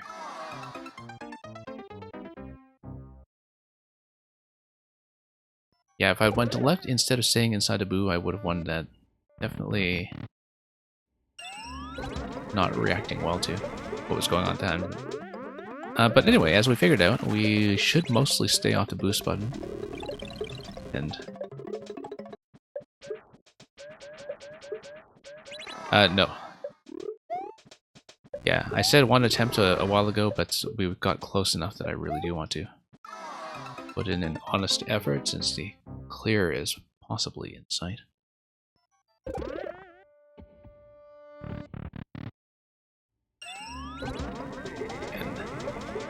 Okay.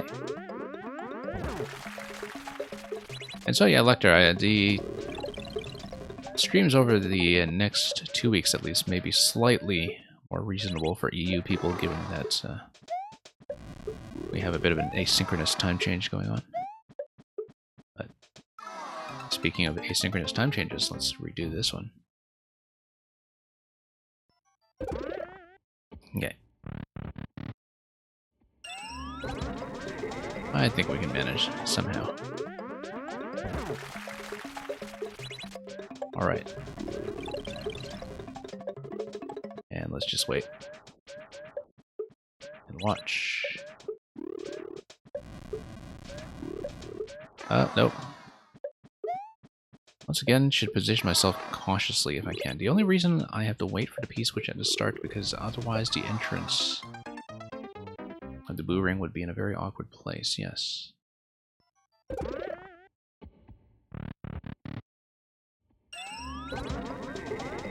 Yeah, I think I see what you mean by that. That's, you do have a little bit of extra manipulation of the conveyors that were kind of barely off-screen up top, perhaps. Okay, let's get in a ring. And do tiny adjustments if possible. Nope. Not so much. Well, okay, let's just try to survive outside for a bit longer. Oh no, that's not gonna go. And yeah, a couple seconds, but we will need another cycle, so that does not look likely. Maybe with a really good falling pattern there, that would have kept me alive for some seconds longer. Oh, we were still into 460s, so that was still far from completion. Hey, Derflo, welcome. And alright, let's see if we can make this work this time. Get in the ring, make small, tiny adjustments, There we go. There we go.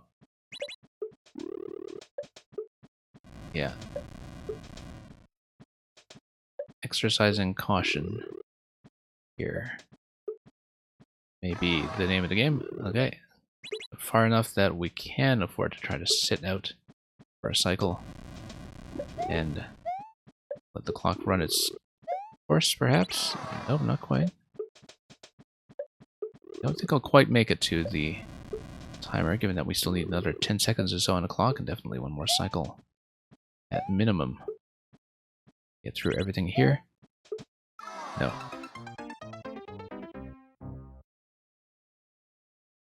And Theoremon, yeah, have a very good night, and have fun playing this yourself, I'm sure. You've managed to jot down lots of very promising codes today. You know, that's what you get from this stream, is that we get interesting submissions on a fairly regular basis. And so, always happy to see that. Okay. And, oh no. Not zapped.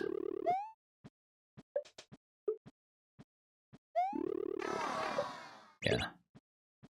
I mean, this has been up since, what, September or so? So, you know, Nintendo has not noticed it so far. You can kind of imagine it being a major reporting and deletion risk, though, just by its very nature, which is very unfortunate, just given how inventive it is. It's a very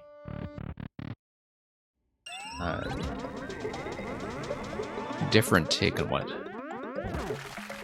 a bit of deliberate lag can do. It's very conceptually sound. If also something that's going to take a little bit more care in terms of playing through it safely. So yeah, just gonna tap the D-pad gently and try to survive a bit longer, but we've got about 20 seconds to go. That's going to be a little bit difficult to do at this point. Nope. Yeah, not gonna happen. Took the world record because it's a P balloon level, so of course you would, Nukukaza. King of the P balloon. Kind of easier to follow the fire bars. Interesting. Interesting.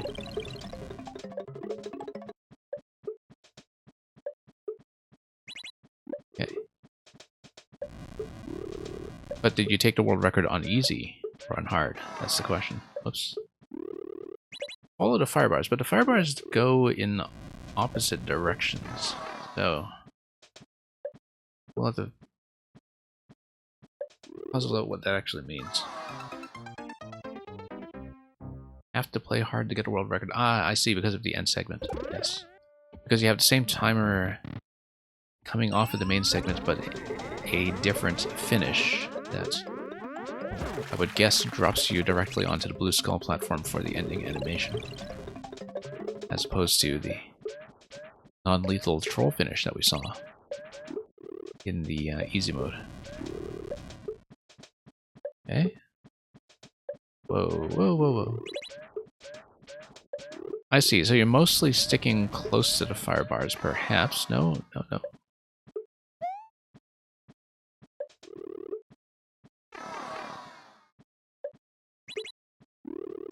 Okay, same finish, you just have to expect the troll to get to the end. I see, okay.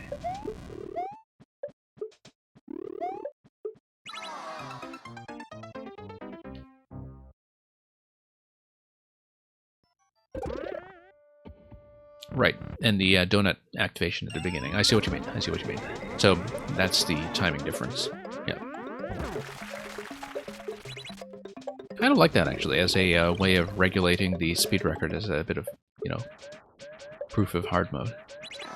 Whoops.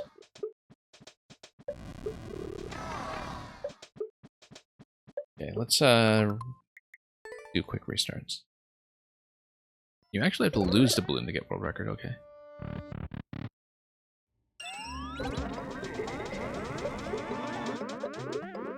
Yeah, good thing we have Nukukaza here to push the people into its natural limits.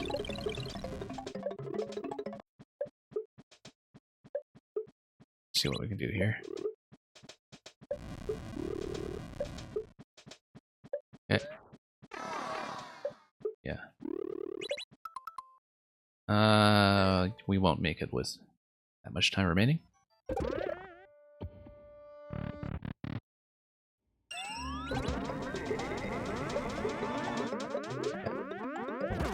Okay.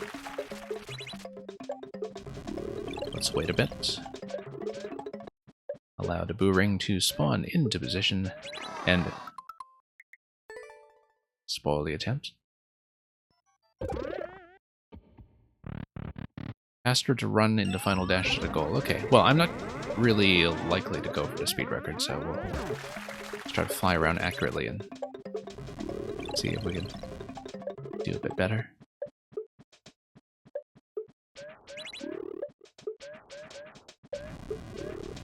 Okay. Nope. Mr. All Games All Day, thank you for the raid, but I regret to say that you have caught me on literally the last level that we were running today, so anybody who might have wanted to get into the queue, sorry, we are closed, and we have been for a while. But thank you anyway for the attention, and let me give you a quick shout out. And you were just rated as I was... okay, so this is going to be a bit of a chain reaction, which I guess makes sense. Okay, well, we'll stay on this level a little bit longer then, just to, you know, give everybody a little bit more entertainment. And we'll see that, you know, I was definitely going to raid somebody in a few minutes too, probably, and so it's just going to be one big fiasco, one massive collision. Thank you for the follow as well, so... Yeah, we've been playing a pretty interesting level so far. We did clear this on easy mode. We have not yet cleared it on hard mode. It is a dodging level with deliberate lag, so... So yeah, Mr. Games All Day, I hope everything kind of went well on your end. And thank you for all of the other follows that are coming in while I am too busy dodging the clock to see the names themselves.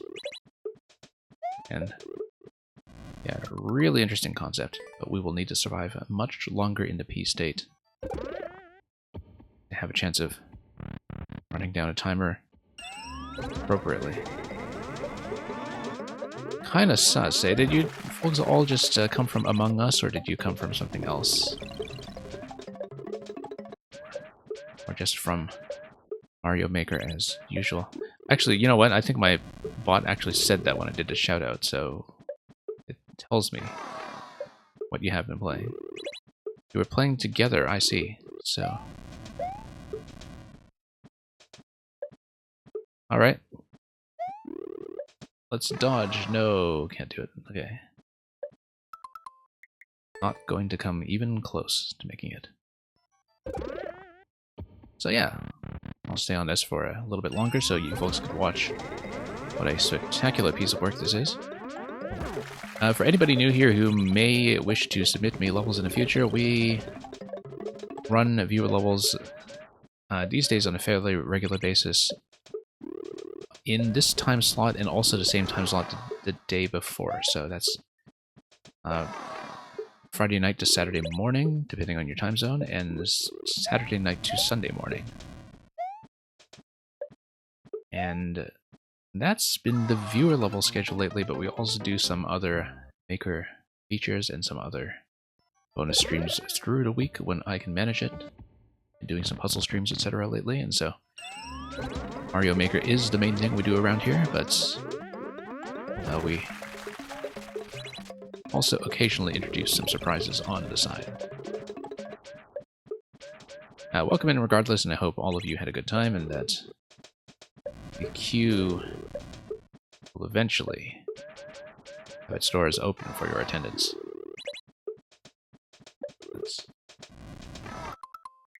And a panda cry for help. I guess this is indeed the occasion for Big Yoshi. Not that he's going to be much help here, apart from just, you know, allowing us to take damage indefinitely, as Yoshi so often to assist us with.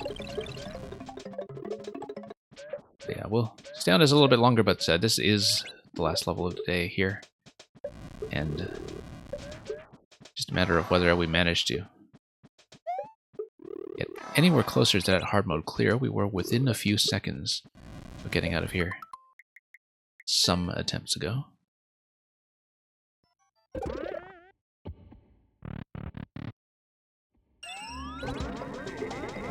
And yeah, JXST Johnny, this is a level that uses deliberate lag as part of its thematic concept. The idea is that the clock has a distortion to it, and so there is generated lag going on for sure. Oh, we got pinched. Be good to have it in the Team P-Balloon database. I agree. I agree. This is a very special P-Balloon concept. Very unusual. So, we'll see about that.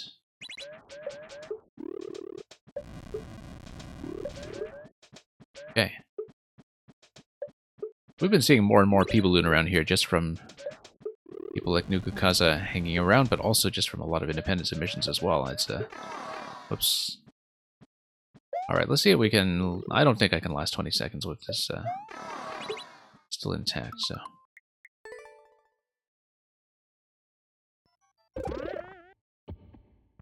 Let's see what I can do.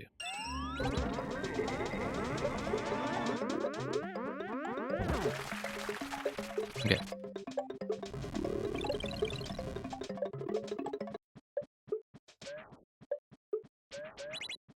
Alright, let's just hang around here some more.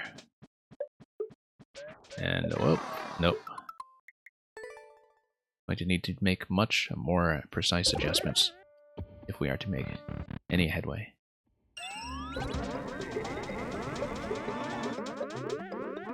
Okay. Depending on when you enter the door, it ends at around 460 to 458, I see, depending on whether I can activate it pretty much the moment I get the key spawn. Nope.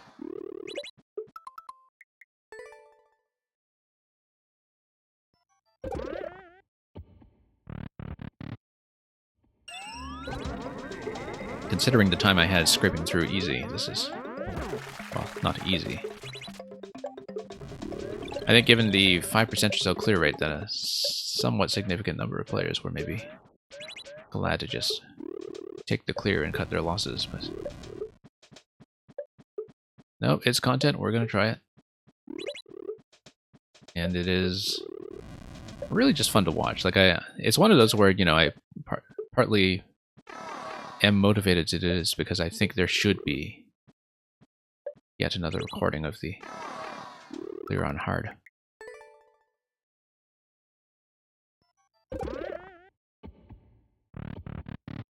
Now, if we don't manage to get it, so if we avoid the right kind of thing in the final screen, then is the animation ending after the goal accessible from easy mode as well? Because if it is, I might close out by trying to look at that, assuming, of course, that we can beat easy, which is not guaranteed. Oh. Okay. Yeah, just minor taps for adjustment here and there. Okay, having a nice open cycle is really going to help. Oh, except we got ejected from the boo ring. And it's going to be a bit troublesome to get back in. Okay, 6 seconds. Can we survive the clock? I think that is unlikely, given the boo positioning we are working with currently. We got much closer than before. And yeah, Luigi's Taken, I already cleared easy once. Oh, it's not an interesting animation or anything, it's just there. Okay, I see. Yeah, we already did clear easy earlier in the stream. But we also didn't get the top of the goal, right? So I was wondering if there was anything I might be missing that would be interesting to look at. But no, the most interesting thing to look at this point is definitely attempting to clear on hard. Okay.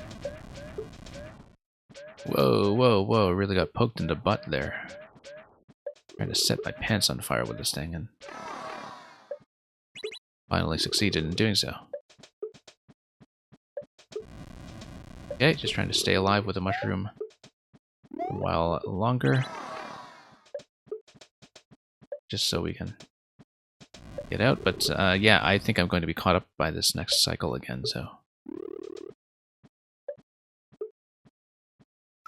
No.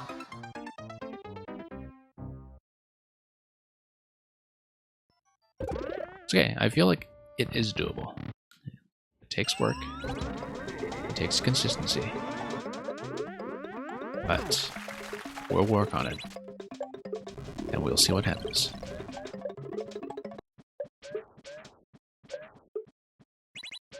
Yeah. Well, I mean, I'm getting to the last cycle with the aid of a fair amount of damage boosting. So, I don't feel like I'm actually that close. But I'm surviving the actual flight sequence much better. It's just, once again, I'm kind of getting ejected out of the boo ring in one of these later cycles instead of keeping pace with it. If I am keeping pace with it, then yes, I finally have a much better safe zone to work with. That's going to prolong things by a few extra seconds, which may be all I need in the end. No, I think I'm going to die to the same cycle as before. Yeah. Your damage boosted in the upload? Well, I mean, you technically didn't even need to clear on hard for the upload unless you were trying to set a very ambitious creator clear check time.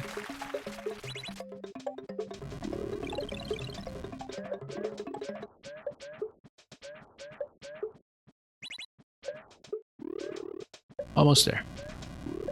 No. That went badly. Okay.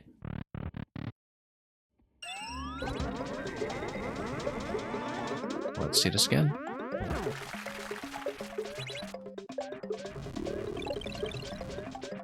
And yeah, just gotta try it until it sticks. It is a very compulsively playable little concept. Oh, no.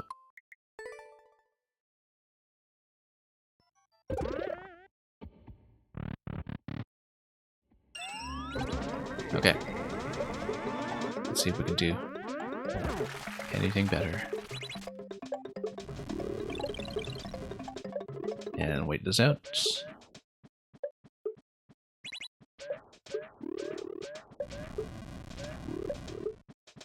Whoa. Was there going to be a second room and you see a second setup started? Oh, interesting. You mean in the main screen? In the previous screen, rather.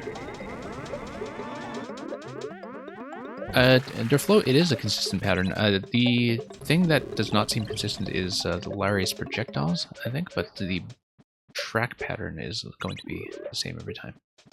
The projectiles, I don't think, is ever really going to be under the creator's control. Yeah, slight variation in angle, as you were saying. Because it is partly positionally dependent for you, so...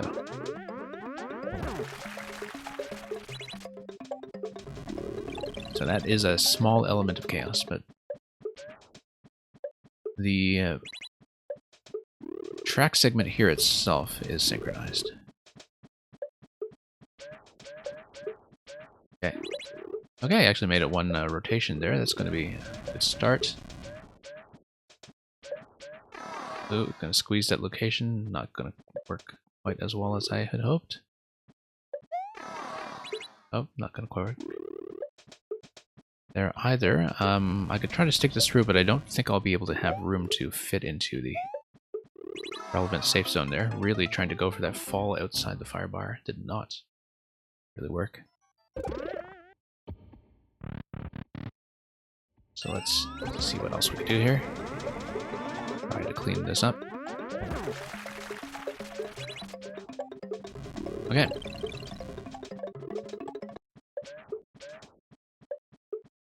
Everything's coming down. And let's try it once again. Okay.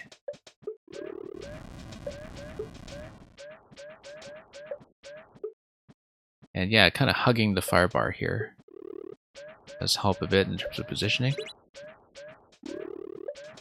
As long as I am out of the way of the Larry projectiles. Oh no, once again.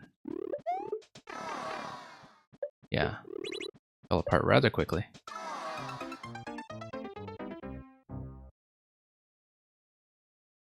Lasted a little bit longer than usual.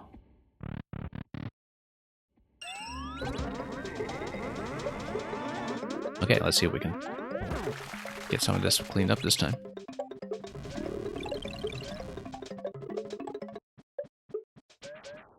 But yeah, given how much practice Nugukaza has had with people in mechanics, I'm not really surprised that you sniped a world record in such short order while we were still blundering through this.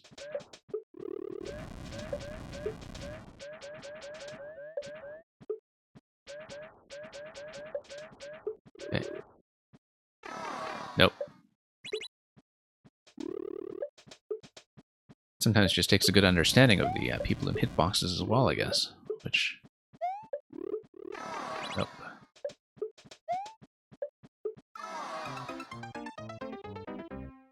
Getting there, we're one cycle off. I feel like I am that one cycle behind when the ring goes high and makes it a bit of a challenge to keep up.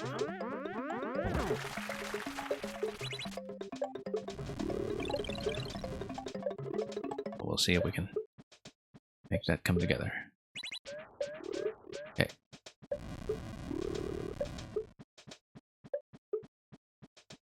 Yeah, just tiny adjustments. Very little boosting. Almost no boosting, in fact, unless we are really trying to get out of trouble. And yeah, we'll just kind of dodge the small fire bar as much as possible and control a position that way. And still way off in terms of time. And yet, the next cycle is just going to come and snipe me, just watch. Because making it a couple extra seconds will probably not happen.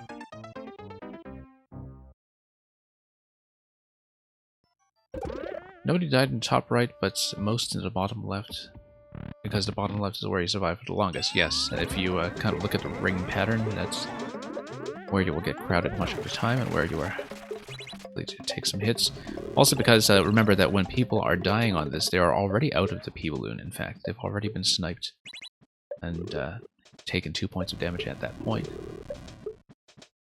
And so, depending on the state that you're in, if you're trying to, you know, dodge something that's going counterclockwise, while you already don't have the P-Balloon anymore, likely you're just going to get bunched up into the bottom left anyway.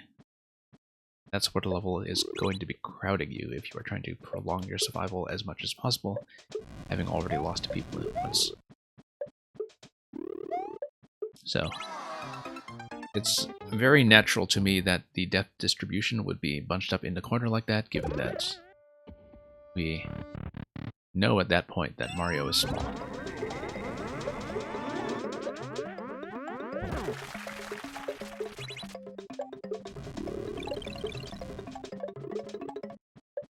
Alright, let's see if we can make this work. At long last, maybe. I mean, easy mode was already giving me some trouble, but I'm more well-practiced on this concept now than I was when I was busy clearing easy. So, yeah, we'll just try to dodge a little Firebar here, Firebar Jr. And also stay reasonably tight with the clock, just so we can retain our position. Okay, being big going into this point in a timer is a very good sign, because it means that we can damage boost through one additional cycle, and that should actually give me enough time. We'll just prolong this. Get out, let the booze come in. Through. Not the cleanest, but we did it.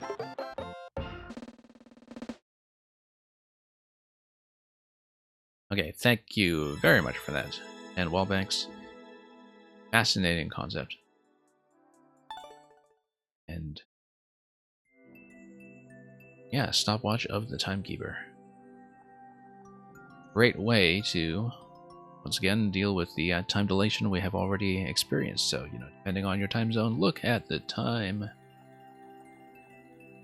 Chances are it might be something crazy, even if you are just sort of going through a middle-of-the-road afternoon in the middle of the day over in Europe, or even evening over in Australia. But in any case, thank you for, once again, another very productive viewer level stream. We did have to surrender a little more often than usual in some parts, but in the end, I think we muddled through as best as we could.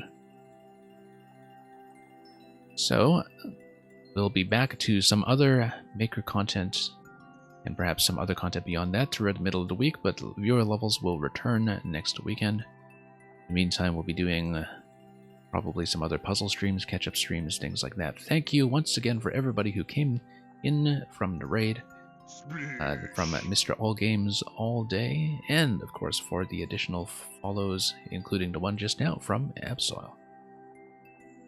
So, that will be pretty much for all, for for this stream, but I will be trying to forward you to somebody else very shortly, so do stay tuned. We'll try to look for somebody interesting in the Maker category. And once again, thanks to the submitters in particular for all the levels, and thanks for watching. So, had lots of fun. Scheduling will be in the Discord if anybody wants to drop additional codes there as well for future consideration. But in any case, that is all from me for now. We'll scan for a raid in a moment. Let's have a good morning, good afternoon, good evening, or whatever on earth the time is in your part of the world at this moment. Fare thee well.